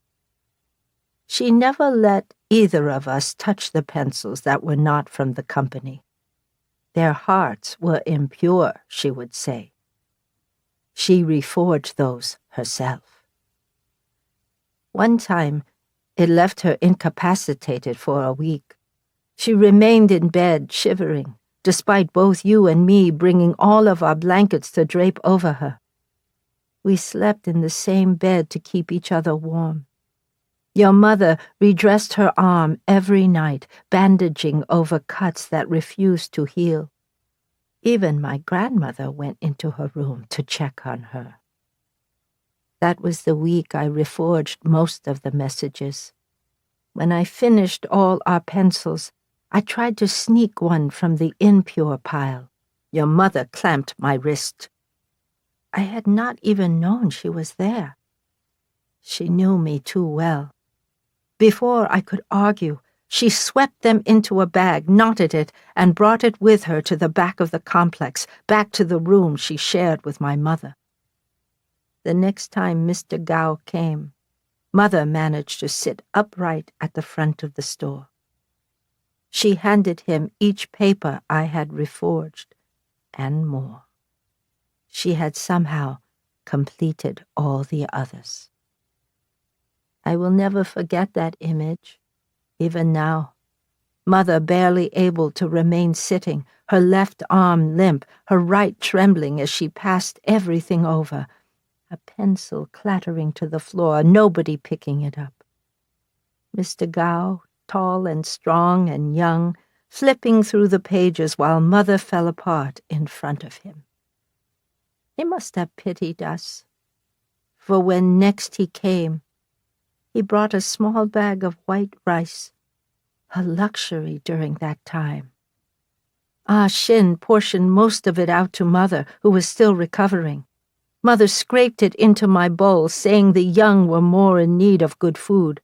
I scraped it into your bowl, saying the same thing, for you were a few months younger. Then you passed your whole bowl to your mother, saying we had to respect our elders, and your mother huffed and passed it to Ah Shin, who she said we did not appreciate enough. Tears came to Ah Shin's eyes before she split the small lump of rice into 5, giving the smallest chunk to herself. Only then did we eat. If your pencils were the monopoly, your sister would not hurt like this, Mr. Gao said to your mother when my mother was still confined to her bed. Is that something you can help with? Your mother asked. He eyed her. We both noticed. I saw your hands clench as if you wanted to call upon the armor we had given our characters. I can help you with anything you like, he said smoothly. Buy more pencils, then, your mother said. My sister cannot process all the messages you need if you keep giving her trash pencils. I will do my best, he said with a bow. Then he took your mother's hand and kissed it. She let him. She even smiled. You refused to speak to her for a while after that. You told me your mother only let him kiss her because of the power difference. You told me your father was going to come home soon, both of our fathers, that the war could not last forever. That once our fathers were back, we would not need Mr. Gao's protection. You insisted all of this and more, even when I did not argue against you.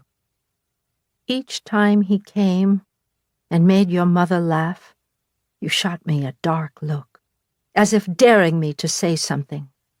Looking back, there was indeed a power imbalance, and your mother likely wanted to please him for our safety. But also, and I hope enough years have passed that I can say this without stirring anger in you, there was desire from your mother. She was so social, elegant, and charming. A woman made for flirting her way through the Shanghai elite, the kind of woman I wanted to be.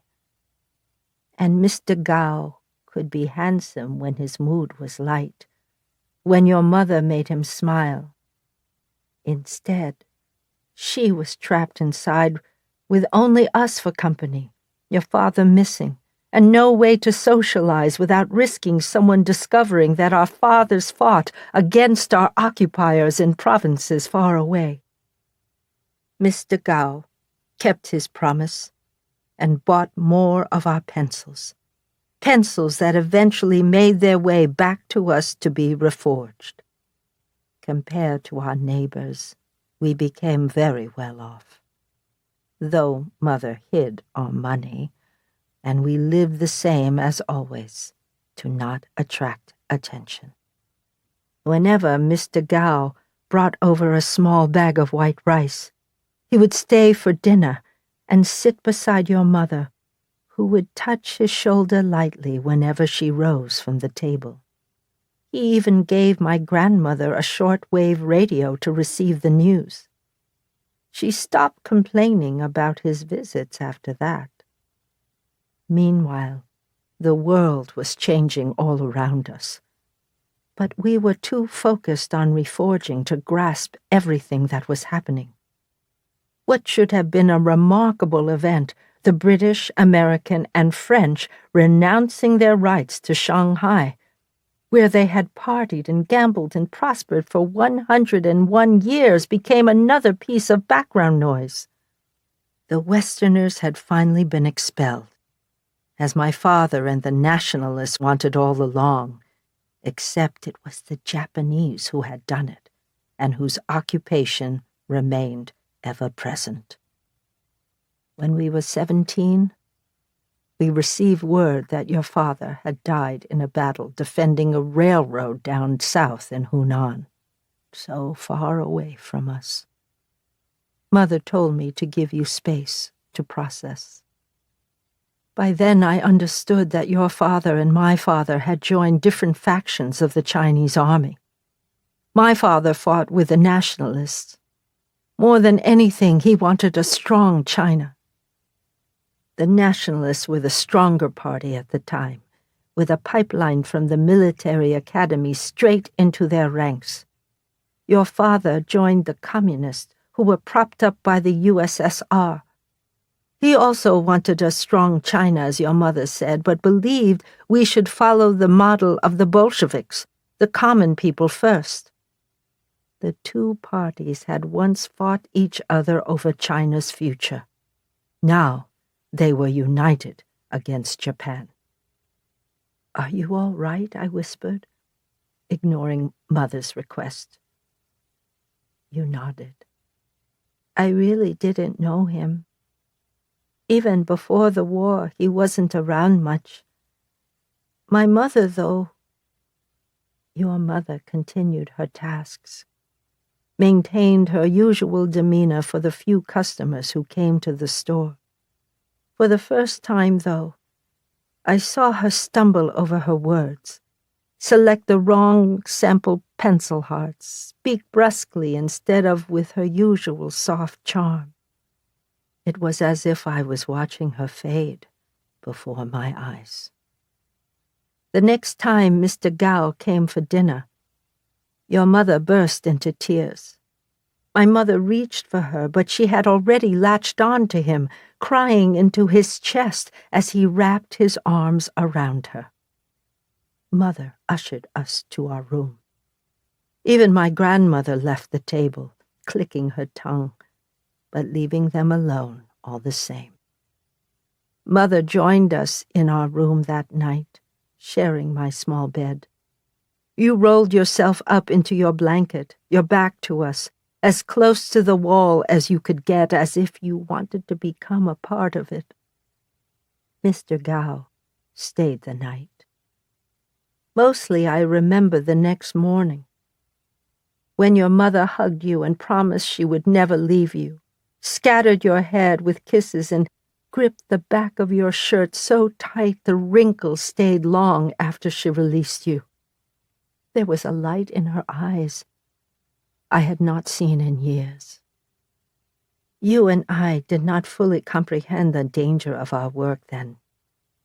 There were rumors about a former Chinese hotel that had been converted into holding cells and torture chambers right in the international settlement. I didn't learn about that until much later. Our mothers shielded us from the worst. The Japanese imprisoned Chinese and foreigners there. They wanted information on Chinese patriots, anybody related to them, and that was us. My father was still fighting in the war, and perhaps even worse, we were reforging messages to aid his cause. But Mr. Gao kept his promise. He protected us and our operation. None of us came close to ending up in that building. Still, we were always on edge. Your mother, normally so calm and collected, startled violently whenever there was an unexpected knock on the door. Once, she even screamed at us for wearing short sleeves, our phoenixes exposed, though we were in the house, the black curtains drawn. In the last year of the war, the two of us reforged the majority of the pencils. Our mothers insisted on handling the impure ones, and so we did the rest. We became very good at it, discovering tricks like how to bleed out Mr. Gao's pencils, but not each other's stories. Our days became routine. Wake up, reforge, see what Ah Shin could scrape together for us, reforge, eat any leftovers, and end the night by working on our story. Sometimes we were too tired to write, and just lay there whispering about what we would do if there was no war. The shops we would visit, the boys we would meet, the places we would take our mothers. Those memories are hard for me to reach, each day blurring into the same. My grandmother listened to the radio constantly. It received the best signal in the workshop. While we reforged, she would relay snippets of news to us, that the Japanese were losing ground, and there was a new curfew, that the Americans had invaded and opened a military base in Okinawa not far from us. Even without the radio, we could tell things were changing. The Japanese soldiers in Shanghai were increasingly old and injured, the young, healthy men sent to the front lines where they were needed. We heard the drone of American planes overhead. One day, hundreds of them flew past, and the street outside the company erupted in cheers. The Japanese soldiers did not even attempt to punish us. Soon after that, we heard the Emperor of Japan's voice over the radio. We all froze, pencils in hand, waiting for the translation, and then the news. A blur drowned out by a gasp from our mothers, a single sob from my grandmother, a terrible bomb in Japan, the Empire's unconditional surrender. We took to the street, supporting my grandmother between us so she, too, could witness this moment.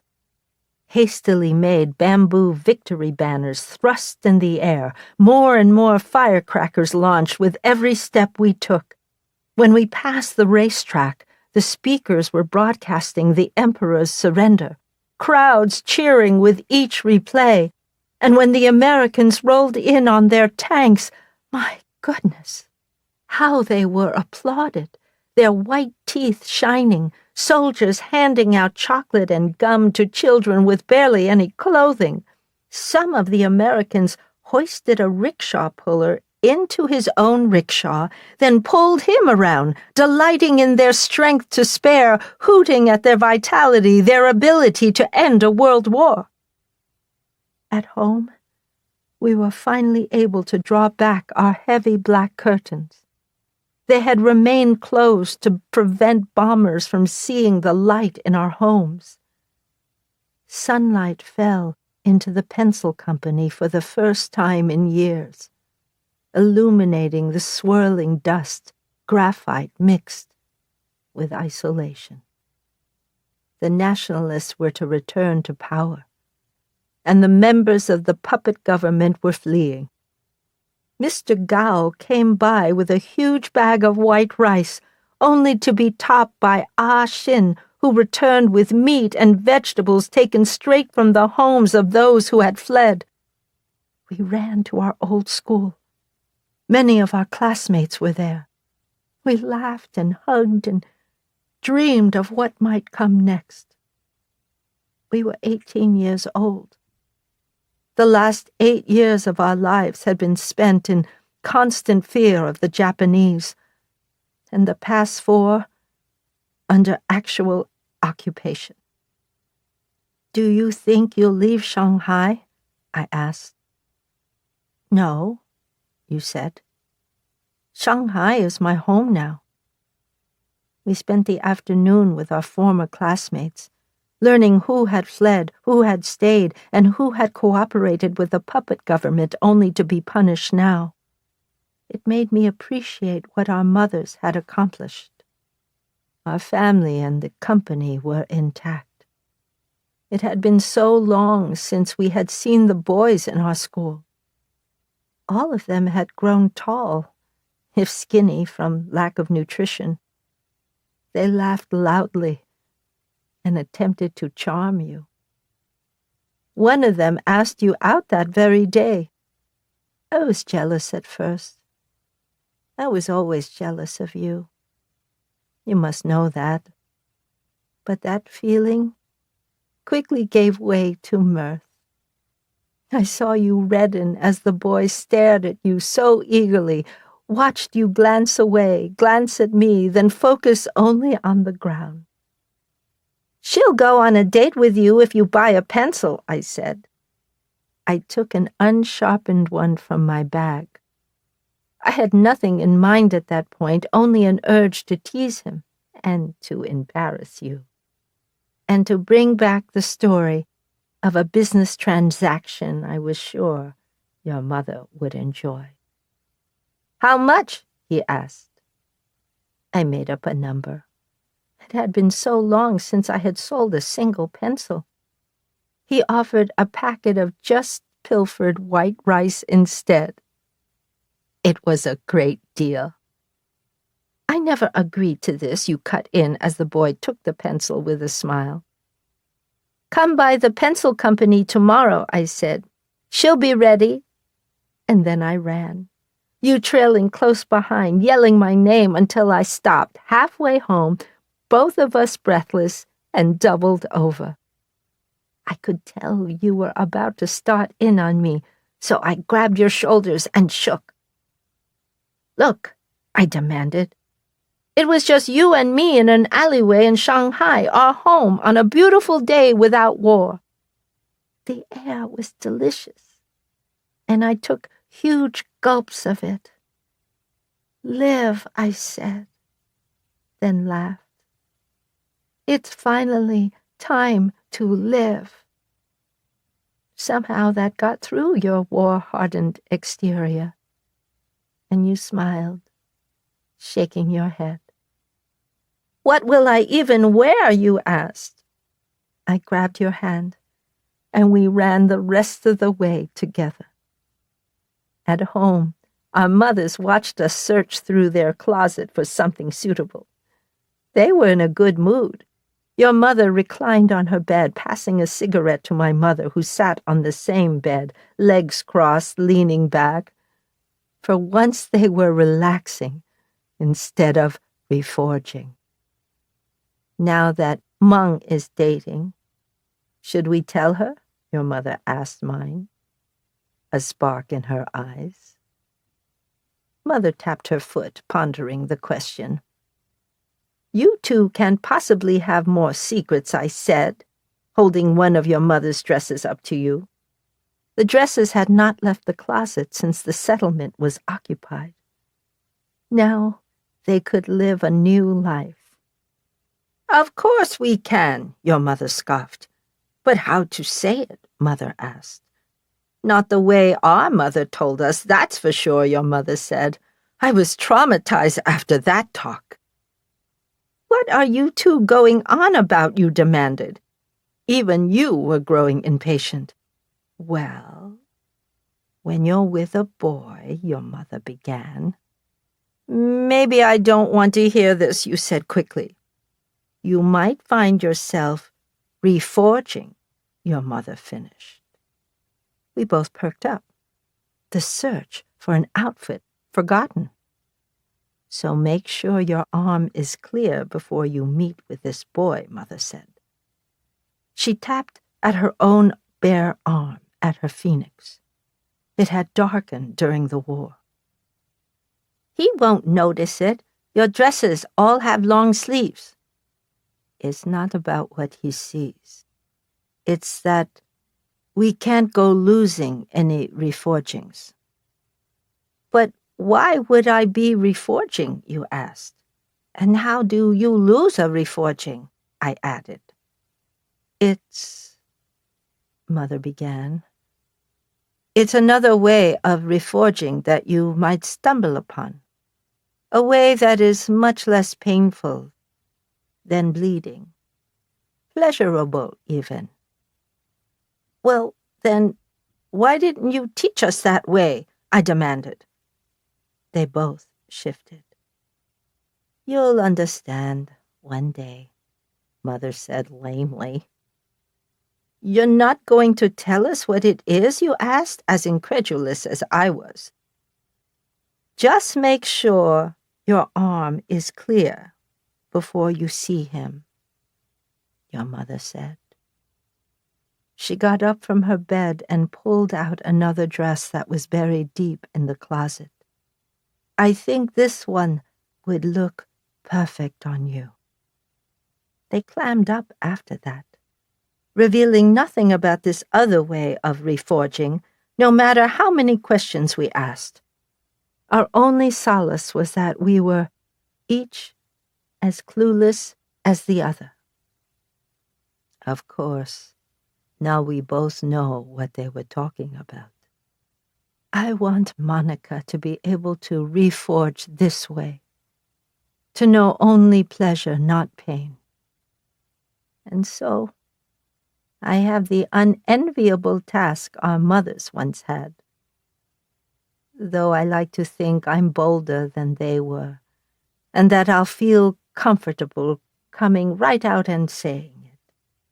But Monica, well, she's going to hate this conversation.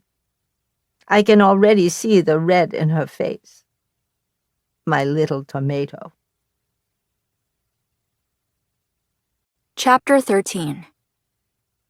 From the Diary of Monica Tay, backed up on 3 servers spanning 2 continents. September 22nd, 2018. 2018-09-22 T22 3429.442041. Location: Cambridge, Massachusetts, United States of America. Latitude 42.3721865. Longitude 71.1117091. Grandmother is getting worse. The other day, she came into my room and looked at me curiously, almost like a child. Her hand wavered as she pointed at me, an overlarge tremble. When her lip began to quiver, too, I stood up from my desk and asked what was wrong. She stopped pointing at me and shook her head. "I think I have done something terribly wrong," she said. Words you never really want to hear from anyone, least of all from your grandmother. I thought her memory might be playing tricks on her, and so I asked what she meant. Never mind, I should not be bothering you at work. I insisted it was fine and waited. She remained at the door, holding her wrist, running her thumb over what I now know are her scars from reforging. I should not have reforged your pencil, she said, finally. They were your private thoughts. I shrugged. I had already gotten over it. I think you may not have been ready to share them with me. I took the pencil and surfaced everything when you did not know what would happen. It's fine, I insisted. I'm glad you did it. She fidgeted and remained at my door. All those pencils, she said, more to herself than to me. It was only the one pencil. I tried to sound lighthearted. She shook her head, vigorously this time. If you don't want to learn more about reforging, I would understand. I do want to learn more, I said. It had not even occurred to me that I had the option. But once she offered, I admit I hesitated. It would indeed be no small relief for grandmother's past to remain hidden. I could go on seeing her as my hero. And this power I had inherited, while remarkable, would stay dormant. After all, I had experienced firsthand what it could unearth. Maybe after I think about it some more, I backtracked. She nodded. Let me know when you are ready. She looked like she was about to say something else. Then her eyes lost focus, a look that is becoming more common. Her eyes either cloud over or look at me without seeing. Then she panics. I brought her to her room, sat her down in her rocking chair. She keeps a sack of knitting supplies there. I dug through for a half-started project, placed the needles in her hands. Even though her eyes were still lost, she picked up the needles, looped the yarn around her pinky, and began to knit. The panic on her face ebbed as she returned to this familiar task. It's happening more frequently, these moments of disconnect. Grandfather and I have tried our best to reassure and reestablish her routine, and she always regains herself within a few minutes. But the episodes are longer, and this time, when I checked on her half an hour later, she was still knitting, lost in thought, or maybe lack of thought. The forums say it's an uncontrollable disease, that it will progress differently for everyone, and there is nothing you can do except watch. They also say it can be helpful for a caretaker to have something they can control. So when I'm not working on embers, I clean. Every day after work, I attack one thing. First the rice cooker, then the air filter, the toilets, the bookshelves, the stove, the kitchen sink. With my first paycheck, I bought the best vacuum cleaner I could find. I listed it as my grinning face emoji for the day, and Louise laughed. The next day, I stumbled upon a sale for the same vacuum that included extra filters, and I cursed my luck. Grandfather's coping mechanism is his computer. He claims he's replying to correspondence from former students, when really, I know he's taken to answering people's math questions online. I found his profile. His avatar was a doodle I'd drawn of him when I was in middle school. A stick figure wearing a tie, with square glasses and an inexplicably rectangular mouth. He had thousands of reputation points, and his username was mango_grandpa. I swelled with pride, reading his clear answers to their algebra questions, and even the occasional chemistry one. Nobody knowing that mango_grandpa was a former MIT professor desperate for a distraction, attempting to cope with his wife's decline. You don't need to clean this much, he said as I disinfected his desk for the second time that week. And you don't need to help the Mango grandchildren all the time, I countered. He chuckled. There can never be too much math education. he said. In that moment, I agreed with him. Found myself thinking of the multivariable calculus class I should have been taking that semester. I dismissed the thought before I could linger on it too long. On the other hand, all things Embers have been going super well. I did that presentation Professor Logan asked me to do for the freshmen. It was weird doing it over video call, but at some point, I got into it, murmuring to myself as I worked as usual. It's a habit I picked up from grandfather. In any case, Professor Logan gave me loads of compliments afterward. You made it very accessible, he said from his office during our weekly one-on-one. The students loved it. That self-deprecating humor really works for you. Then he paused. Of course, you don't actually feel that way about yourself, do you? Of course not, I lied. Perhaps I had referred to my work as trash code one too many times. He raised an eyebrow. The delay in the video connection pixelated his eyebrow, making it appear fractured. I'm only going to say this once, Monica. You are likely the most talented sophomore I've ever worked with. Not only in your code, which is clean and beautiful, but also in your communication, which is transparent and accessible. Those are really the most important things about being an engineer. When Embers succeeds, it will be in large part thanks to you. I'm going to be riding this high for a while. When I mentioned his compliments as my grinning face emoji for the day to Louise, she demanded the presentation recording. I was nervous, waiting for her reply, wishing the video wasn't so long, suddenly fearing she would contradict everything he had praised about me. But she didn't.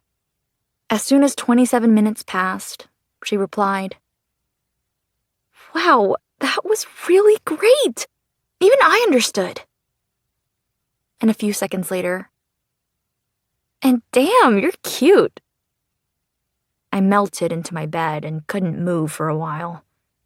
I lay there staring at the ceiling, at those stars that don't light up anymore, grinning uncontrollably.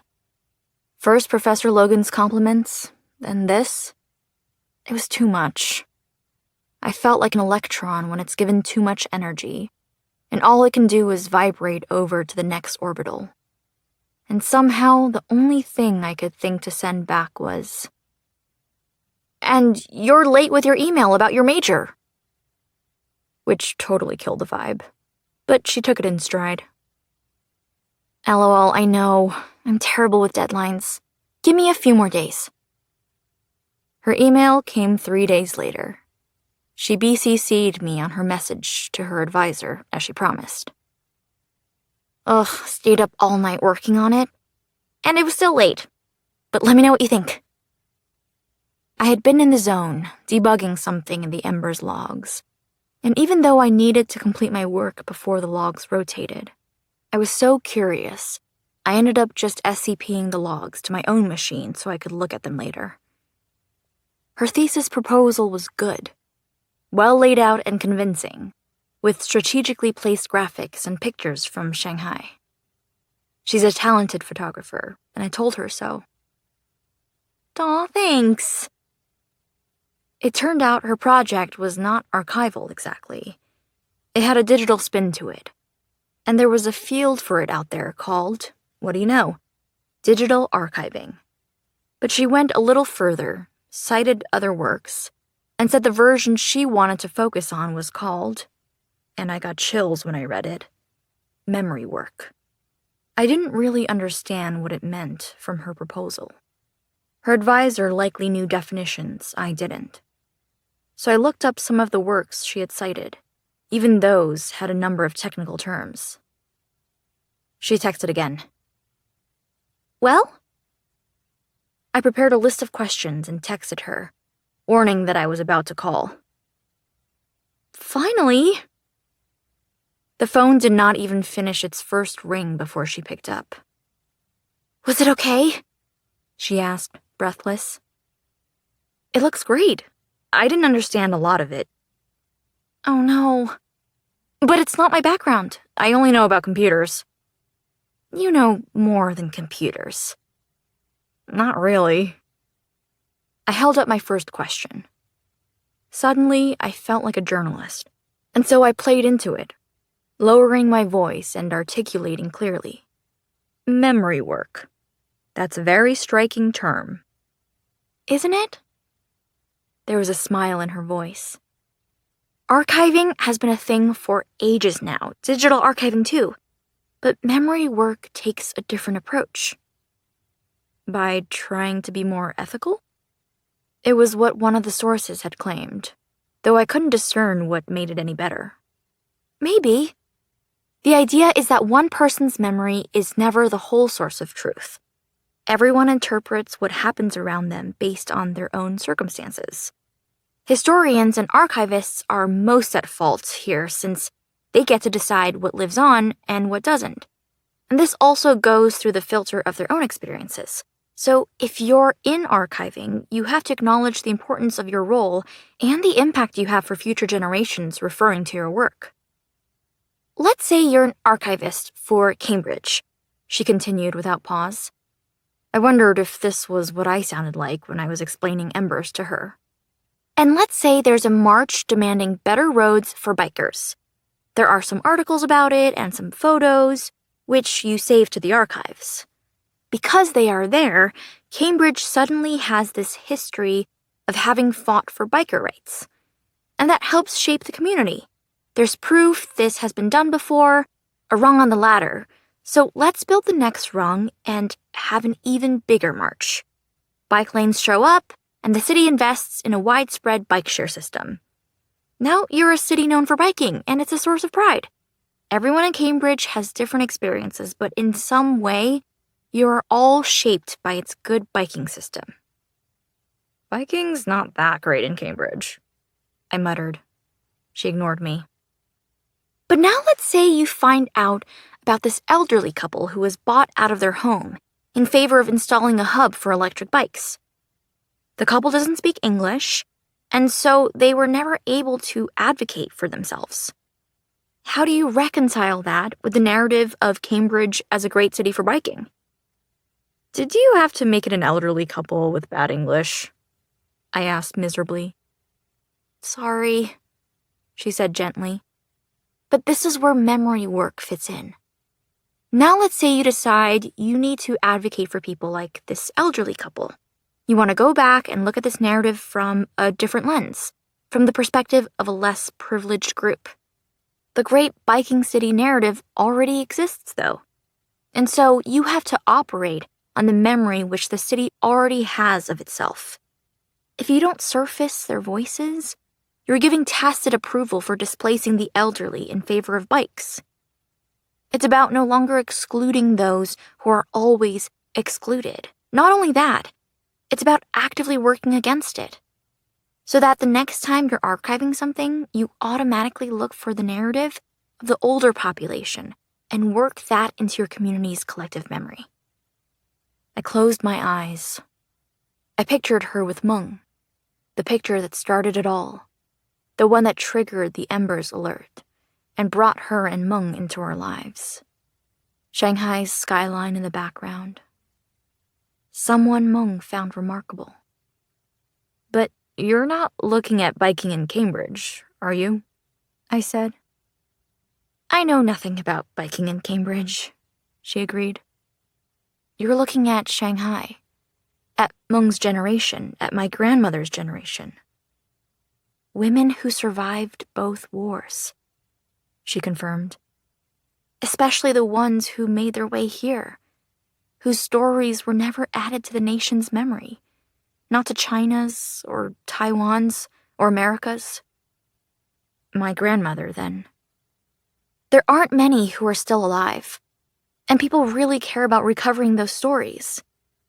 There's this huge grant that my professor wants me to go for that's all about surfacing underheard stories like that. And your family story, the wars, the pencils, it's incredible. She paused and seemed to swallow hard. If you and your family are open to that, of course. It was just my luck to start falling for someone who was interested in me for an entirely different reason. I couldn't reply, choked up on the feeling that I was only a stepping stone for her, and that when she was through with me, she'd move on and not look back. And who was I, a mere stone, to ask her to linger, to squash me a little more gently? "Hey," she said, interrupting my thoughts. "I'm being rude, aren't I? Throwing my goals at you and pressuring you to help me? Do you remember what I said last time? I really meant it. I like talking to you in a way that has nothing to do with pencils or archiving or memory work. In fact, let's not talk about this anymore. Let's talk about something else." I wondered if this was how it would always be. A last-minute change of the subject to avoid my insecurities. "Like what?" I managed to say. What do girls talk about? Tell me about your first kiss." The question made me flush. "It wasn't a good one," I said. "What made it bad?" "It was with a boy," I said before I could hesitate. "Ah," she said, and I wondered what that meant. What exactly it was she understood with that one syllable. "Your turn," I said. "It was in one of the staircases in my high school after volleyball practice. And it was electrifying." She did not elaborate, and I had so many questions. "I'm glad yours was good then," I said to draw out more information. It worked. "Well, I didn't make the mistake of being with a boy." Ah, she agreed. We didn't talk much longer after that. I was going through various highs and lows, and they were all conflicting, and she had to go meet with her study group. After hanging up, I came to this conclusion. There's a power that my grandmother possesses, which she says she is willing to teach me, and Louise is particularly interested in this power, and I am particularly interested in Louise, which results in a weird dynamic that can go wrong in so many ways. It is best that I don't tempt it. I decided I would try to distance myself from her. I had a hopeless plan. I'd send vague end-of-day updates and eventually phase it out completely. I'd focus on Embers and my grandparents. I'd still invite her to visit, if only to satisfy grandmother's end of the deal. And she could interview grandmother if she wanted, but I'd stay out of it. The plan felt achievable until a package arrived for me. Both grandfather and grandmother eyed it curiously. I opened it in front of them. Inside were 2 vacuum filters and a note. "Don't worry, I found a coupon. Heart emoji. L." I could not stop smiling. Grandmother noticed. It was a good day for her. "I miss playing mahjong," she said suddenly. "Why don't you find us a 4th player, Monica?" "Oh, yes," Grandfather agreed. "Nothing would make me happier." The image of the 4 of us playing mahjong thrilled me. A world where Louise met my grandparents and we all happily spent time together. A world where grandmother's mind worked effortlessly in pursuit of a winning hand. And so, my short-lived resolve broke entirely, crushed by vacuum filters and mahjong, of all things. "Do you want to come visit sometime?" Her reply was exhilaratingly immediate. "I'd love to. My fall break is coming up, and we have a game at Harvard. Would that work?" "That's perfect. We can try out the new vacuum filters." How electrifying. I told grandmother that I did it, that I invited her over, and so she needed to reforge Mung's pencil. "What?" she exclaimed. "Surely I said only after she came." I told her she definitely did not. "Monica," she said sternly, "don't trick the elderly." I even showed her my journal entry where I'd written it down. that all I had to do was invite Louise over. She waved her hand. "Words on a computer," she said dismissively. "The easiest thing to forge." I couldn't bring myself to pout over it, though. I was too excited and eager and busy cleaning every inch of the house. But there are times when I pause and try to brush away this feeling that I'm standing on the precipice of something, as if holding a pencil to my wrist, and I can either continue using it like a regular pencil, or I can stab it into me and see if some beautiful truth will come pouring out. Lately, I feel like I'm just sharpening the pencil, honing the tip, and waiting to see where the impulse will take me. Chapter 14. From the Reforged Pencil of Wang Yun. Monica has been flitting around the house. Half the time she is excited, using her new vacuum, biking to the store for supplies, watching videos on cleaning techniques. The rest of the time she is all nerves, fiddling with the art hangings on the wall, using her phone to determine if they are straight. You see, she finally worked up the courage to invite Louise to visit. It's not even happening until the end of October, still a month away, and yet she is frantic. Her restless energy has infected me and Toru. We've resumed our early morning walks, and Toru spends a lot of time at his computer, responding to messages from his former students. As for me, I write.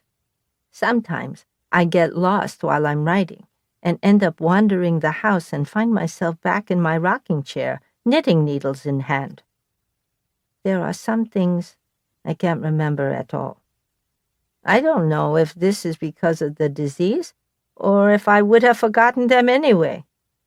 For instance, I cannot, no matter how hard I try, recall the name of that boy you were seeing or even much of what he looked like. You would say it's because I didn't like him. That's not true, though. I had nothing against him. I only hated what he did to us, even if it was my own fault. Shortly after Japan's surrender, you went on your date, and then another, and another. At first you told me everything. When the two of you went to that store that sold American ice cream sodas, and you thought it was too sweet and forced yourself to finish to not appear rude. Or when he took you to the silk shop and offered to have a dress made for you. But you were never into silk or fashion, and so you fumbled out an excuse and left empty-handed. Or how he learned from those not-so-successful outings and brought you to the river, and you both sat in silence watching the ocean liners and barges drift, admiring the American warships that now occupied the port. As the year progressed, you would be gone for entire afternoons with him. It was startling to be suddenly without you, when we had been trapped in the same house, the same room for so long. You even missed the day Mr. Gao came with news of my father. Mr. Gao was dressed in a crisp Western suit, his hair combed neatly to the side. He looked impressive, even more so once your mother took his arm, wearing a beautiful floral qipao. "I have good news," Mr. Gao said to my mother. "Your husband is on his way home." "He is?" I blurted. We had not heard from my father in months. "Yes, I suspect he will be here by the end of the week. His passage should be smooth, thanks to his devoted service." "Thank you for the news," Mother bowed. Something passed between our mothers then. A look I only recognized because I had cast the very same look at you. A jolt of jealousy that hit when I learned you had something I wanted. One of our mothers had a husband who was coming home alive. The other had a new man in her life who took her out in the city at night to enjoy herself, the way our mothers used to together. So who was jealous of who? I think it most likely they both were, though I did not reach that conclusion at the time. This exercise of looking back has proven useful. It helps me untangle these memories, apply the wisdom of my years to our mothers who seem so young in comparison to how old we are now. Mr. Gao also brought more pencils he needed Mother to reforge, even though he had assured us that with the war over, she would no longer need to do this. And yet, more and more pencils came, the same as before. The nationalists paranoid of their old enemy, the communists. They preferred to pass their messages the way he had established. None of the messages he had ferried during the war had ever been compromised. Because you were out most afternoons, you worked on your allotment that evening. While you reforged, I sat beside you, happy to be finished, and told you my father was returning any day now. Oh, you said softly, you claim not to miss your father, but in that moment your voice was far away. Not long after, you reverted to your father's last name, casting mine away, no longer needed now that the Japanese were gone. You spent even less time at home. The more I tried to reconnect with you, the more you pushed me away. Whether it was intentional or not, I did not know. You stopped telling me about your dates, only gave me vague summaries when you used to give me every detail. I was no longer more knowledgeable of the city, the one advantage I used to have over you. You were always out exploring, learning about Shanghai as it was now, no longer under foreign control, a city finding its place in the world like you were. You would return from your dates bright-eyed, cheeks flushed, as if you had learned some great secret, and even if it had nothing to do with pencils or reforging, it turned out my heart could writhe with as much envy at 19 as it had when I was 10. One night, I confronted you directly. "What are you keeping from me?" I asked the shadow you cast through the mosquito net. We were lying in bed. I knew from your breathing you were still awake. Your shadow shifted. You asked in a small voice, "Why do you think we bleed pencil hearts?" "What do you mean?" I had not expected a philosophical question. "I just mean, we already feel the writer's words when we reforge the pencil. So why do we bleed out the story, too?" "Maybe because it's not ours," I said. It was nice to speak this way with you again. Because it doesn't belong in our body, as part of us? It seems like things might be easier, safer, if we could only reforge and not bleed it back out. But then, we wouldn't be nearly as useful to Mr. Gao, I said. The company would have fallen during the war, and we have to bleed it out. There's no way around it. There is, you said eventually. You can lose a reforging. You had discovered the secret our mothers had alluded to. How? I asked. How can you lose a reforging? It's not that you lose it, you said. It's that the world loses it. The words made me shiver even under my blanket. But how does that happen? I asked. You stopped. I watched your unmoving shadow. Finally, you said, "I can't say." I tore my eyes away from you. In that moment, I was thrust back to those nagging feelings I had experienced when we first met, begrudging the elegance of your clothes, your pretty face, but most of all, how you knew something that our mothers knew and only I didn't, and nobody would say why. When I was welcomed into that circle, I thought we were equals. I thought nothing could separate us after that, not after we had lived through a war, cut our arms over and over, bled out onto the page together. Now, it was as if the war was the reason for our closeness, the only reason you came to Shanghai, the only reason we found anything in common, both our fathers off fighting.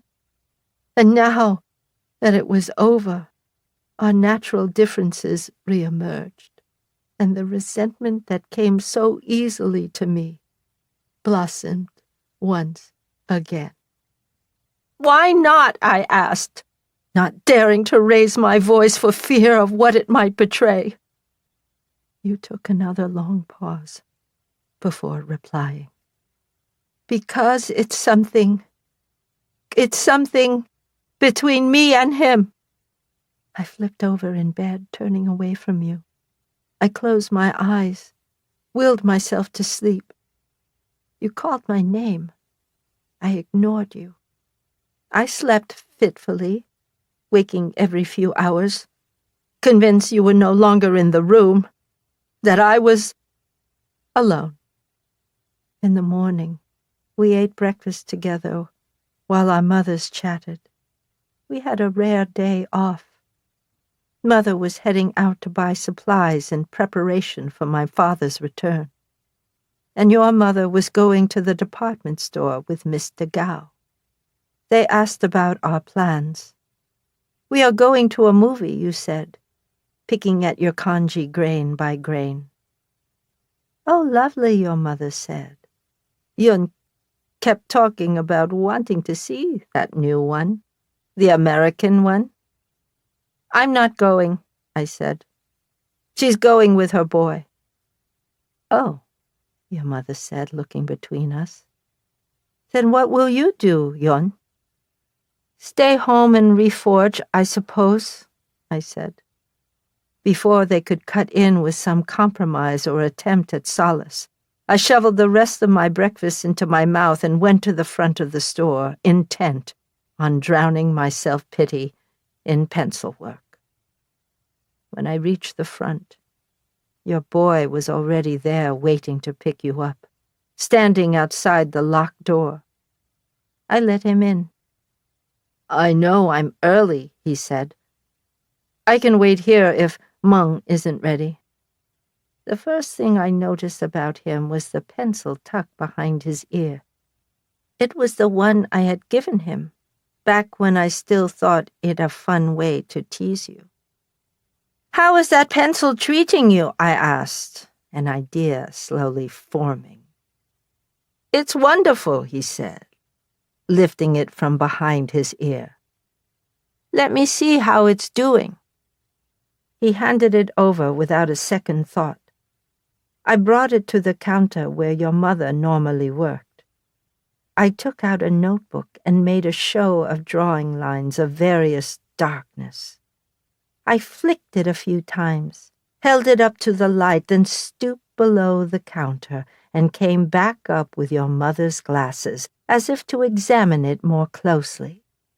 It had been the easiest thing in the world, while I was out of sight, to swap his pencil for another. It's flawless, I smiled, handing him the new one. He tucked it behind his ear. Somebody like him, who had not grown up in a pencil factory, would never notice the difference. I'll go get Meng for you, I said. You left with him shortly afterward. Mother left too.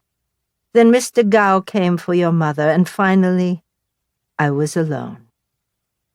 I wasted no time reforging your boy's pencil. As his heart melted into my wrist, the overwhelming emotion I experienced was sincerity. He wrote poems, like the husband of that woman whose words you had reforged all those years ago. Did you have a soft spot for poets? His poems kept coming, the early ones slow and elegant, dwelling on the landscape, the rivers, the ocean around Shanghai. But soon they morphed, became fast and feverish, focused on bodies and desire. They brought a heat to my cheeks. His sincerity multiplied my guilt. I had forced open a curtain I should not have, witnessed something intimate and special and private. Yet I could not stop, not while there was still pencil to reforge. It was like I had stuck my hand in a fire. I couldn't take it out now. I forced myself to feel every lick of the flame. As soon as I had absorbed it all, I cut my skin and bled out his words. The cool knife a relief. By the time I was done, I was out of breath. I gathered my thoughts and cleaned up any evidence of my reforging. I hesitated to burn the notebook, though. I opened it and read one of the early poems again. It was well written. I read the others, taking my time, even when I knew he was describing you in a way that was never meant for me to see. Mother came home earlier than expected, and I had to shove the notebook away. No time to burn it, only enough time to make sure it did not go in the pile of reforged papers Mr. Gao would come to take away. You did not return until after dinner. I found myself observing you more closely, convinced you had changed, before you had hunched, as if to protect yourself. Now you sat up straight, leaning back comfortably in your chair, letting your phoenix's head peek out from your sleeve when our mothers were not looking. I wondered if you had shown it to your boy, if you told him about our ability, if he kissed your scars, pressed his lips to the stories within you. The thought made my own body stir in an unfamiliar way, different from the point of the knife or the fear of the soldier. We passed each other in the hallway when I was returning to our room, and you were heading to the workshop to reforge your allotment. Hi, I tried to act normal. You continued walking without acknowledging me. I was sure you had found the notebook in our room. Why had I not hidden it somewhere better than under my pillow? I should have ripped it to shreds, even if I could not make it to the kiln. Why had I reforged it in the first place?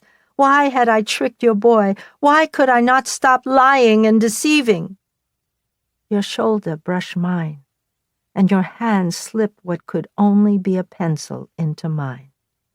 We moved past each other, not a single word exchanged, your pencil hot in my hand. Back in our room I trembled, holding your pencil. I feared what you might say, what you might have figured out about me. I feared I had done something so unforgivable that it could not be addressed via conversation, only pencil. To be honest, it was not so different than what I feel now, looking at your pencil. But unlike now, I did not hesitate. I held my breath and pushed your pencil into my wrist. I almost laughed when I was finished. A laugh that was a mixture of relief, guilt, and sorrow. It was nothing more than the next chapter of our story. I did not know when you had written it. You had been out all day. Had you written it while you were with the boy? Were you thinking of our story even then?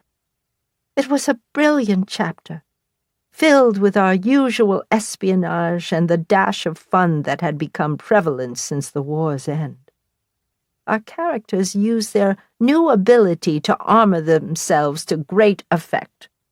A shock to the soldiers who preyed on them because they were young women.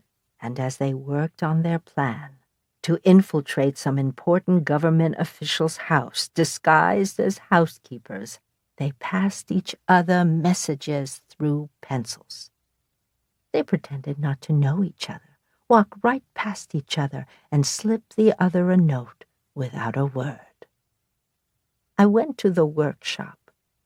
You were bleeding into a notebook, surprised when I sat beside you and grabbed a handful of pencils. But you've already done yours, you said.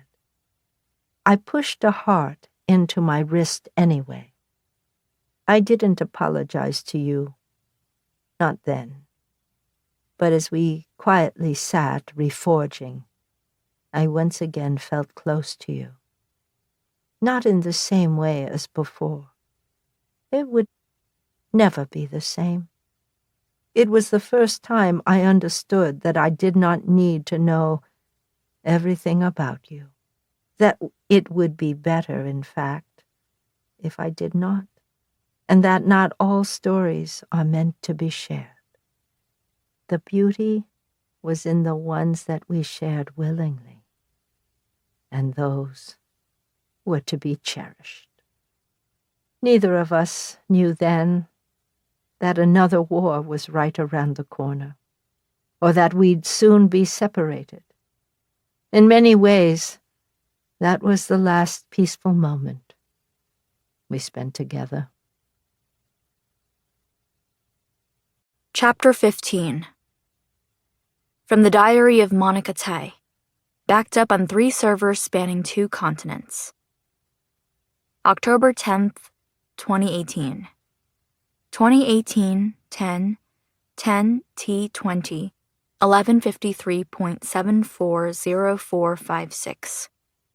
Location: Cambridge, Massachusetts, United States of America. Latitude: 42.3721865. Longitude: 71.1117091. It has been a difficult few weeks, I'm not going to lie. I took some time off work to accompany grandmother to the doctor. At first, she was in good spirits as we helped her with her shoes, insisting we all wear the scarves she'd knitted us last year, now that it's getting colder. It was only when we stepped outside that things started to turn. Grandfather tripped over our porch step, and I barely caught him in time. His palms scraped against the pavement, and he was struggling to breathe. I sat him down, holding on to his thin torso. But when I tried to help him to his feet, grandmother on his other side, also fruitlessly trying to hoist him up, he kept shaking his head. "Just give me a moment to catch my breath," he said. Something changed in grandmother.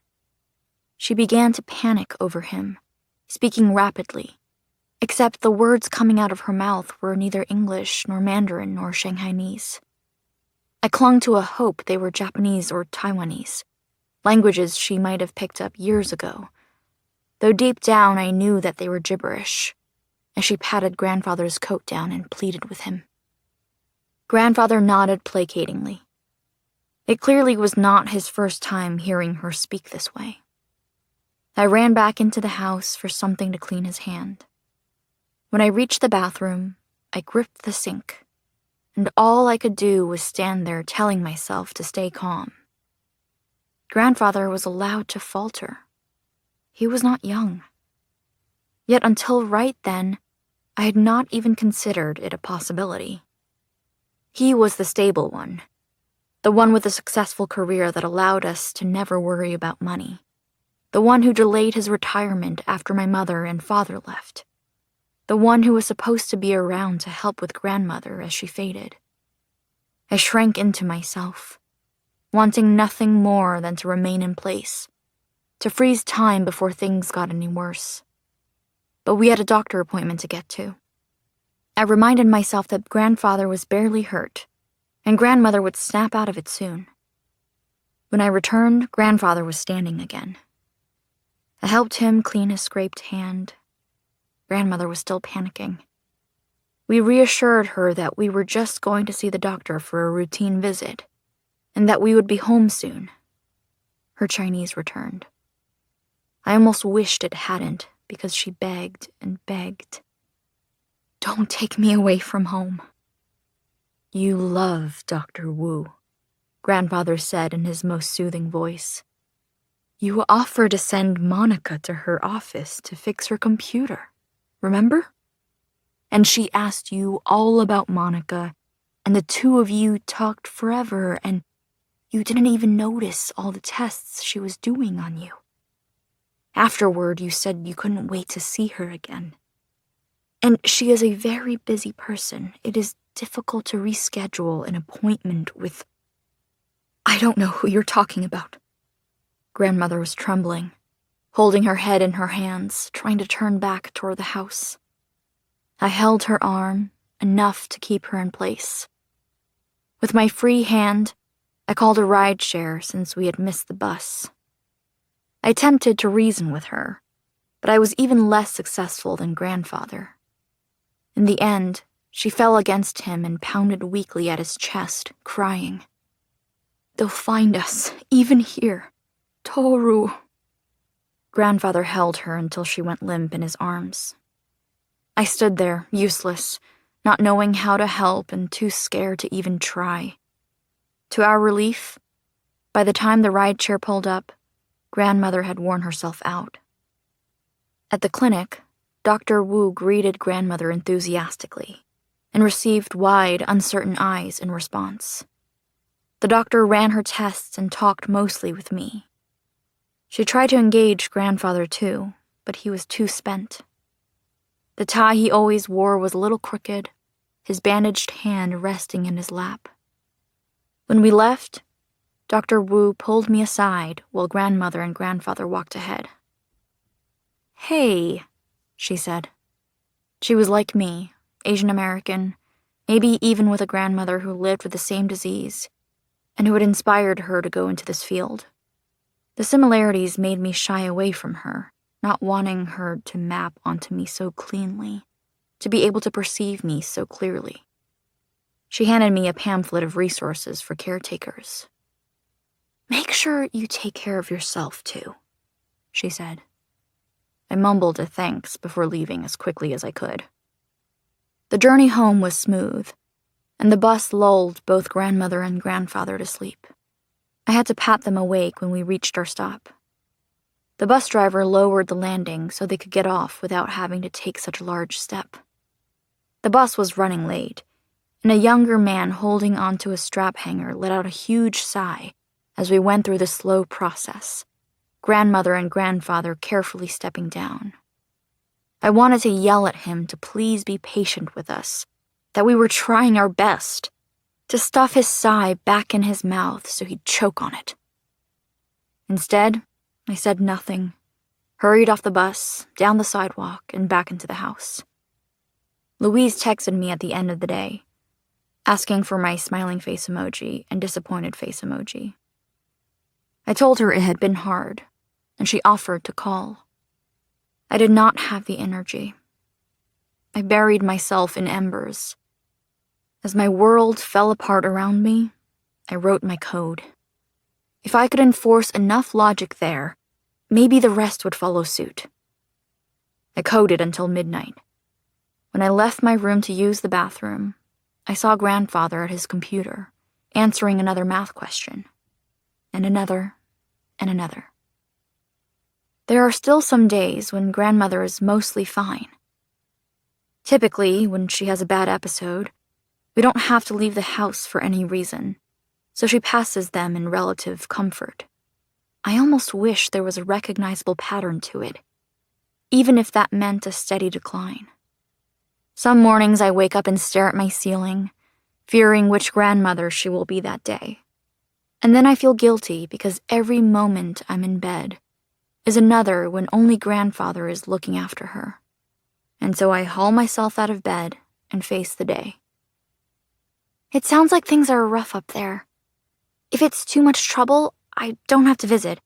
Or we could just meet for a quick lunch or something." I grabbed my phone and typed the quickest reply of my life. "No, please come.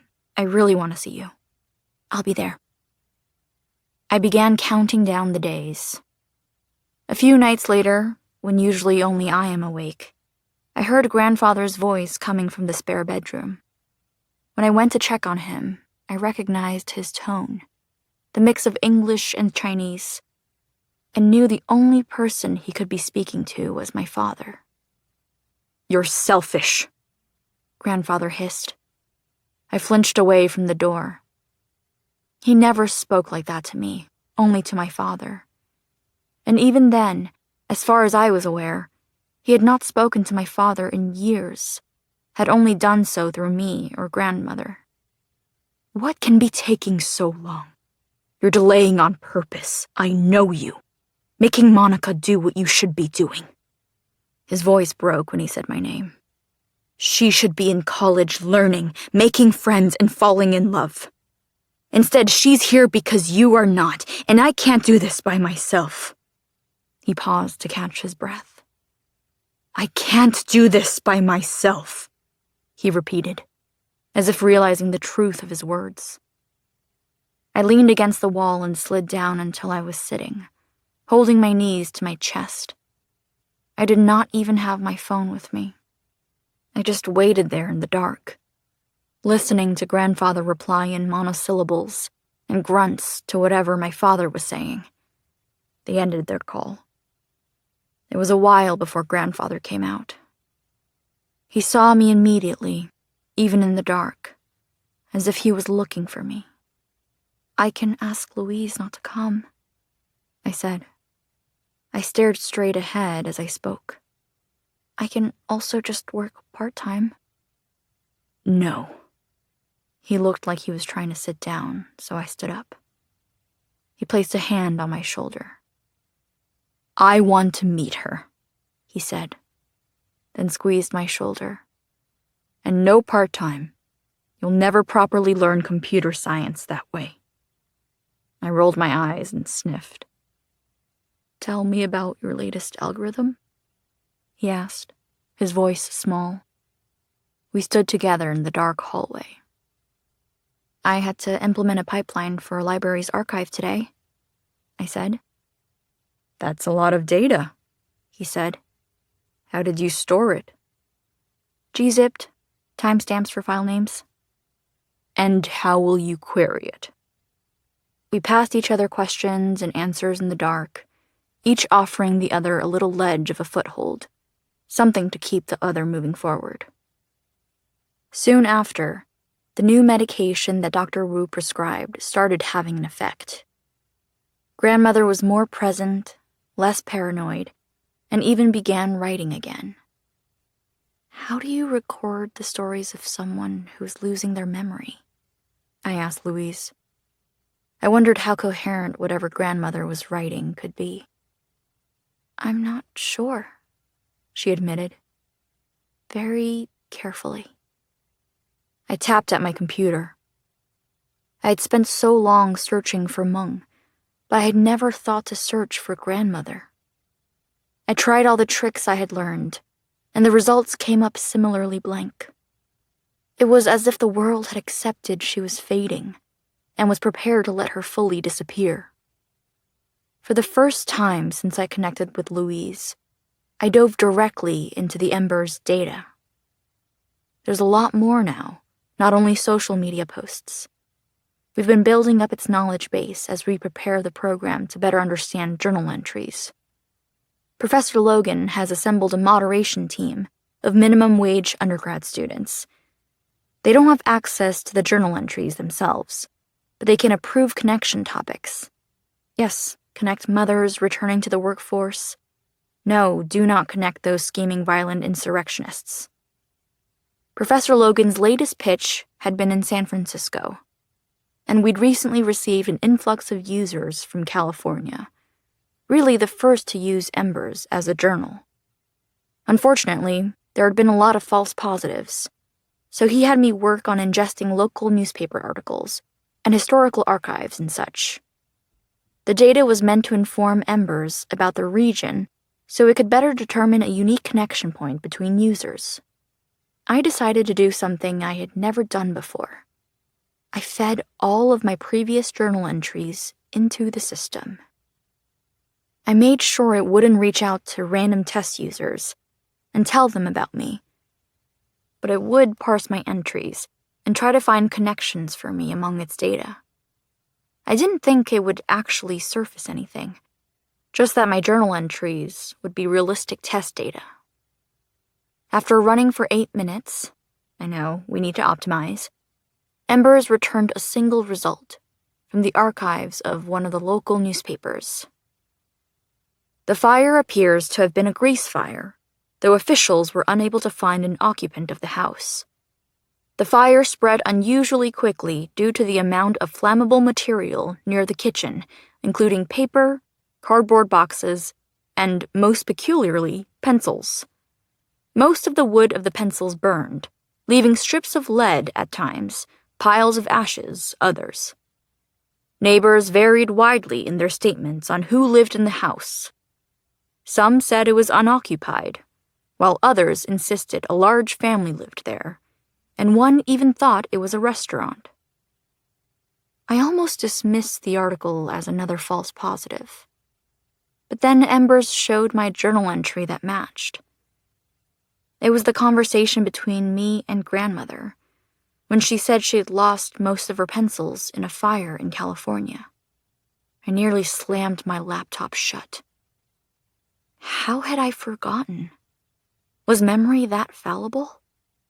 Embers provided a link to the source article. It was from 1954. I calculated. Grandmother would have been 27. She would have just gotten to America. I was finding her ghost in these pixels.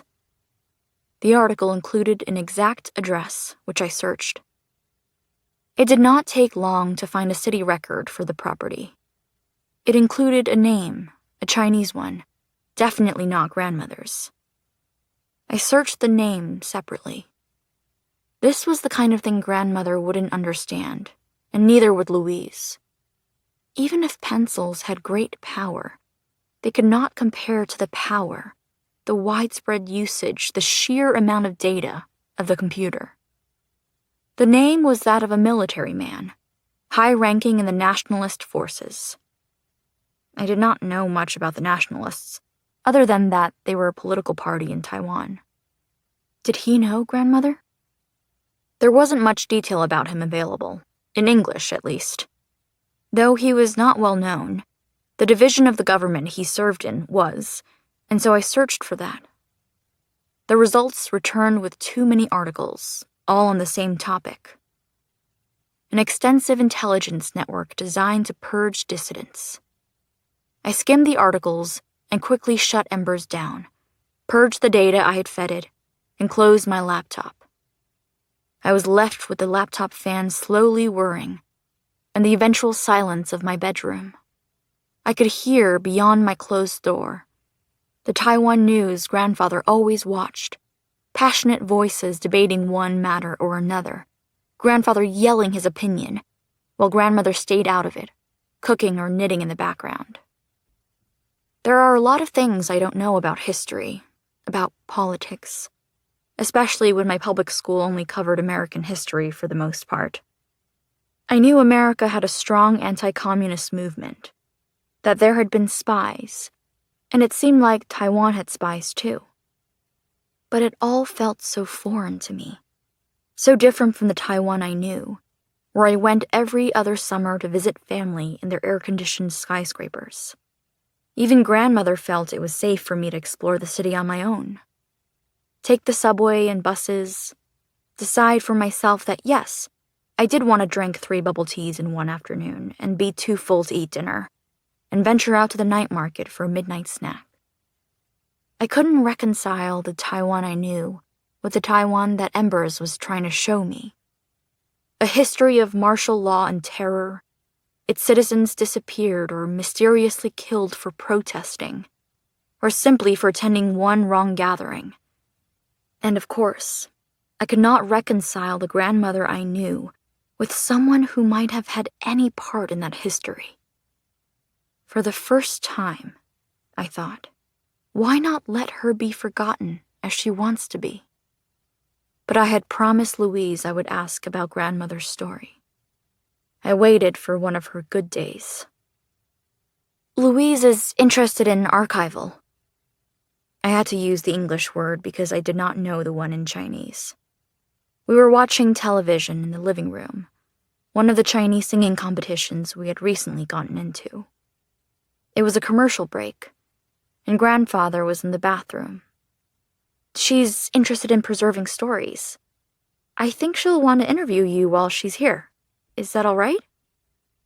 I hoped she would immediately agree, that she had nothing to hide. But she remained silent, staring at the television. I repeated my question. I heard, she said, voice distant. There was a rapid ad for peanut oil. It was louder than her voice. Is that not okay? I suddenly felt very small. Grandmother sighed. I have mixed feelings on recording stories, she said finally. Oh, I said quickly. That's fine. I'll just tell Louise. Grandmother patted my knee. If you trust her, then I can too. Let me think about it, she said. We watched the peanut oil perfectly fry a pork chop. Only once we could hear grandfather's footsteps coming our way did grandmother add, preserving stories is not always a good thing.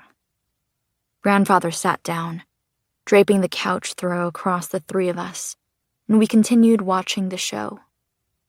I texted Louise. Do you think there are any downsides to archiving stories? She began typing immediately. If the person doesn't want their story preserved, or if the story lies, or like a story perpetuating racism, bigotry, etc. So, yes. So it's not about collecting all stories. There's some curation involved. Her thinking echoed Professor Logan's content moderation policy, and yet it was so different from the tech world.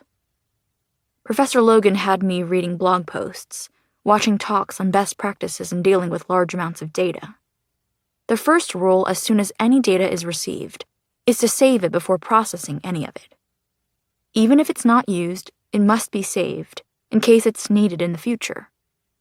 Storage is cheap, and data is king. Most computers in the world are holding gigabyte after gigabyte of data that's never looked at again. But at least it is saved. Arguable, we don't need more of the same stories, or at least not as urgently. We need to find the parts history omitted and fill those back in. And sometimes I think we're running out of time. Halfway through the episode, grandfather began snoring. I looked over and found they were both asleep, their hands clasped together. I took a picture, wanting to remember them like this, relaxed and content. I was about to send it to Louise because I knew she would like it. Then I deleted the message and put my phone away. I decided to keep the picture as a memory just for myself, at least for now. Chapter 16. From the Reforged Pencil of Wang Yun. A year after the Japanese left, my father finally made it home. Mother was chipper, spending less time in her workshop, and even my grandmother left her room to enjoy the company of her only son. Mr. Gao came as often as usual, though now, instead of whisking your mother away for the night, he would stay, laughing with my father. The four of them would be up late, playing mahjong, our mothers getting dressed up to go out, this time with their men, enjoying the jazz clubs, the swing dancing, all the entertainment Shanghai had to offer. For a brief period, the world seemed bright. The city was finally under Chinese control. There were grand plans to fix its port, improve transportation, maybe even build a transit system. to develop the outer regions to create more space for the crowds. Mr. Gao wanted to publicize what the Phoenix Pencil Company had done for the war to advertise our part in helping China. Our mothers refused. They did not want our powers known. And my father agreed, adding, "After all, we may need those powers again soon." The first sign of the Civil War was inflation. I remember the day your mother gave you money to buy rice while you were out with your boy. But you returned empty-handed. The amount she had given you wasn't enough. "That should have been more than enough for a bag of rice," my father said. "I passed the stand last night." "That was last night," you said evenly. "It changed by this afternoon. It's over 1,000,000 yuan now." "This afternoon?" my father countered. There was something so militant about him. I did not know if that was how he always was or if the war had made him this way. "Then you should have gone first thing." "I couldn't," you said, voice clipped. "The stalls were closed. They close in the middle of the day now because they know prices will be higher in a few hours." My father was ready to retaliate, to at least scold you for talking back to him. You were saved by Ah Shin, who returned with a limp bag of food scraps, complaining the stalls had changed their prices right in front of her, that they were setting themselves up outside the bank so that customers could use their money as soon as possible before it devalued even more. The adults argued over the cause. My father blamed the communists for trying to force radical ideology onto a country that needed stability. Your mother argued the nationalists were to blame, that they were keeping an army as large as the one they had during the war against the Japanese and spent all their money on the military rather than using it for the aid the country so desperately needed. My father scoffed and shook his head at Mr. Gao. He clearly thought Mr. Gao could do better than your mother. Mr. Gao gave a helpless shrug. Behind this exchange, you fumed. That was before my father suggested the worst. "It may be time to leave," he said one day at dinner. He had only been home a few months. You flinched. It was the first time anyone had mentioned leaving Shanghai. "We'll be fine," my grandmother insisted. My father and Mr. Gao exchanged dark looks. "If the communists win, we won't be able to stay here," my father said. "They won't win," my grandmother said firmly. "Why wouldn't we be able to stay?" I asked. "We fought with the nationalists," he said. "We own land. We run a capitalist business. They blame everything on landowners. Their peasant armies are rampaging through the countryside, killing anyone they want. They would take everything from us."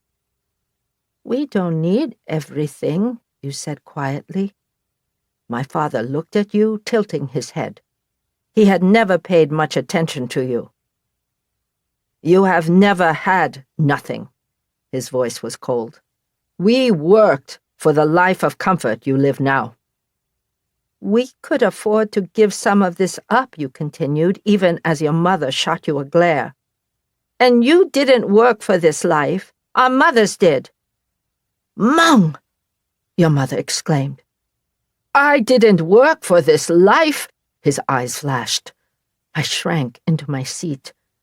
His anger was one of the few things I remembered from the days before he left. "I fought for it with my life. Was it your mother at the end of a Japanese gun, spared only because he thought I was already dead? Was it you who could never sleep because if it wasn't the Japanese, it was the communists who were going to stab you in the back even as we fought the same war? You think the war ended because your mother was making pencils? We ended the war." "The Americans ended the war," you corrected. "Be quiet," your mother ordered. If you wouldn't listen to my father, you at least listen to her. Who made you think you are allowed to talk this way to your uncle? Was it that boy? Answer me." The others couldn't tell, but I knew you. I knew when you were upset, you lashed out, then went quiet. Any further speaking might cause the tears to fall, and you would not let that happen, not in front of this many people. "There are far worse things than leaving a home." My father's voice was low. "Come down and eat," my grandmother ordered. She was the only one who could speak like that to my father. We ate the rest of our meal in silence.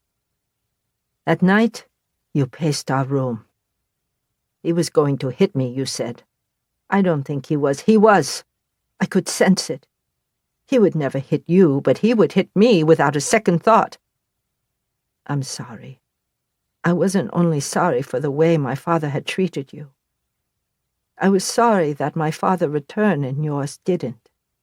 That yours had been replaced with Mr. Gao, a man you refused to trust who never showed you any love. Only your mother. Refugees had poured into Shanghai during the war against the Japanese. Now, the opposite happened. People began to leave out of fear of the communists. The nationalists lost battle after battle. Not even scrappy Ah Shin could find enough food to buy. There was no more hope of meat. The only vegetables we had were pickled, and every bit of rice was watered down. We once thought we had a good amount of money saved. It seemed we would blow right through it. Our mothers skipped dinner often. "We spend all this money on the military, and they can't even win these battles against a bunch of peasants," my father complained. He read the news even more than my grandmother. Those days, she normally contented herself sitting beside my father and nodding off.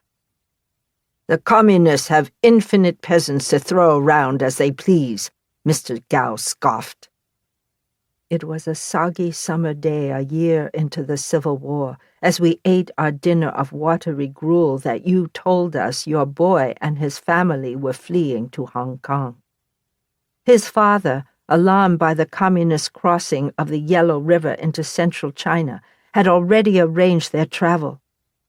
Your boy had offered to bring you, even to marry you if it would help get you out of Shanghai.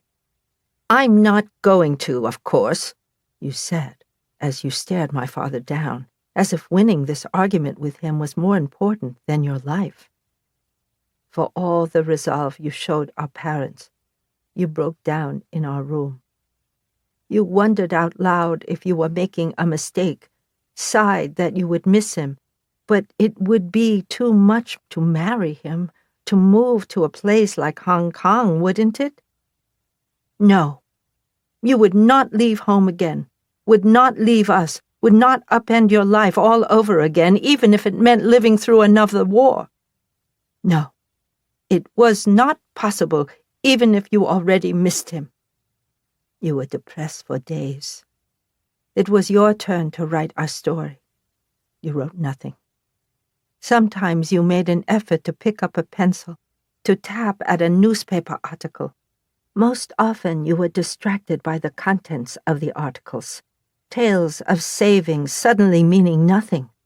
Reports that there were now 700 trillion yuan in circulation compared to only a few trillion a year ago. The never-ending string of suicides. Businessmen found dead at the feet of Shanghai skyscrapers. Your boy and his family, like many other families, left suddenly. Only a day passed between when he asked you to go with him and when his family fled. They owned significant land throughout Shanghai. We had all heard the horrifying stories of what had been done to landowners in the countryside. "I wish," you told me one day, "that he had left me something to remember him by." How could I deny you after such a direct wish? Every day I wanted to burn his notebook, but every day there were people at home, whether it was our mothers, my father, or you. You were so miserable, I reasoned, that even if I had wronged you by stealing the boy's pencil, perhaps I could start making up for it by admitting what I had done and sharing the reforging.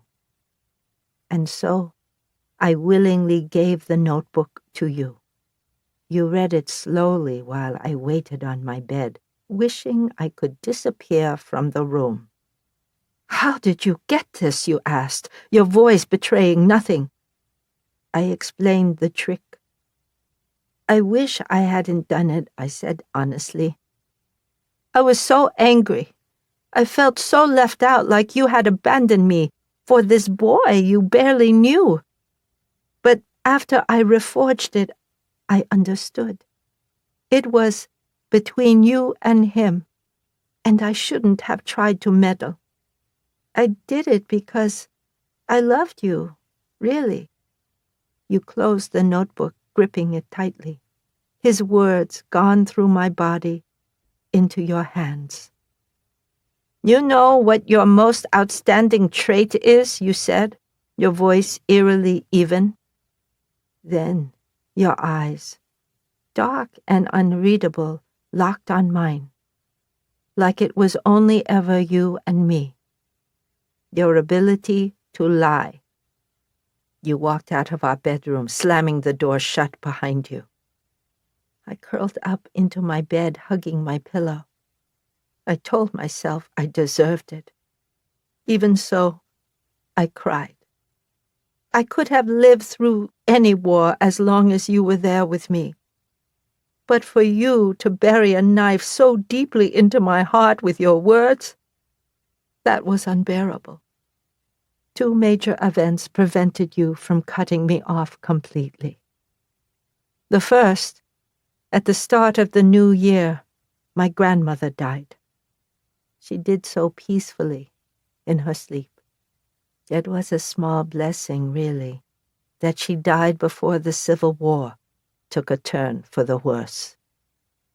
We burned folded paper for her, sent her messages that she had left the world at a good time, as one war ended and before the next had displaced us.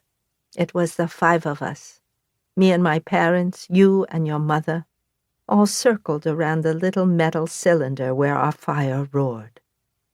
I folded a paper car for her. I thought she would have liked having a car, so she would not have to burden her feet so much. The fire ate it hungrily.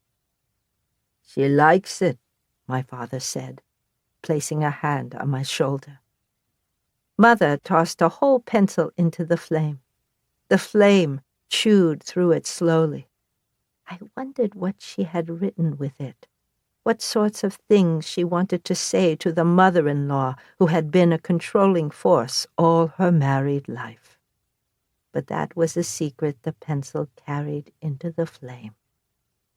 You and your mother burned paper too, though you did not have to. She was not your grandmother, and she had not been particularly kind to either of you. All the same, you went through the motions, bowed when appropriate, helped us light incense, and wash the fruit. "Thank you." My father bowed to you both, a small smoothing over of tensions. I caught your eye, and you gave me a small nod. Without my grandmother around, my father gained full control of the house. I like to think, for the most part, he was kind. Your mother, who had since my father's return either been staying with us in our room or with Mr. Gao, took my grandmother's old room. Our mothers continued running the pencil company. Even the Americans enjoyed our pencils, though business faltered. Our main source of income was the nationalists, who continued using them for their messages. My father met with Mr. Gao often, smoking in the courtyard, talking nationalist strategy. By then, Mr. Gao knew all the women in the family could reforge. We would work in the factory, bleeding out our arms while they talked in low voices and hypotheticals. And the second event, at the end of that same year, was when my father announced over dinner that we would be leaving for Taiwan. Taiwan, you and I blurted at the same time. It is safe there. The year 1948 had not been a good one for the nationalists. I could feel it in the energy of the pencils, the desperation of the messages, even though they were encoded. They suffered defeat after defeat in the Northeast, their best armies losing to the peasants who subsequently took their tanks and turned their own weapons against them. The words they wrote were of strategy and loyalty, a rebuilt China, but I could feel their fear when their hearts met mine. How their soldiers' salaries amounted to nothing, not with this inflation, how much easier it would be to defect. My father was sure that if the nationalists did not fall to the communists, they would fall to inflation. The paper that our money was printed on had become worth more than the money itself. Your mother frowned. Taiwan is far from Shanghai. She was looking at Mr. Gao. That's why it is safe, he answered simply. I don't mean physically. It's the farthest thing from Shanghai. It's not developed. They're on toilets. They think they're Japanese. She said this last with a particular vehemence. The Japanese have left Taiwan, my father cut in. Many of our friends are already there. The nationalists have a hold. In any case, it is up to you and Meng if you want to join us. Come with me to Taiwan, Mr. Gao said gently. He took your mother's hand. It won't be for long. Only a few months, until the nationalists win the war. I could wait here for you to come back, your mother said. It won't be safe here. The communists will not spare you. My husband fought for them, your mother said evenly, staring down Mr. Gao. He left the table, his chair almost teetering to the floor. On his way to the courtyard, he slammed the door so hard behind him it jumped back open. I could hear him light a cigarette. He wouldn't have this problem if he would hurry up and marry you, my father huffed. That is not a decision for only him to make, your mother said. Regardless, my father shook his head. We need to be ready to leave for Taiwan, whether or not you decide to come with us. Your mother began eating again, picking at the watery grains. You glanced at me before quickly looking away. We still have time to think, Mother assured us. For so long, we had thought of the Japanese as our sole enemy. In every one of our stories, as long as we defeated them, our homes would be safe. Yet what was forcing us to leave now was not any foreign power, Japanese or Western, but our own people. Around us, it seemed all our former classmates were fleeing. Many to Hong Kong, many to Taiwan, and the lucky ones to America. My father pulled all the strings he could and had a lead on plane tickets to Taiwan. The only question was how many he would need. Mr. Gao hounded your mother, trying to convince her to leave with the rest of us. He was too involved with the nationalists, even more than my father, to have any hope of surviving a communist takeover. He showed up every day, telling your mother how much he loved her, how much he wanted both of you by his side in Taiwan, how, yes, it was an underdeveloped island, but it was beautiful like her, and the fruit so sweet, and how he'd wipe the overflowing juice of a mango clean from her chin. You and your mother would converse by yourselves in the courtyard. I tried not to imagine what those conversations were like. If you told her what I had done. We still had not spoken since our fight.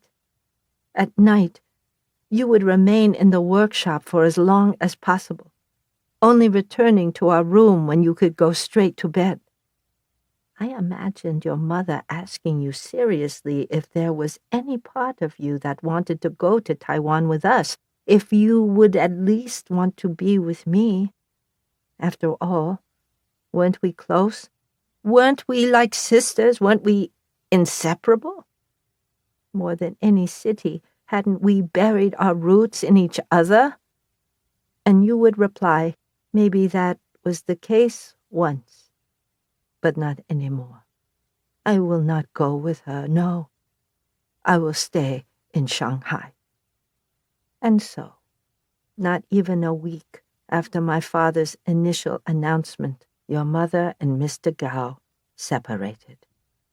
You and your mother would stay in Shanghai, while the rest of us went to Taiwan. Your mother tossed everything that had to do with Mr. Gao into the kiln and spread what she had left of your father's belongings through the complex. The few letters he had sent, some of his books, with his notes scrawled inside, his favorite Russian classics. Most importantly, a medal he had received from the Communist Party, anything that would help protect the two of you once the Communists took over. I hope in your lifetime you will not be forced to let politics dictate your love, she said as she tossed the last of Mr. Gao's work orders into the kiln. There was no evidence of their relationship, not even anything a pencil could bring back. The next day, my father came home with 3 airplane tickets. Only then did you speak to me again. We need to finish the story, you said. It was the last thing I expected you to say.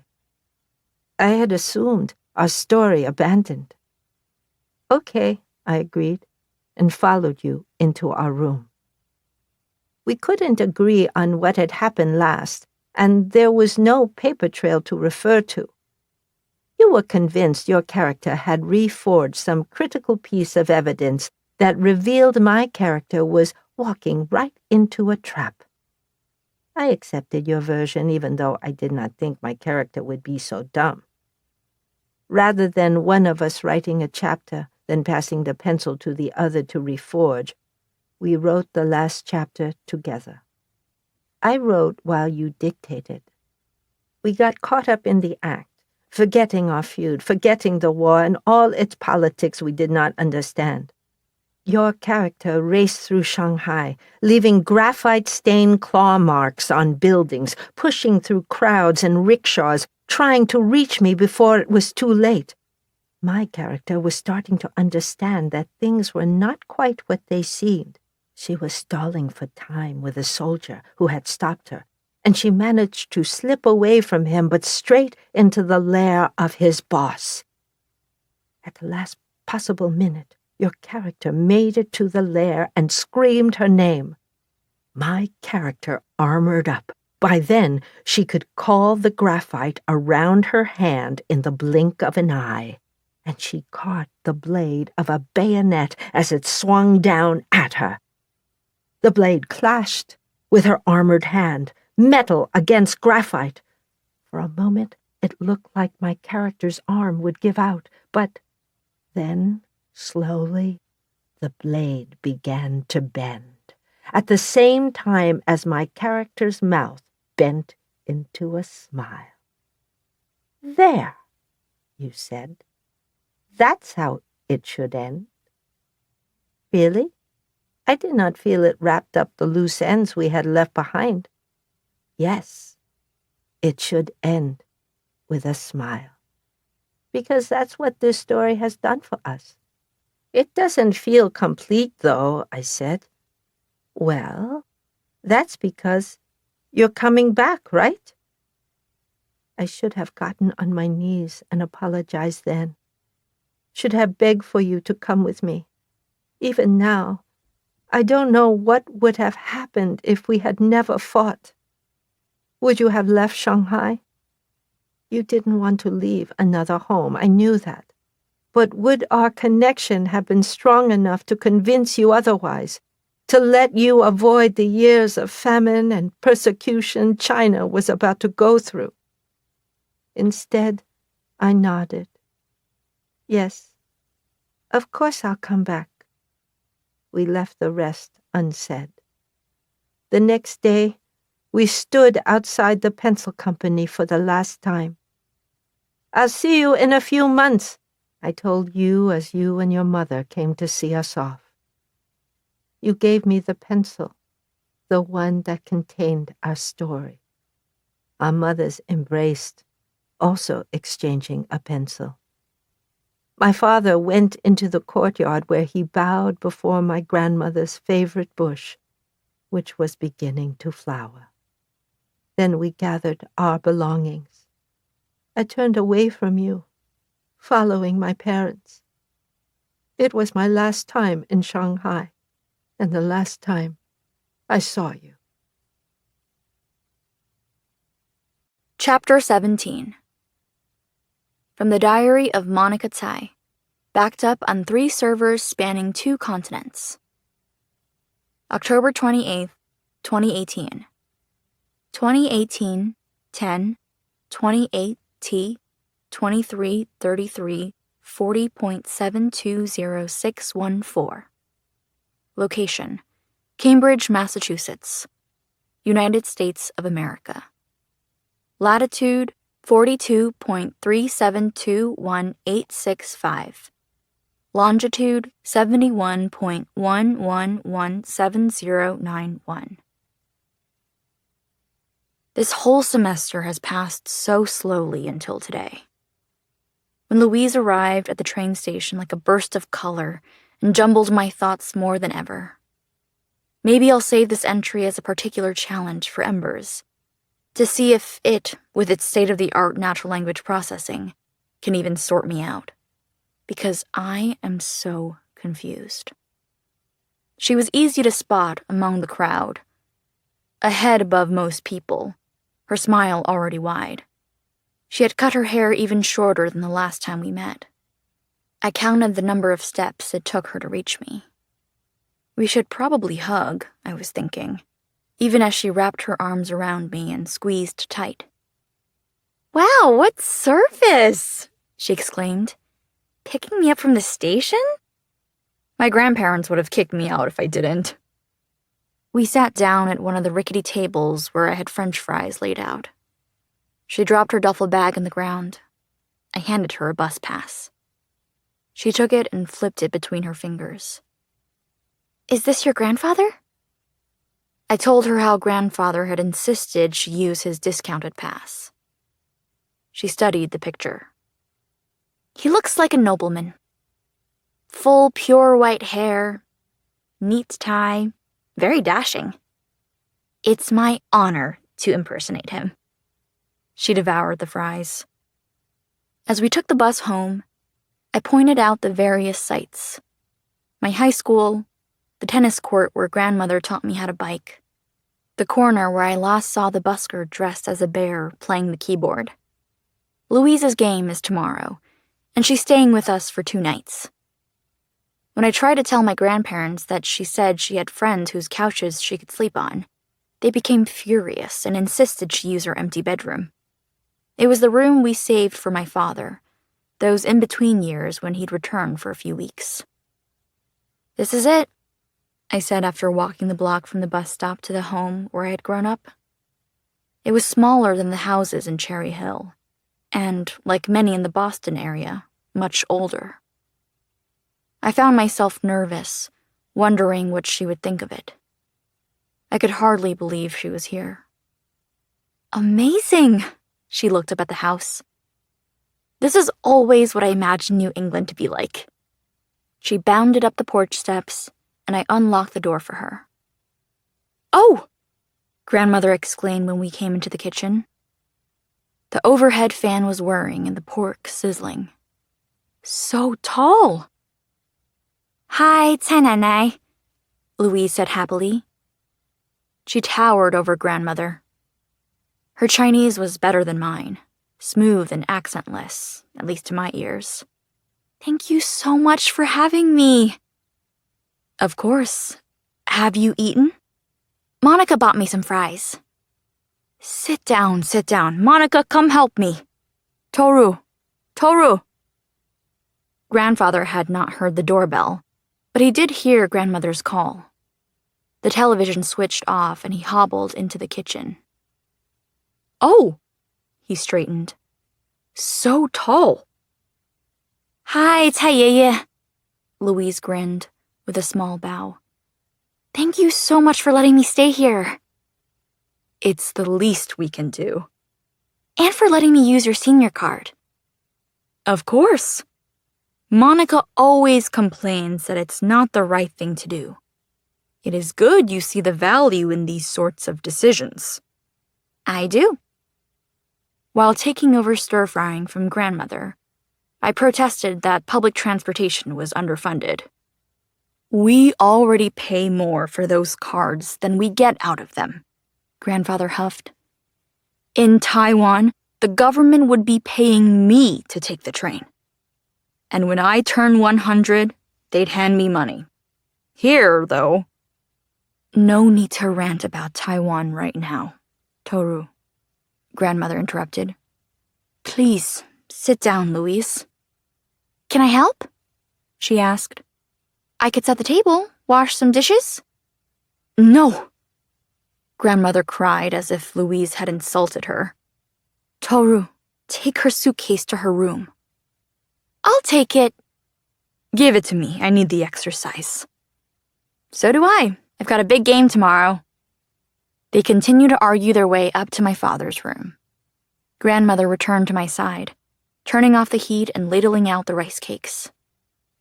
I can see why you and Meng took to her, she said. She is very charming. What a wide smile, and so tall. I smiled, wondering if they would ever stop commenting on her height. I hoped they wouldn't, if only so we could continue talking about her. Once we were stuffed full of rice cakes stir-fried with pork, cabbage, and shiitake mushrooms, Louise took out a brown bag from under the table. She must have stowed it there before grandfather helped bring her luggage up to her room. Grandmother gasped when she saw the familiar brown bag. Arby's? She exclaimed. Even I was shocked. Louise winked at me. There's one really close to my house, so I got some before heading over. Much easier than Monica biking for hours. Don't worry, I kept them in a cooler. She unfurled the bag and pulled out sandwich after sandwich, stacking them into a pyramid in front of grandmother. I can't believe you'd do that, I mumbled. I had forgotten we even talked about Arby's. Well, I checked on the map how far it was from your place, and it's far. You must have calves of steel. Really, it was very easy for me. Though I did have to get my brother to drive me, she added sheepishly. I could only see grandmother's forehead over the pyramid of roast beef sandwiches. She took the top one, patting the foil in satisfaction. Then she looked around the table, first at me, then grandfather, then Louise. Hannah? I opened my mouth to say something, to apologize. Grandfather spoke first. Like Hannah was ever so nice. This is Monica's friend Louise. Remember? Oh, of course. Grandmother smiled, but I could tell she did not remember. I'll clean up, I said. Time for us to watch television then, grandfather said cheerily. Grandmother followed him, steps hesitant, still unsure. My mother's name, I explained once they left. Louise helped me gather the sandwiches to bring to the refrigerator. I thought that might be it. Do I look like her? I don't think so. I handed her a container for the leftovers. I haven't seen her in a very long time, though. The last time grandmother saw her was probably at that table, maybe where you were sitting. And she wasn't much older than you are. Can I ask where she is now? I think in Kansas. We don't talk, but I guess grandmother still remembers her. I think they had a falling out. Ah. That she did not ask more pleased me. As I loaded the dishwasher, I wondered if it was because we had dodged so many of each other's questions in the past, or if it was our shared heritage, both from families of immigrants, families used to holding their shames close so to fit in. After cleaning, I showed her around the guest bedroom. It was a sterile space, devoid of any character my father might have given it. Most of his belongings had been shipped to Shanghai or donated. I had cleaned it recently, washing the sheets, vacuuming, even swapping HVAC filters.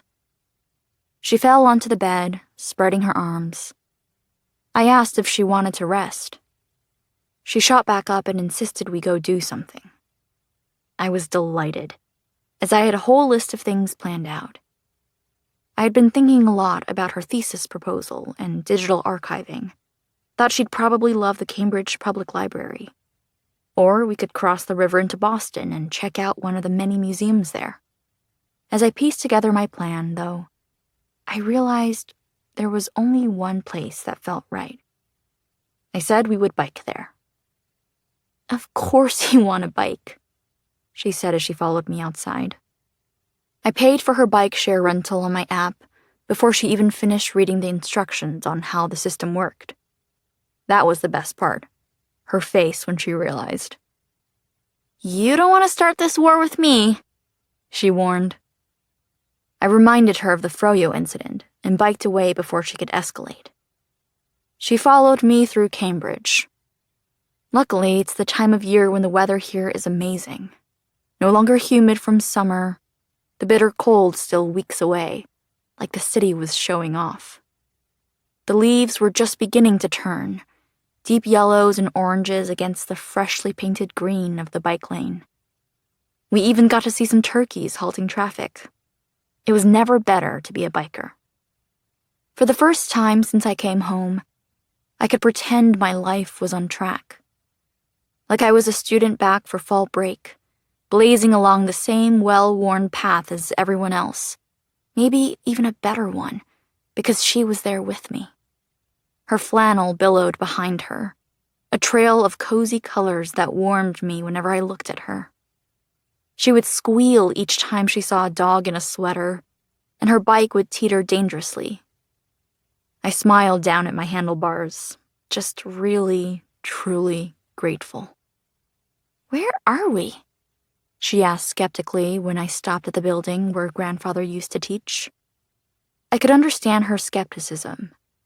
The MIT buildings are not quite as New England grand as Harvard's, or, I imagine, Princeton's. They're quite a bit weirder looking. Grandfather's has a particularly lopsided structure, a near collapsing quality to it, in an endearing way. I locked my bike and told her we were going to class, that I was going to teach her. "But I'm on fall break," she complained. "Humor me," I said. "I haven't been to school all semester. I miss it." "What a nerd," she laughed. "Is that a problem?" I held the door to the building open for her. She lingered in the doorframe, glancing over her shoulder at me, her hair still windswept, a mark on her forehead where her helmet had been. "Quite the opposite," she said as she resumed walking, and I was relieved she could not see the stumbling puddle I had become behind her. I managed to regain my composure in the classroom. Classrooms are good places for me.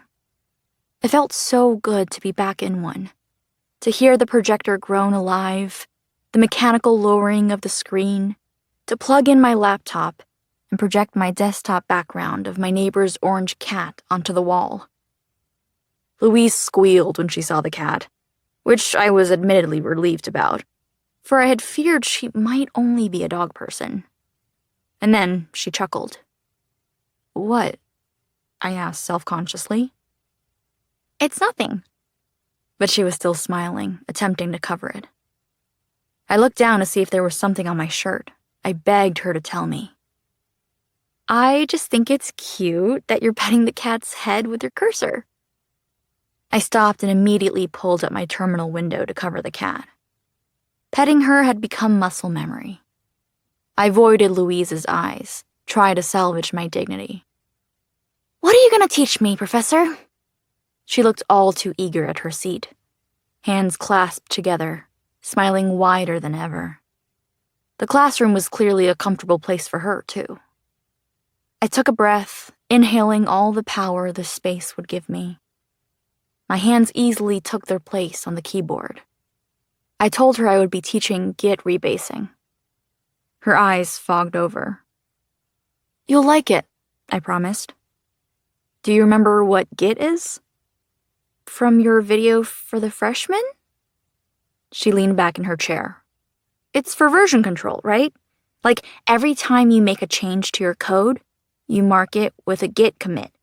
And then you can always rewind and go back to that commit if you need to." I was impressed. I had planned to go over everything in my video again, but she had retained it and was even able to explain it back to me. She noticed my pause and winked. "I'm a good student. You'll have to try harder than that if you want to trip me up, Professor." I had to look away from her again. It thrilled me to see this academic side of her that matched mine in a way that was so easy. I pulled up my lecture notes to remind myself how I wanted to start. "Let's use an example," I said, opening a text editor. Normally, Git is used for code, but really it can be used for any type of file. So today, let's use a regular text file and write a story. I'll start. I typed out. "Once upon a time, there were two girls who went on an adventure." I saved the file, then switched back to my terminal window to make the Git commit. Commit messages are important because they tell you what the code you are introducing does, and, if it's a good message, why you are introducing the code. So we'll give this one a message of, "Add opening of a story." I committed the message, then pulled up the Git log. "Add opening of a story" was the only entry there, along with a timestamp and my name. "Let's keep writing the story," I said. My hands were flying now, settled in and comfortable. "It's your turn." She didn't have her computer, so I typed for her. All right," she said. "The first girl was kind and pretty. She had never been on an adventure before, but she was eager to go, especially with her friend by her side. She was a careful person and had all the bus routes and passes ready. And of course, she had her trusty steed, Bike." Is it a steed or a bike? No, it's a steed named Bike. Her trusty steed, Bike. She has a steed, but there are also buses? Yes. I glanced from my laptop up at her. She was looking at me defiantly. "All right," I allowed. "Let's commit it. What should the message be?" "Introduce character based off of Monica," she said proudly. I sighed and typed it in, trying not to fixate on the words kind and pretty. "My turn now." I typed while she watched the words unfurl on the projector above. The second girl was tall and brave. There were rumors she had some giant's blood in her, and perhaps some lion too, for her bravery was the talk of all the bus stops. Her only flaw was that she was rather scared of her steed, Car, and so they set off on their adventure both on Bike. "Describe her more," Louise requested with dancing eyes. "What's the relationship between the first and second girl?" The blinking cursor challenged me. The first girl really looked up to the second girl and deemed her a perfect adventure buddy, I wrote, then paused.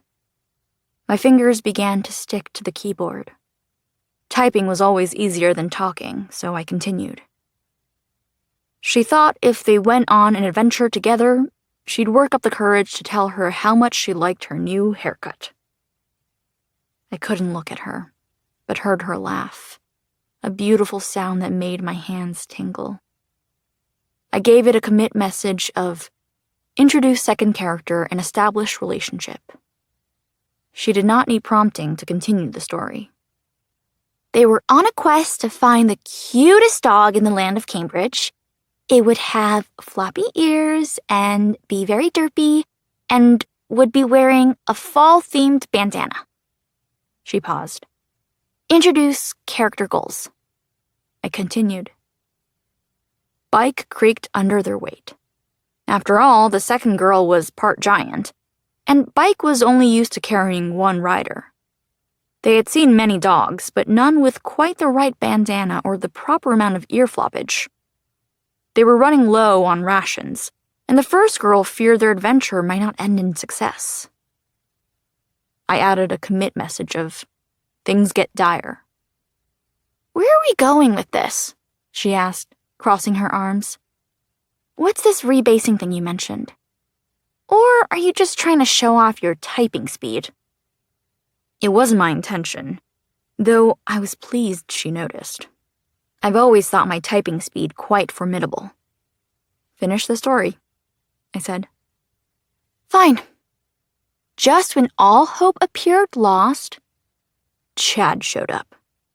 I interrupted. "Who the fuck is Chad?" I continued typing. Chad came to the bus stop with his dog bouncing eagerly behind him. This dog had the floppiest ears either girl had ever seen. I nodded for her to take over.